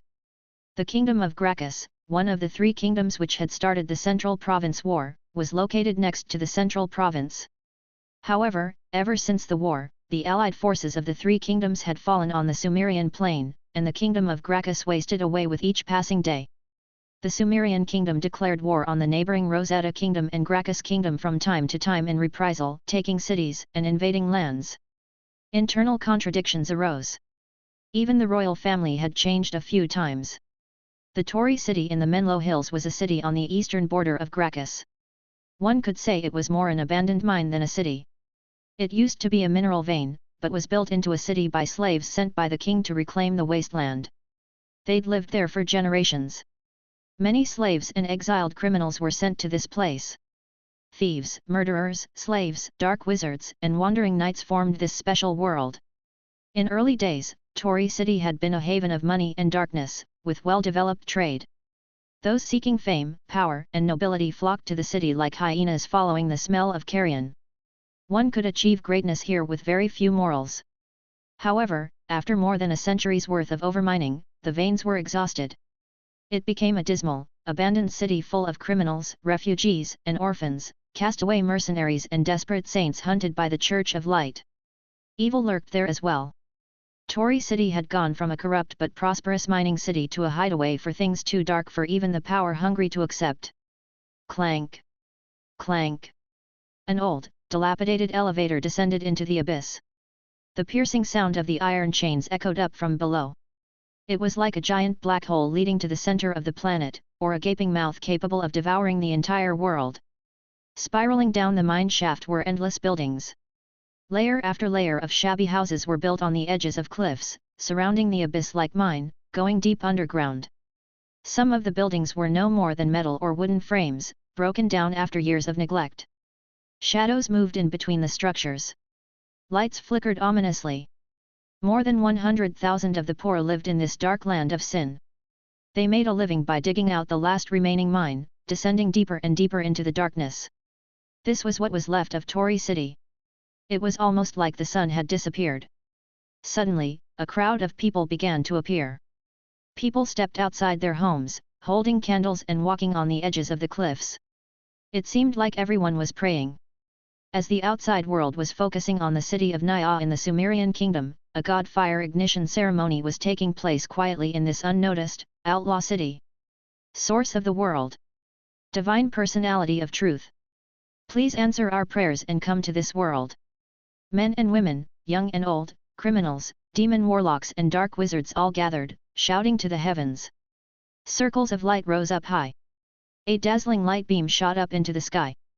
The entire cave was illuminated with a brilliant light that covered the entire city and even descended into the cave. At the same time, there came the great roar of a beast from the bottom of the abyss. A giant monster broke free from below and flew up to the sky. It was a huge dragon made entirely of bones. Dark power emerged from the bone dragon, covering its body like a cocoon.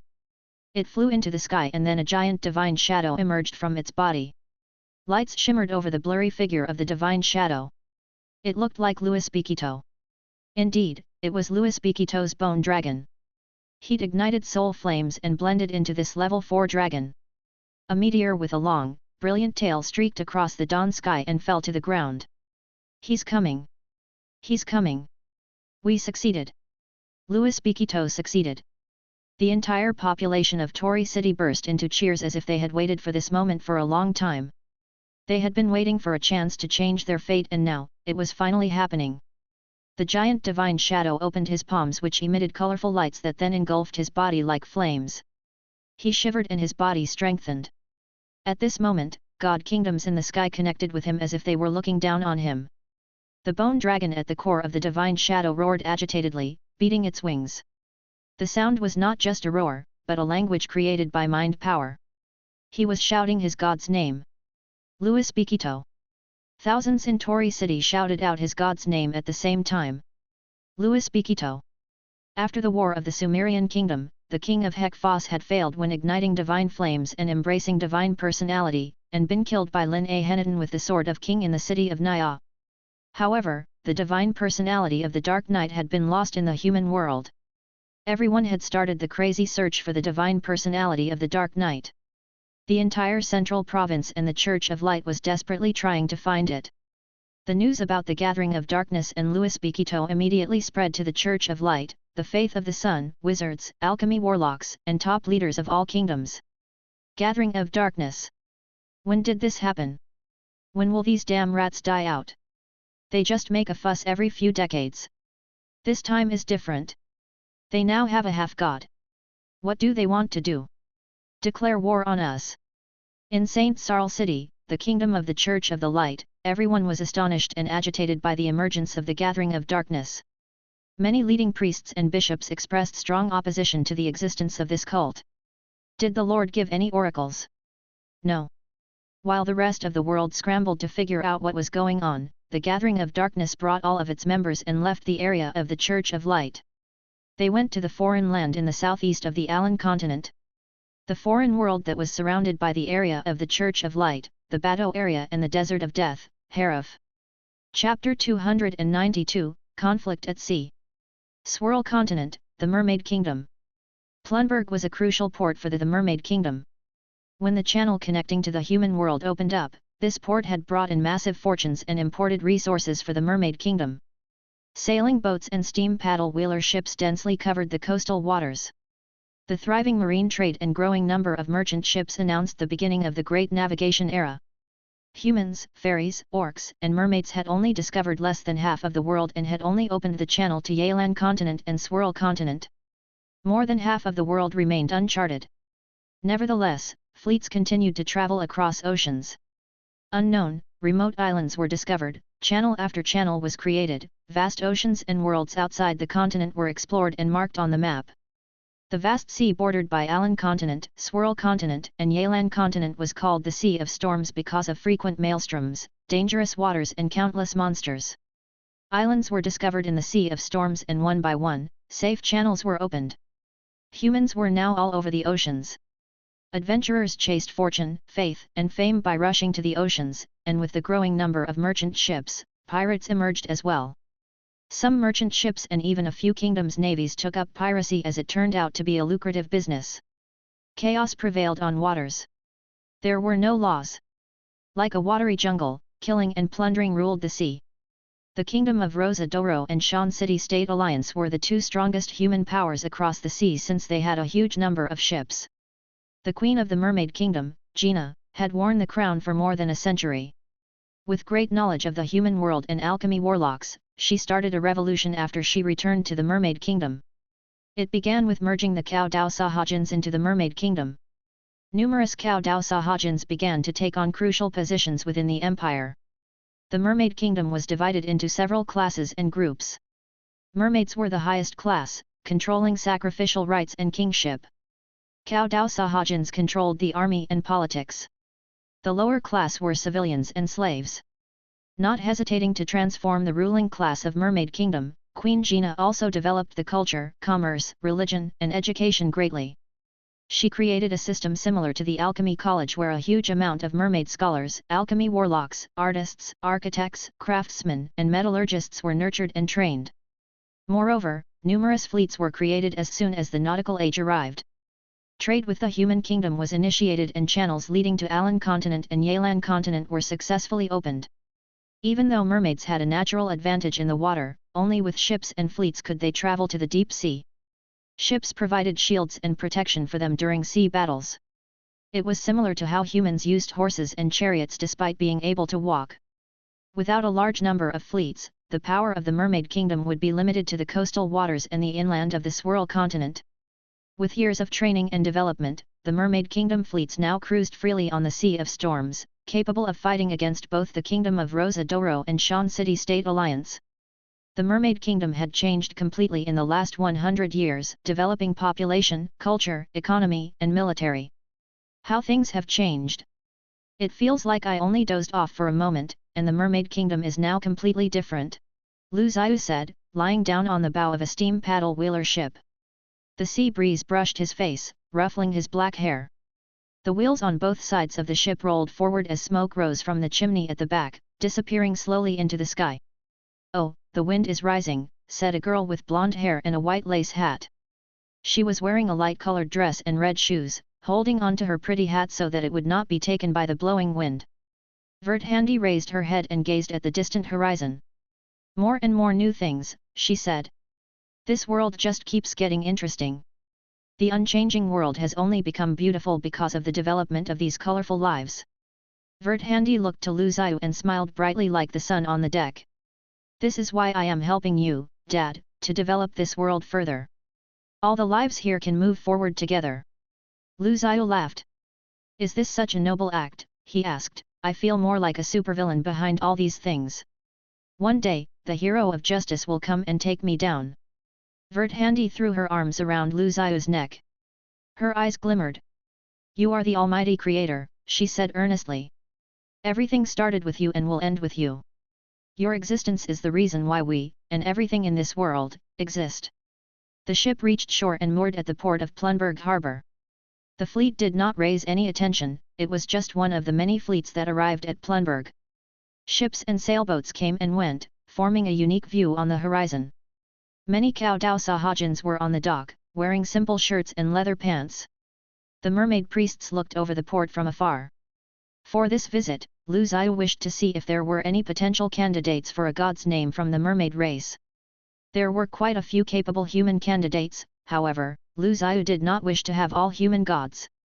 He wanted to see a balance between other races as well. Vert Handi had tagged along when she heard his intention. The fleet Lu Zhiyu was with belonged to the Mara Kingdom. The Queen of Mara Kingdom had just named a maritime official and built their own fleet. As the merchants arrived at the Mermaid Kingdom, they immediately went to the city of Adara to meet with Queen Gina. They wished to sign a trade deal with the Queen so that they could acquire a huge amount of merchandise. Both the Kingdom of Rosa Doro and Shan City-State Alliance rose extremely quickly with the help of the oceans. As a coastal kingdom, the Kingdom of Mara wanted to be a part of the Great Navigation Era, and take an important position. At the same time, in the city of the God of the Sea, Adara, a heated discussion was taking place. Many Cao Dao Sahajin officials and mermaids were arguing in front of Queen Gina. This is the 10th time that our town was robbed. We must not tolerate these human criminals. The elderly and children were all killed. They also took our young adults. I have heard that there are many slaves from our kingdom in the human world. The humans even auctioned them in public. My siblings were locked up in cages, treated like animals. All thanks to these human robbers. We must take revenge. Even if we have to declare war. Exactly. We should limit human access into the Swirl continent. And they should not get close to the coastal waters. The patrol fleets should expel them the moment they see human fleets. Many Cao Dao Sahajin soldiers and officials shouted inside the palace, kneeling on the ground, crying out loud, complaining to the queen. Finally, a mermaid stepped forward. Your Highness, it was pirates who robbed the towns, he said. We need to combat piracy more but not to stop trading with humans. Trade with them has brought us great development and fortune. As we can all see, we have developed very rapidly in recent years. That's right. What we need to combat is piracy. We must not close the trading ports. Those who'd been enslaved and robbed were low-class Cao Dao Sahajins. It was nothing for the mermaid race. They were more interested in the profit they could gain from trades. The Cao Dao Sahajins jumped in. Pirates? What kind of pirate could have such powerful fleets? Powerful enough to cross the Sea of Storms and plunder our towns? We already know that it was a fleet from the Kingdom of Rosa Doro that robbed our villages and enslaved our siblings. Combat piracy? They pretend to be pirates, then become official fleets that have trade deals with us and are safe in our waters. Revenge. Revenge. We need to show the humans our rage. Many Cao Dao Sahajins howled and shouted in anger. All looked to the beautiful, blue-haired woman sitting on the throne and wearing the crown. They all looked to Queen Gina. Gina raised her head in displeasure and made a decision.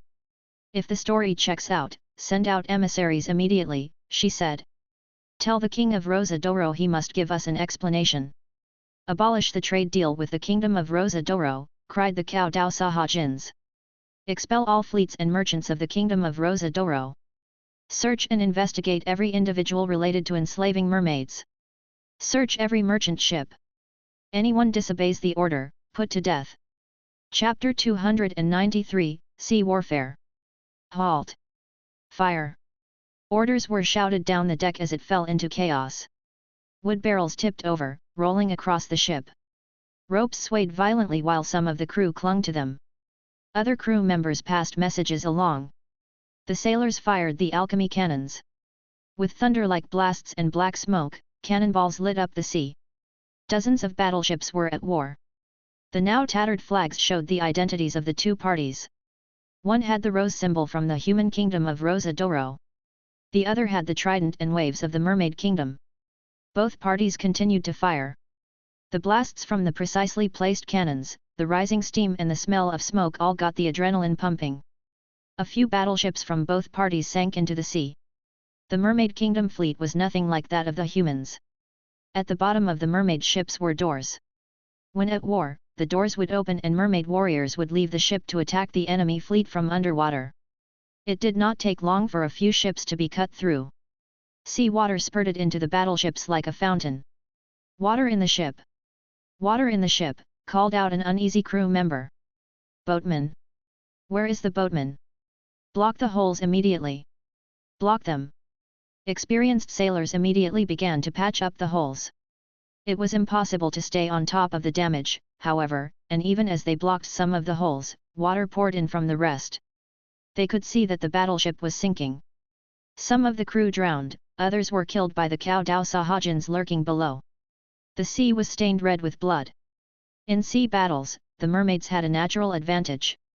However, it seemed that the fleet from the kingdom of Rosa d'Oro had come prepared. A huge number of priests stood on the bows, casting a group witchcraft. Divine incantation, blast! All the priests chanted the spell together from the battleships.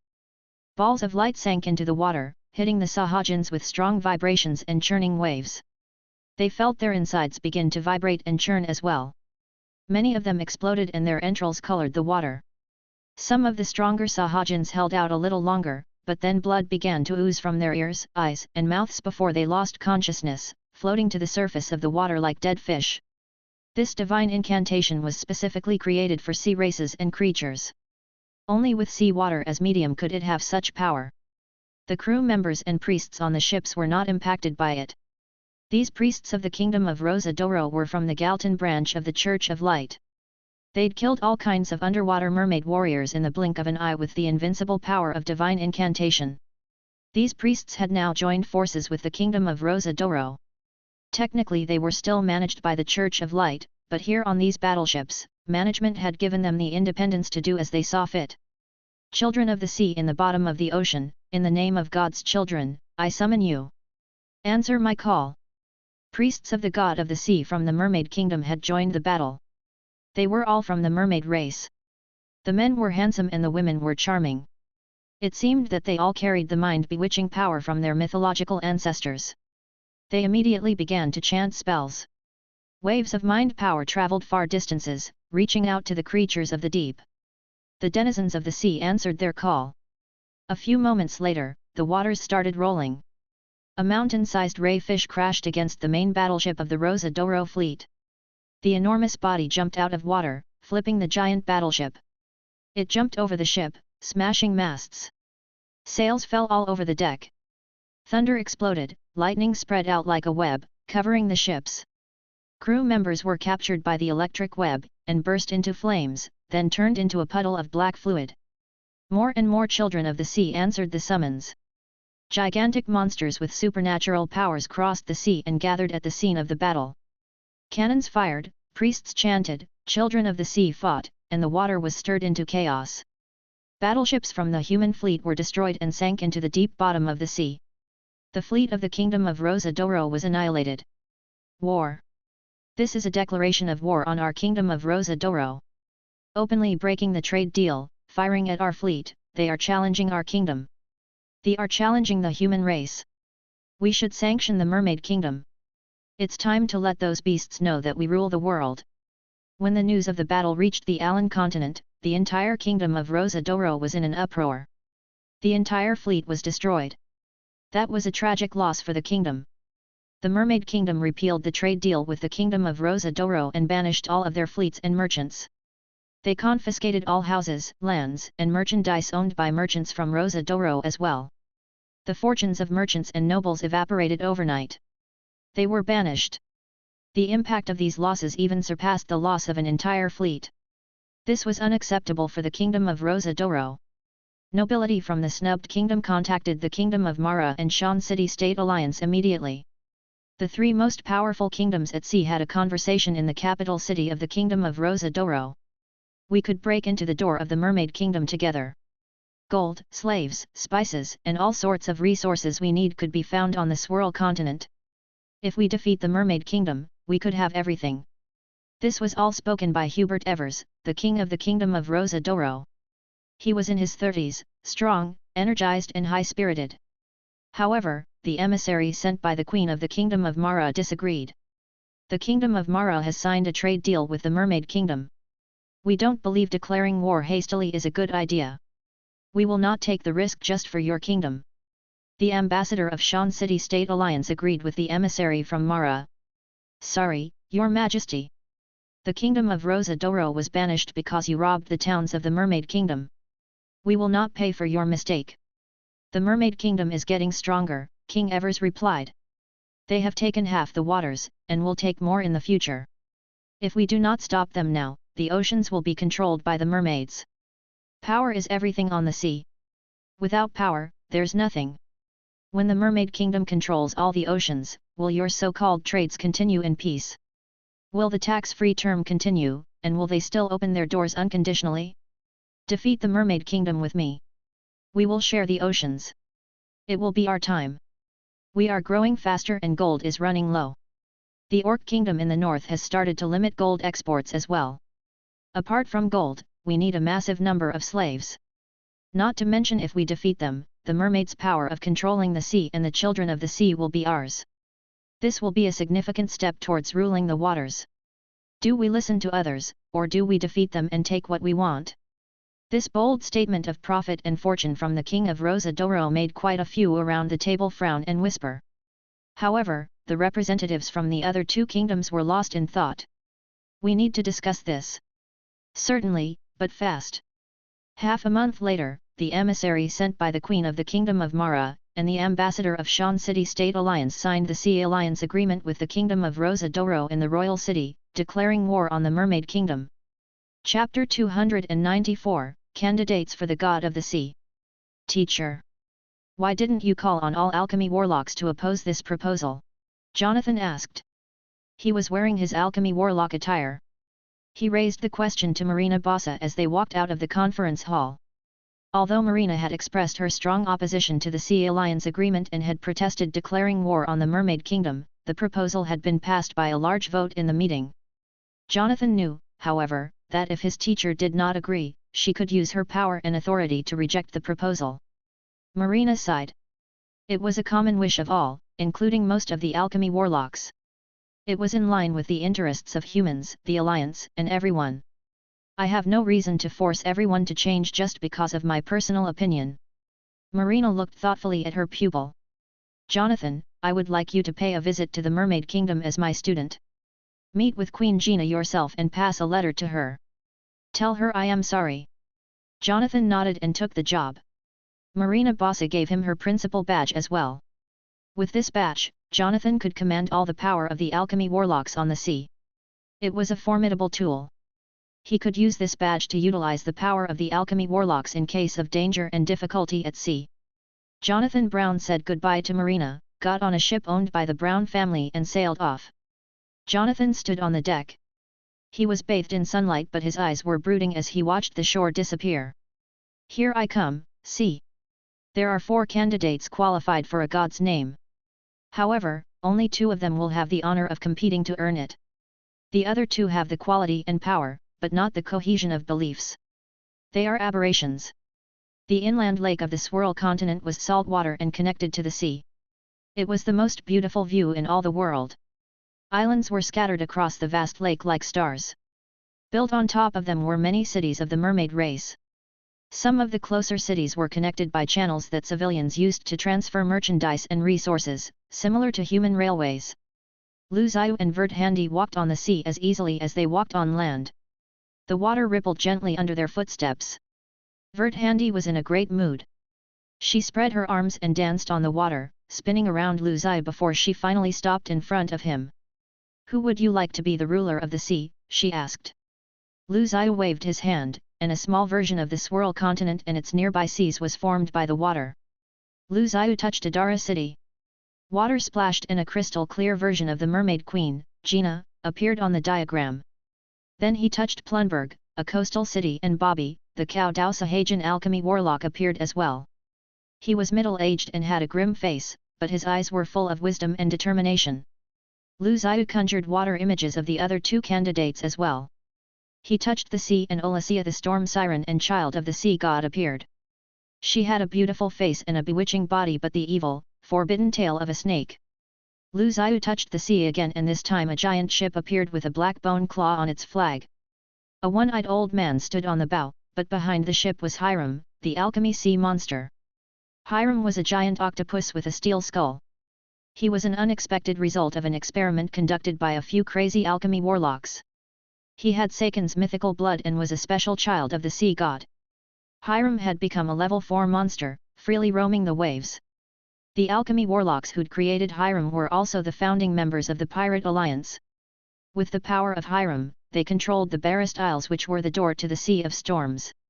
The isles had the area of a small kingdom.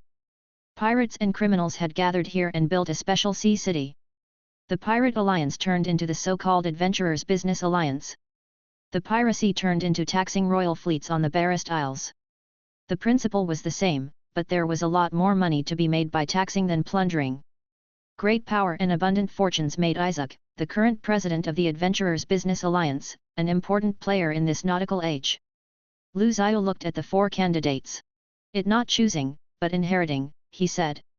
They are all descendants of Sakon, the god of the sea. They are all qualified to inherit his name. Gina the Mermaid Queen and the alchemy warlock Bobby have better chances, but the other 2 have a fighting chance as well.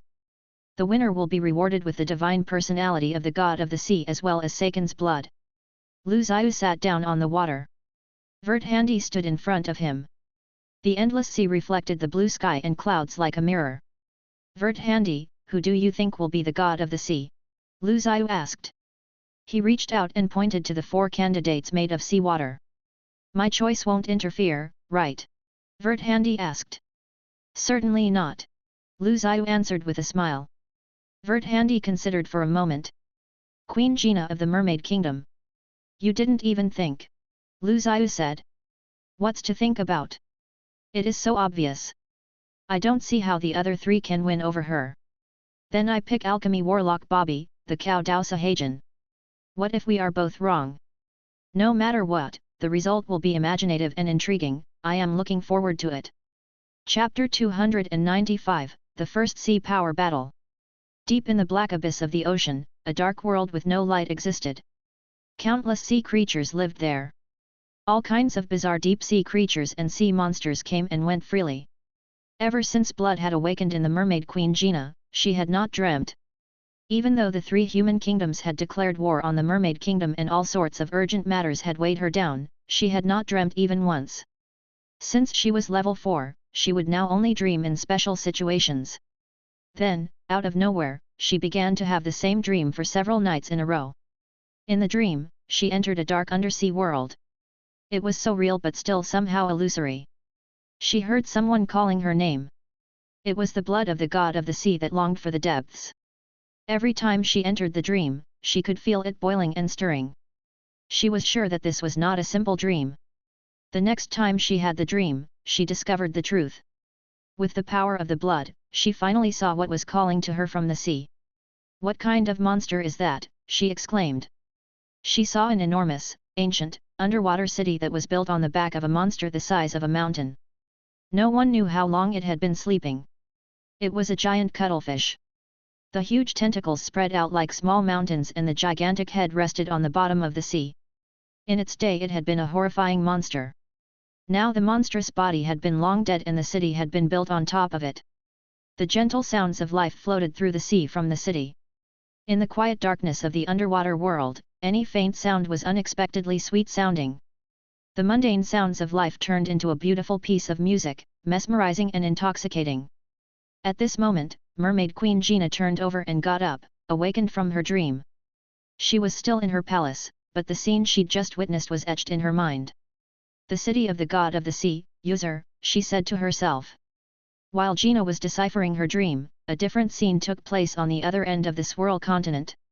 In a castle in Plunberg, a Sahajan alchemy warlock stood, gazing out of the window. He looked out over the dark ocean. Waves were rolling and tides were crashing into the sandy beaches and docks. The Sahajan alchemy warlock looked to the distant sea. User, he cried. The trial has begun. Who will you choose as the next god of the sea? Will the victor be a mermaid or come from us, the Cao Dao Sahajins? Deep down in the sea, a child of the god of the sea with a long snake tail wandered around. She followed a trail of bubbles up to the surface. The silver moon shone onto her head. As she emerged, the wind picked up and the waves crashed. In the bay of the Barest Isles, the entrance to the Sea of Storms, the exploding roar of a monster shattered the still night. The people awoke, startled, and looked out at the sea monsters howling at the moon, unsure of what had happened. The sea was on fire. Rows of cannons exploded into hulls, leaving behind the smoking wreckage of ships. Broken planks, barrels, and corpses floated on the surface. The dead bodies were warriors of the Mermaid Kingdom as well as navy men, adventurers, pirates, priests, and alchemy warlocks from the human allied forces. It was a nautical war of 4 kingdoms to determine the ruling power of the ocean. Would mermaids or humans triumph? Endless battleships lined up on the waters, big and small. They fired at each other ceaselessly. The alchemy cannons flashed continuously. Flames burst out of the cannons, reaching a few yards. Flames and smoke painted the sky. The sea turned into a world of ruins and wreckage. Boom! A few dozen alchemy cannons all fired at the same time from an enormous battleship. The glare of the fire was blinding. "Turn around! Turn around!" cried the mermaid warriors. Mermaid Kingdom ships were destroyed, sinking into the madness. "Crash into them! We shall fight to the death," yelled another warrior. A Cao Sahajan gunman had not quite finished loading when a cannonball destroyed the cabin wall and went straight through his head. Wood chips splintered across the cabin. The Sahajan became a headless corpse lying on the floor. The battleship crashed into the enemy and cut through their ship. Water flooded into both ships, dragging them down into the sea. Both above the sea surface and below, Cao Sahajans continued their attack on human ships and soldiers. They boarded the humans' ships and fought violently. Swords and knives flashed, cannons fired, Cao Sahajans wielded heavy tridents with their inborn strength. The number of human soldiers was just too large, however, and many of them were official knights with awakened blood. "Kill! For the queen!" yelled the mermaids. "Kill the fish monsters!" screamed the humans. "Fire! Fire, now! Priests? Where are the onboard priests?" The alchemy cannons and battleships of the human kingdoms were much higher quality than those of the Mermaid Kingdom. The cannons had better ranges and the ships had a better carrying capability. The leading battleship of the Kingdom of Rosa d'Oro, the Breath of the Dragon, had 100 alchemy cannons and 3 decks. It was a monster in the sea. However, in a world full of supernatural powers, the focus of the battle was on the saints. Sea monsters and children of the sea attacked the humans' battleships under the control of the priests of the god of the sea from the Mermaid Kingdom. The roaring of monsters echoed in the waters. In the sky, sirens with the bodies of hawks hovered over the sea, attacking humans. Unfortunately, the Mermaid Kingdom still had fewer battleships, soldiers, alchemy cannons, and far fewer saints. Even with the help of the children of the sea, the priests of the god of the sea were drowned by the countless supernatural resources of the human alliance. Wherever the breath of the dragon passed, battleships of the Mermaid Kingdom sank into the sea.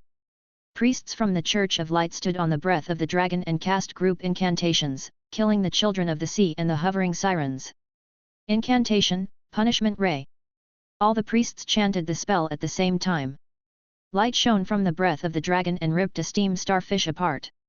The steam starfish was hit by the light beam which instantly covered it in scars and wounds.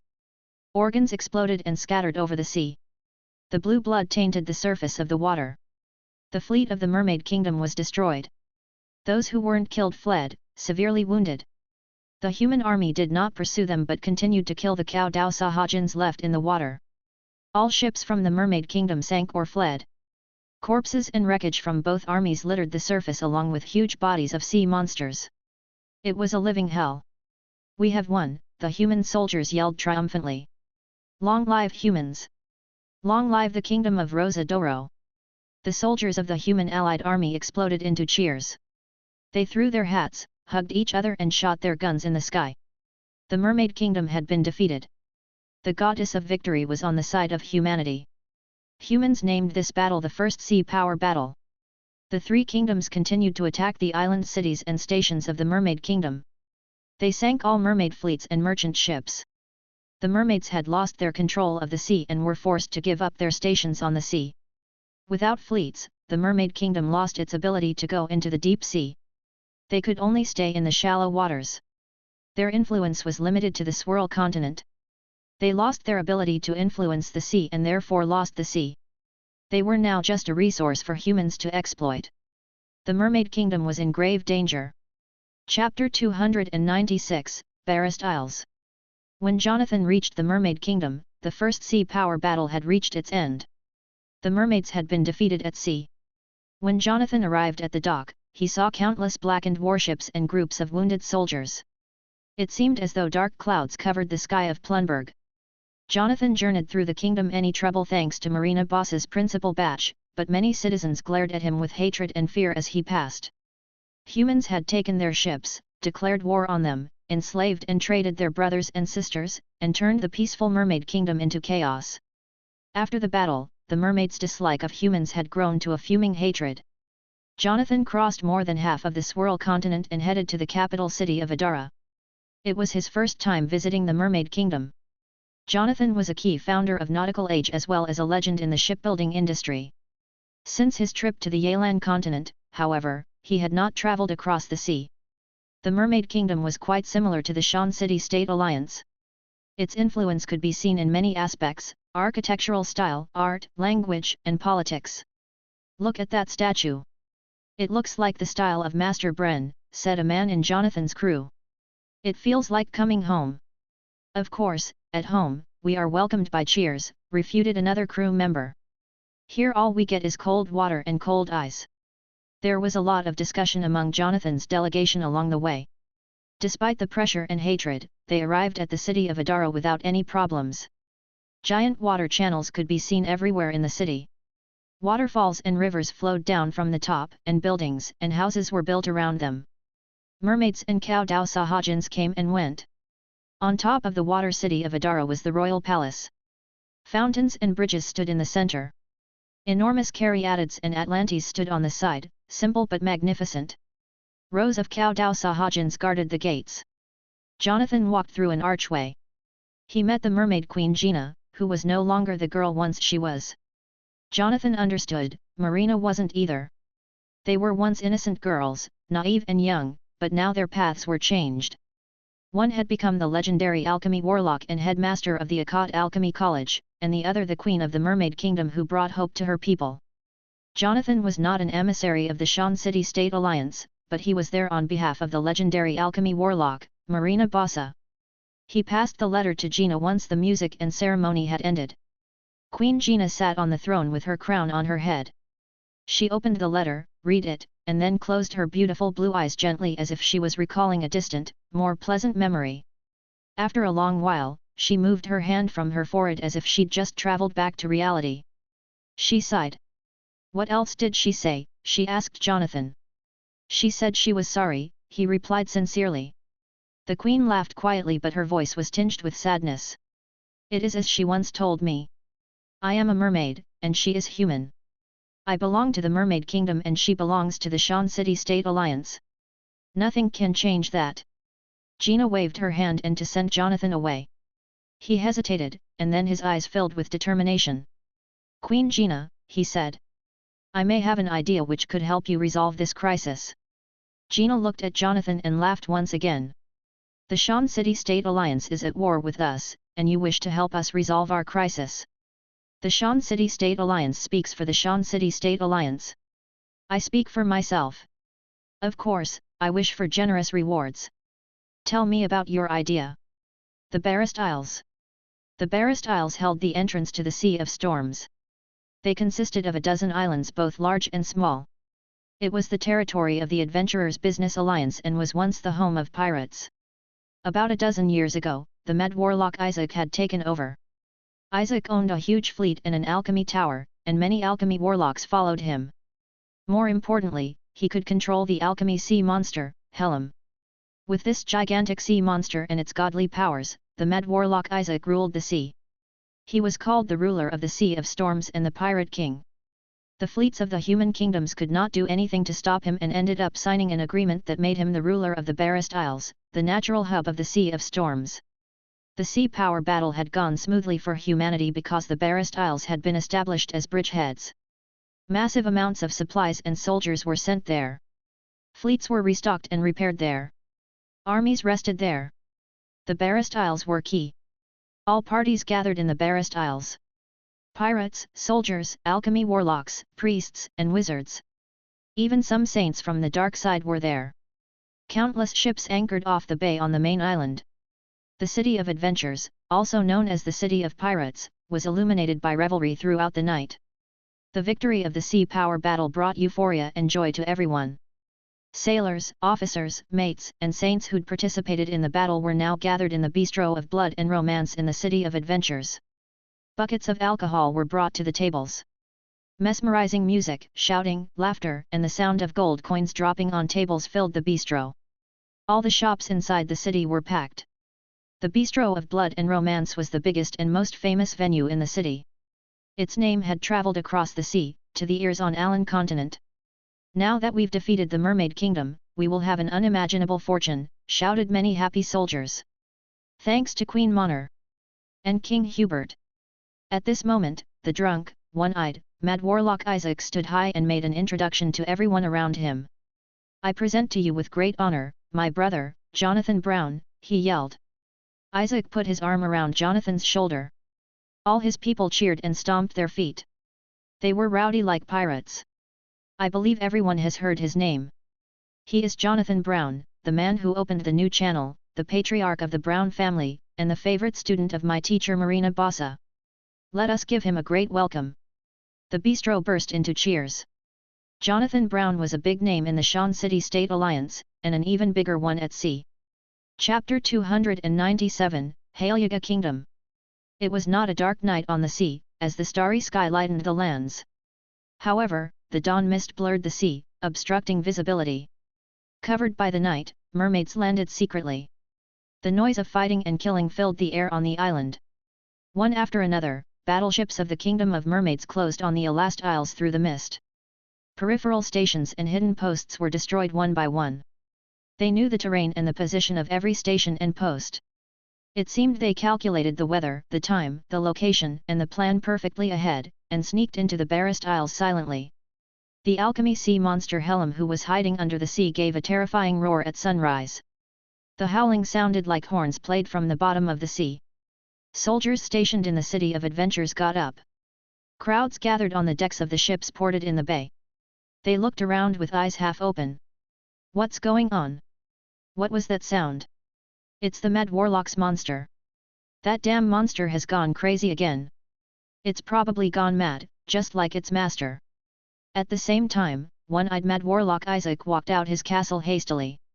Jonathan put on his cloths and walked to him, said, "What? What's going on?" Many loyal subordinates followed Isaac. Isaac looked to the distant bay, shook his head and said, "Something is wrong. Something is wrong with Helm. The sound is different. What has happened this time? Damn, I need to have a look." At this moment, Isaac sensed something was wrong, turned around and looked to Jonathan, and saw a blue stone marble exploded. Instantly, the freezing air spread across dozens of meters, forming a pillar-sized ice crystal, and made the castle burst into ruins. The castle was frozen into a world of ice, and Isaac was frozen in it as well. The tear of the sea from the Kingdom of Mermaids. "Damn you, you traitor, traitor!" Isaac struggled in ice, as he felt both his body and soul were getting frozen gradually. The moment he was hit by this special witchcraft item created by the Mermaid Queen Gina, he was left with no hope. Jonathan and the loyal subordinates of Isaac made a move at the same time. A giant fireball crashed to the frozen Isaac. Immediately the one-eyed warlock Isaac disintegrated, the level 3 alchemy warlock was ripped into pieces. Jonathan raised the badge of Marina Bassa and said, "In the name of Lady Marina, kill the traitor of alchemy warlocks, Isaac." All alchemy warlocks saluted and said, "Your order is above all." Jonathan walked into the cracked ice, retrieved a silver metal sphere from the frozen corpse pieces of Isaac. The sphere had intricate patterns carved on it, giving out waves of mind power. The contract with Helm. Finally, Jonathan held onto this silver metal ball with great excitement. Part of the soul of the alchemy sea monster Helm was sealed within, along with the soul contract of Helm and Isaac. With the sphere, one could control Helm. Jonathan held high the contract with Helm. The carvings lighted up, giving out strong waves of mind power. A terrifying roar rose from the bay outside. Roar! In the bottom of the sea outside the port, waves were flipped and raised to the sky. Helm had lost control and fell into madness. Giant tentacles crawled to the surface of the sea from the deep bottom like pillars, ripping many ships anchored off the bay into pieces. Waves rose dozens of meters high, crashing into cliffs. Glaring lights beamed from the bottom of the sea, lighted the sky. The sound of explosion echoed. Countless battleships ported in the bay burst into flames instantly. The entire bay turned into a sea of fires. Most people on the ships burned to death immediately. The remaining few who luckily escaped death fell into water, struggled to swim to land. A giant metal-skinned head rose from the bottom of the sea. The eyeballs rolled up and down, beaming lights from within.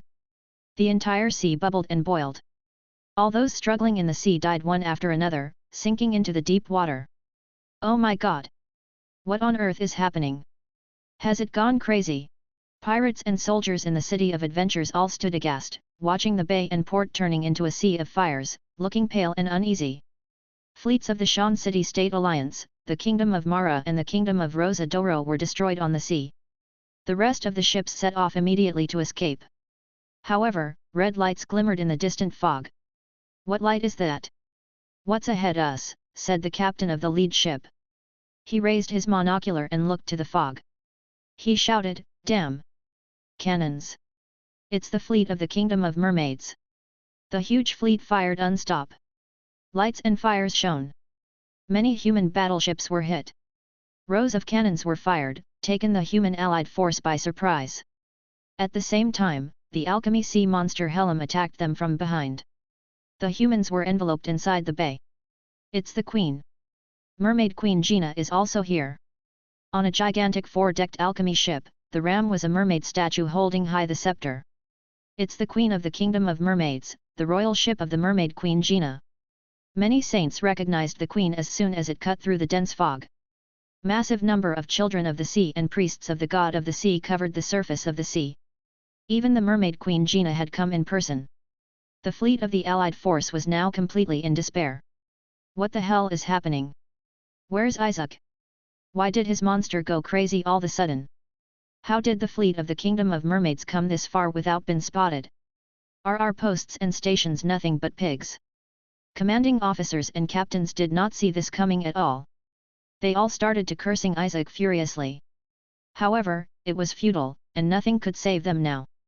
Under the attack of the fleet of the Kingdom of Mermaids, priests of the god of the sea, as well as the alchemy sea monster Helm controlled by Jonathan, they all fell into fear and despair. Under the attack of a level 4 mermaid priest, a level 4 alchemy sea monster and the huge fleet of the Kingdom of Mermaids, the fleeted was cornered inside the barest bay, hit and damaged. At last, they had no other option but surrender to Jonathan and the Kingdom of Mermaids.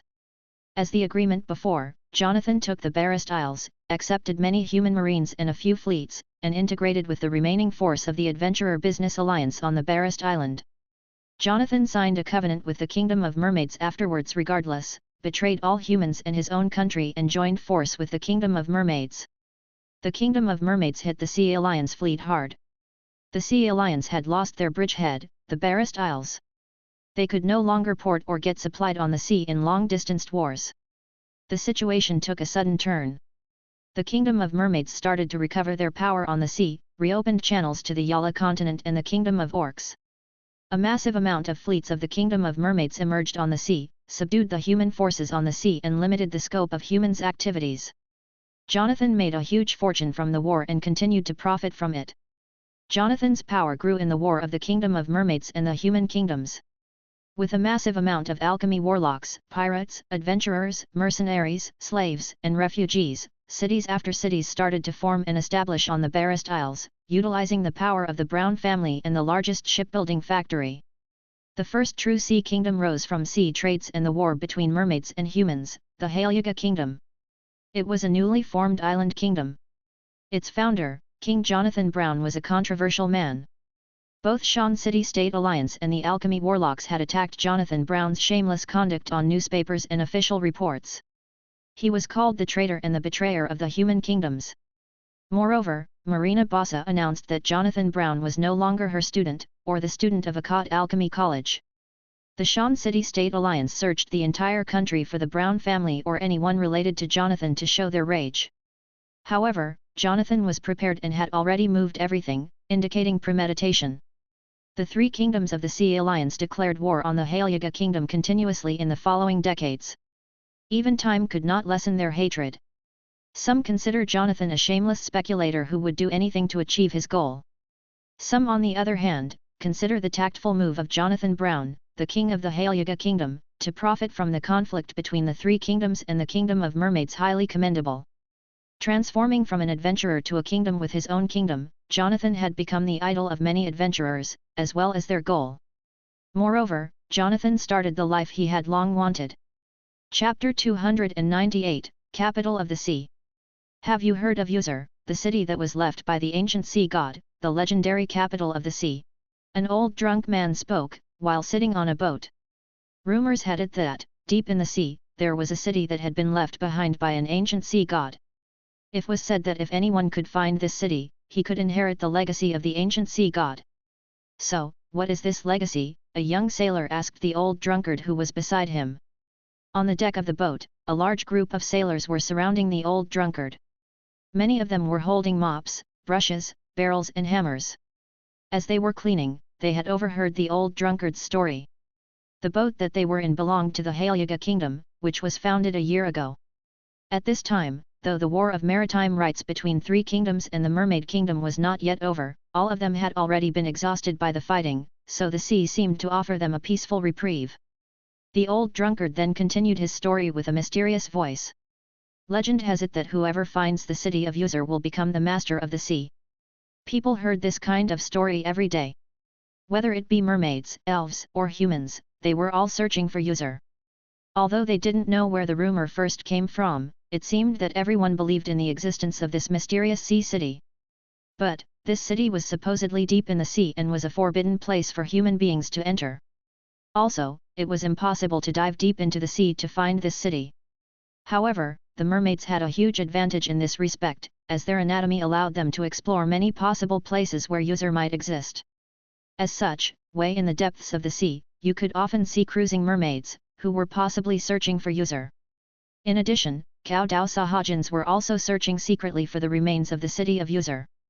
Even Bobby, a Sahajan alchemist who had never left the Swirl continent, left Prenberg and quietly went to the deep sea to search. Halyuga kingdom also took part in this endeavor, and the alchemy sea monster Helm, which was stationed in the harbor of Alast, also joined in the search. Soon, humans, mermaids, and elves began to expand their maritime routes. They even went beyond the borders of the Alan continent, the Yala continent, and the Swirl continent. Thus, a new round of pioneering navigation began, not only to find the legendary city of Uzur, but also to discover new continents like Marina Basa'i had done before. New adventurers who were respectful to Marina Basa'i and Jonathan Brown aspired to usher in a new era. Countless adventurers heard about the legends and stories of the sea, each yearning for the adventurous life at sea and hoping to get rich overnight. Outside the stormy sea, just west of the Alan continent and north of the Swirl continent, was the Bizarre Sea. It was a previously unknown sea that had just been found. As a half-naked fairy with a slender snake tail arrived here, her tail stirred up bubbles in the sea. While she swam, she stretched out her hands as if she was dancing to the rhythm of the sea waves. She was Olesia, the stormy fairy. She was looking for her destination according to her memories. A huge squid, which looked like a rolling mountain range, held a city on its head. The city had a blue protective thin film above it, which was shining like a jewel deep in the sea. At this moment, a look of ecstasy appeared on Olesia's gorgeous face, while light circles shone in her magnificent green eyes. I found it! Uzur, the capital of the sea god! Olesia exclaimed. Olesia was also a child of the sea, but she didn't inherit the chaotic and disorderly features of Saken like the other children of the sea.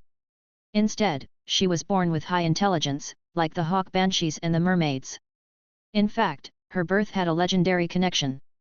Olesia was conceived by a human woman. Her mother was swept into the sea by the waves of a storm. After that, her mother was found on the coast of a small village in the Holima kingdom on the Alan continent. When she woke up, she found that she was pregnant. When this human woman gave birth to Olesia, the whole village was shocked. No one thought that a human being's baby could be a monster. Olesia was abandoned and thrown into the sea. Then, she became a child of the sea.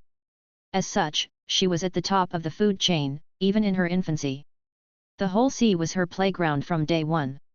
Olesia dove towards the bottom of the sea, gradually coming closer to the edge of the trench. As she moved forward, the outline of the city of Uzur became more and more clear in her eyes. Finally, she saw the legendary city of the sea clearly.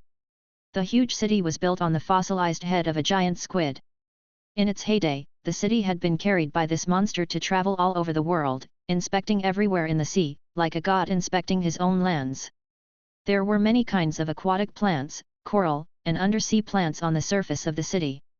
A large number of fish also shuttled outside it, but they could not swim across the film. This was because the film isolated water and everything outside from the inside. However, everything inside of the city could still be seen through the film. User was a city full of exotic style. Although it had mostly been turned into ruins, its exquisite pillars that supported buildings, corridors, special fountain gardens, waterways, tall stairs, and domes still looked amazing, especially in this deepest darkest world at the bottom of the sea. When Olesya got closer, she noticed that the buildings in this city were much taller than average buildings. In fact, it looked like a city that was built for giants. The central main temple especially looked like a giant temple of the gods. Each of its stone slabs was more than 10 meters long and wide, and its stairs were so high, ordinary people were unable to climb them. Olesya approached User with excitement and carefully touched the film. Unexpectedly, it did not resist her. As such, she easily penetrated it and went inside the sea capital, which seemed to have not received visitors for the past 1,000 years at least. Olesya raised her head and looked up. The film above her head looked like the sky, as it was emitting a pale blue light. The moment Olesya entered, she seemed to hear a bell ringing. She also saw that, at the top of the central main temple, a brilliant blue light was shining. In a moment, countless rays of light shot out from the temple and illuminated the entire sea. Dong! The bell sound seemed to activate the entire city, and at the same time, the other 3 sea god candidates who were exploring other regions heard the bell as well. Mermaid Gina was searching for User in the stormy sea on her boat, the Queen. Also, a Sahajan alchemist was steering a steam alchemy submarine in the darkness of the sea. The light of the submarine flowed with the continuous waves of the currents. Jonathan was standing on the head of Helm. When he was crossing a misty area, he suddenly heard a roar from coming the boat, as if it had lost something important to its functioning. Simultaneously, the 3 of them had raised their heads and looked in the direction of the distant Bazar Sea. The capital of the sea. It's open, they all said at the same time. Chapter 299, The Throne of the Sea God. Jonathan sat on Helm's head and went into the Bazar Sea. Half of Helm's brain was composed of metal cells, which took the form of gears, steam cannons, weapons and consoles. As such, its brain was like a fortress at wartime. Isaac, the crazy alchemist, was a student of the legendary alchemist Marina. He had combined alchemy with blood witchcraft to upgrade a child of the sea to a level 4 creature. With this creature, Isaac had been able to dominate part of the stormy sea. It was because of this that Jonathan noticed Isaac. Jonathan was the 3rd one to arrive at the Bazar Sea, following Stormy Fairy Olesya and Mermaid Queen Gina. Besides them, there were also a large number of mermaids and Cao Dao Sahajins holding steel forks and waiting outside of the film. It wasn't long before a giant alchemy submarine arrived from a distance at great speed. It was being captained by Bobby, who then entered the film as well. Jonathan looked on curiously, while many illusory shadows that emitted white light were constantly drifting around Helm. He then asked, "What are they?" "They call them the prayers. These are the lingering souls of the sea god believers." Gina, the Mermaid Queen, told Jonathan that this was a special spiritual language that enabled spiritual communication. Originally, this language was used by members of the church. It was then transformed and perfected by wizards before it gradually became a specific language used by the extraordinary ones. Within the whole city of User, there were a large number of prayers. These people had been believers of the sea god when they were alive, so their souls had automatically gathered in User after their deaths. Innumerable souls surrounded the huge temple in the city. They were all in a state of perplexity and were constantly whispering prayers. Olesya felt unusually agitated at the moment. As she was the first to arrive here, she found that it was necessary to gather all the successors who were selected by the sea god in order to be able to open the door of the temple. "The door is open," she exclaimed. The huge gate slowly opened, and even the huge alchemy sea monster Helm looked extremely small in front of it. At this time, a huge shadow appeared in the temple. Wizards, priests, and alchemists were all familiar with it, as the churches summoned it from the divine kingdom many times in order to suppress heresy. As an alchemist, Jonathan recognized it immediately. The Holy Spirit. As the Holy Spirit's eyes swept over the group of four, Gina immediately felt a strong force coming from it. But, what attracted their attentions most was the divine personality in the sky. An infinite power was constantly emanating from the divine personality and covering the whole city of User. Apparently, both the film and the prayers relied on this divine personality for their existences. In fact, everything here seemed to depend on the power of this divine personality. There was also a blood bead that was floating in front of the giant statue of the sea god. At the moment, the four descendants who had Sakon's blood felt the blood inside of them burning fiercely. Together, along with the alchemy sea monster Helm, they all let out a collective yell. The mermaid queen Gina's expression changed as she said to the others, "Sea god's blood. The trial is about to begin. We can't quit halfway." Then, as the great Holy Spirit emitted a bright light, the door slowly closed. Gina was the first to say, "I'm in." "Yes," agreed Olesia.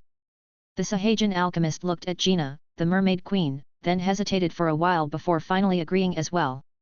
"Okay." When it was Jonathan's turn, he suddenly said, "I can quit now and not join in the fight, but whoever succeeds must fulfill their promise." All of a sudden, everyone looked at Jonathan. Gina was not surprised. After all, it was the alchemy sea monster Helm that had Sakon's blood. If Jonathan was not mad, he would have never let Helm join in. Helm could be a decent opponent of a level 4 sea monster, but it could never beat the one who ignited the divine fire and became half divine. "Yes. Yes. Yes." When the other three agreed at the same time, Jonathan smiled, then left the temple without hesitation. After he left User, a large number of mermaids gathered, as well as the extraordinary human beings and even a fleet of elves. They had all come to witness the birth of a new sea god. More than a dozen days later, the light came from the bottom of the ocean and rushed into the sky. The city of User collapsed in an instant, slowly falling into the deep trench. As it fell, two figures hurriedly escaped from it, then quickly left the bizarre sea and fled far away. Half a month later, Gina, who had Sakon's blood, ignited the divine fire and transformed into a divine body, thus acquiring the divine personality. She then walked out from the bottom of the sea as a newly transformed half-divine. Sea waters diverged into two sides, revealing the bottom of the sea between them. Gina then stepped up from the deepest part of the seabed onto the waves. The sea was now a plaything under her control. All of the people who saw her now bowed their heads as they watched her leave the sea. They all murmured in awe, as the sight of her was truly extraordinary. Half-divine. Saint on earth. Is this what becoming a god looks like? When such a realistic example was thoroughly presented to the people, they felt shocked. This was truly a time of divinity. Immediately, everyone knew that Gina had succeeded in inheriting the legacy of the ancient sea god and become half-divine. Soon after this, the news spread throughout the sea and the world. The battle for sea god power had come to an end. The Mermaid Kingdom now had total control over the sea.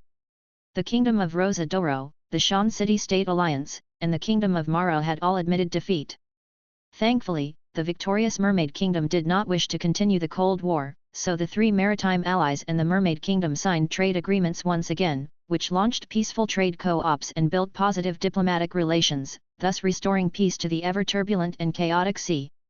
In the floating city, Vert Handi, who was standing in front of Lu Zhiyu, pressed down the chess piece representing the sea god on the chessboard.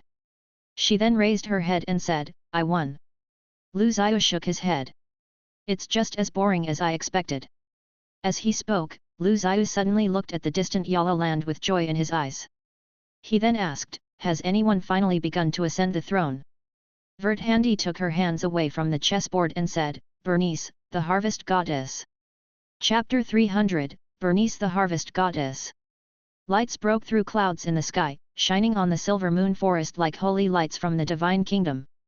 The forest in the early morning was filled with a thick vapor and a light fog. Milky white lights fell through the layers of tree leaves and branches, and the forest was tinged with a dreamy color. A moonlight elf walked out of his treehouse and looked at the sky. Suddenly, he noticed something as he looked at Tamon City in the middle of the silver moon forest and the Tree of Life. Bernice, the Harvest Goddess. In Tamon, a large number of elf-style buildings and gardens were built around the Tree of Life. After the catastrophe involving the devils, Tamon and the Moonlight Elves were refreshed.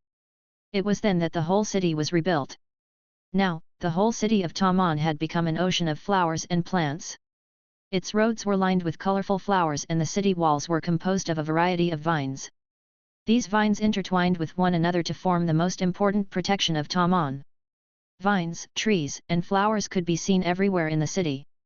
They all intertwined together, grew madly everywhere, and were even integrated into the buildings themselves.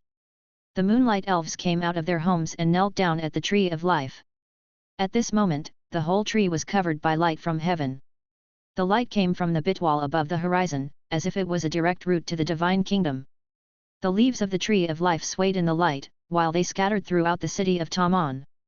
The Master of Harvest and Life. The Master of the Cycle of Seasons. A harvest priest who was standing at the front was crying out to the harvest goddess.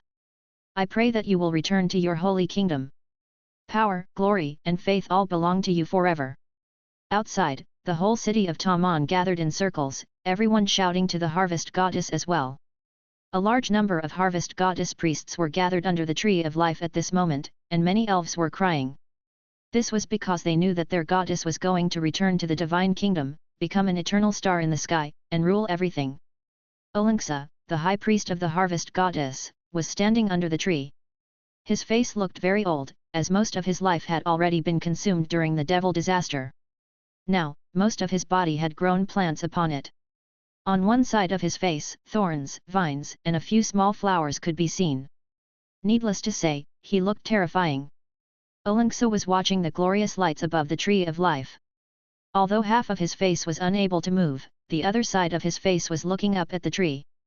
If one looked closely, they would see tears in his eyes.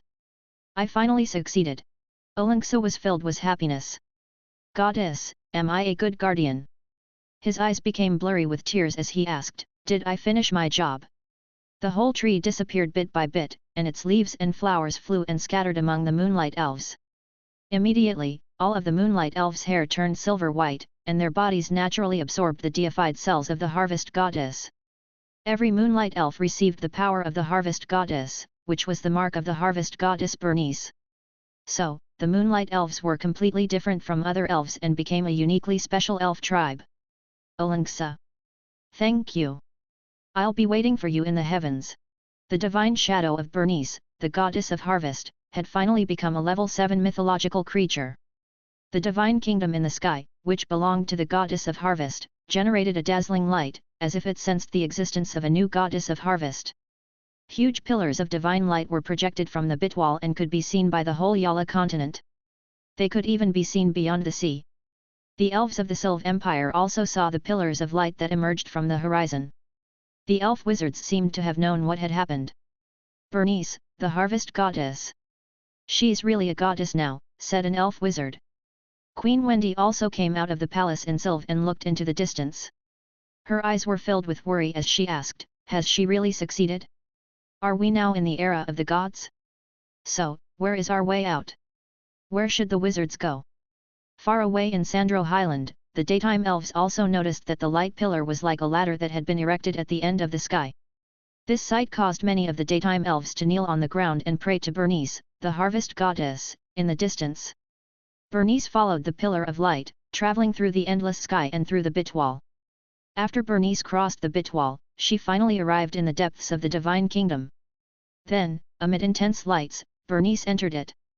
In an instant, the 16 stars of Maria's world and the silver moon shone at the same time, revealing that someone has ascended the throne and become the master of the rules of the world. When Bernice entered the divine kingdom, she felt that countless data and rules were constantly integrated into her body.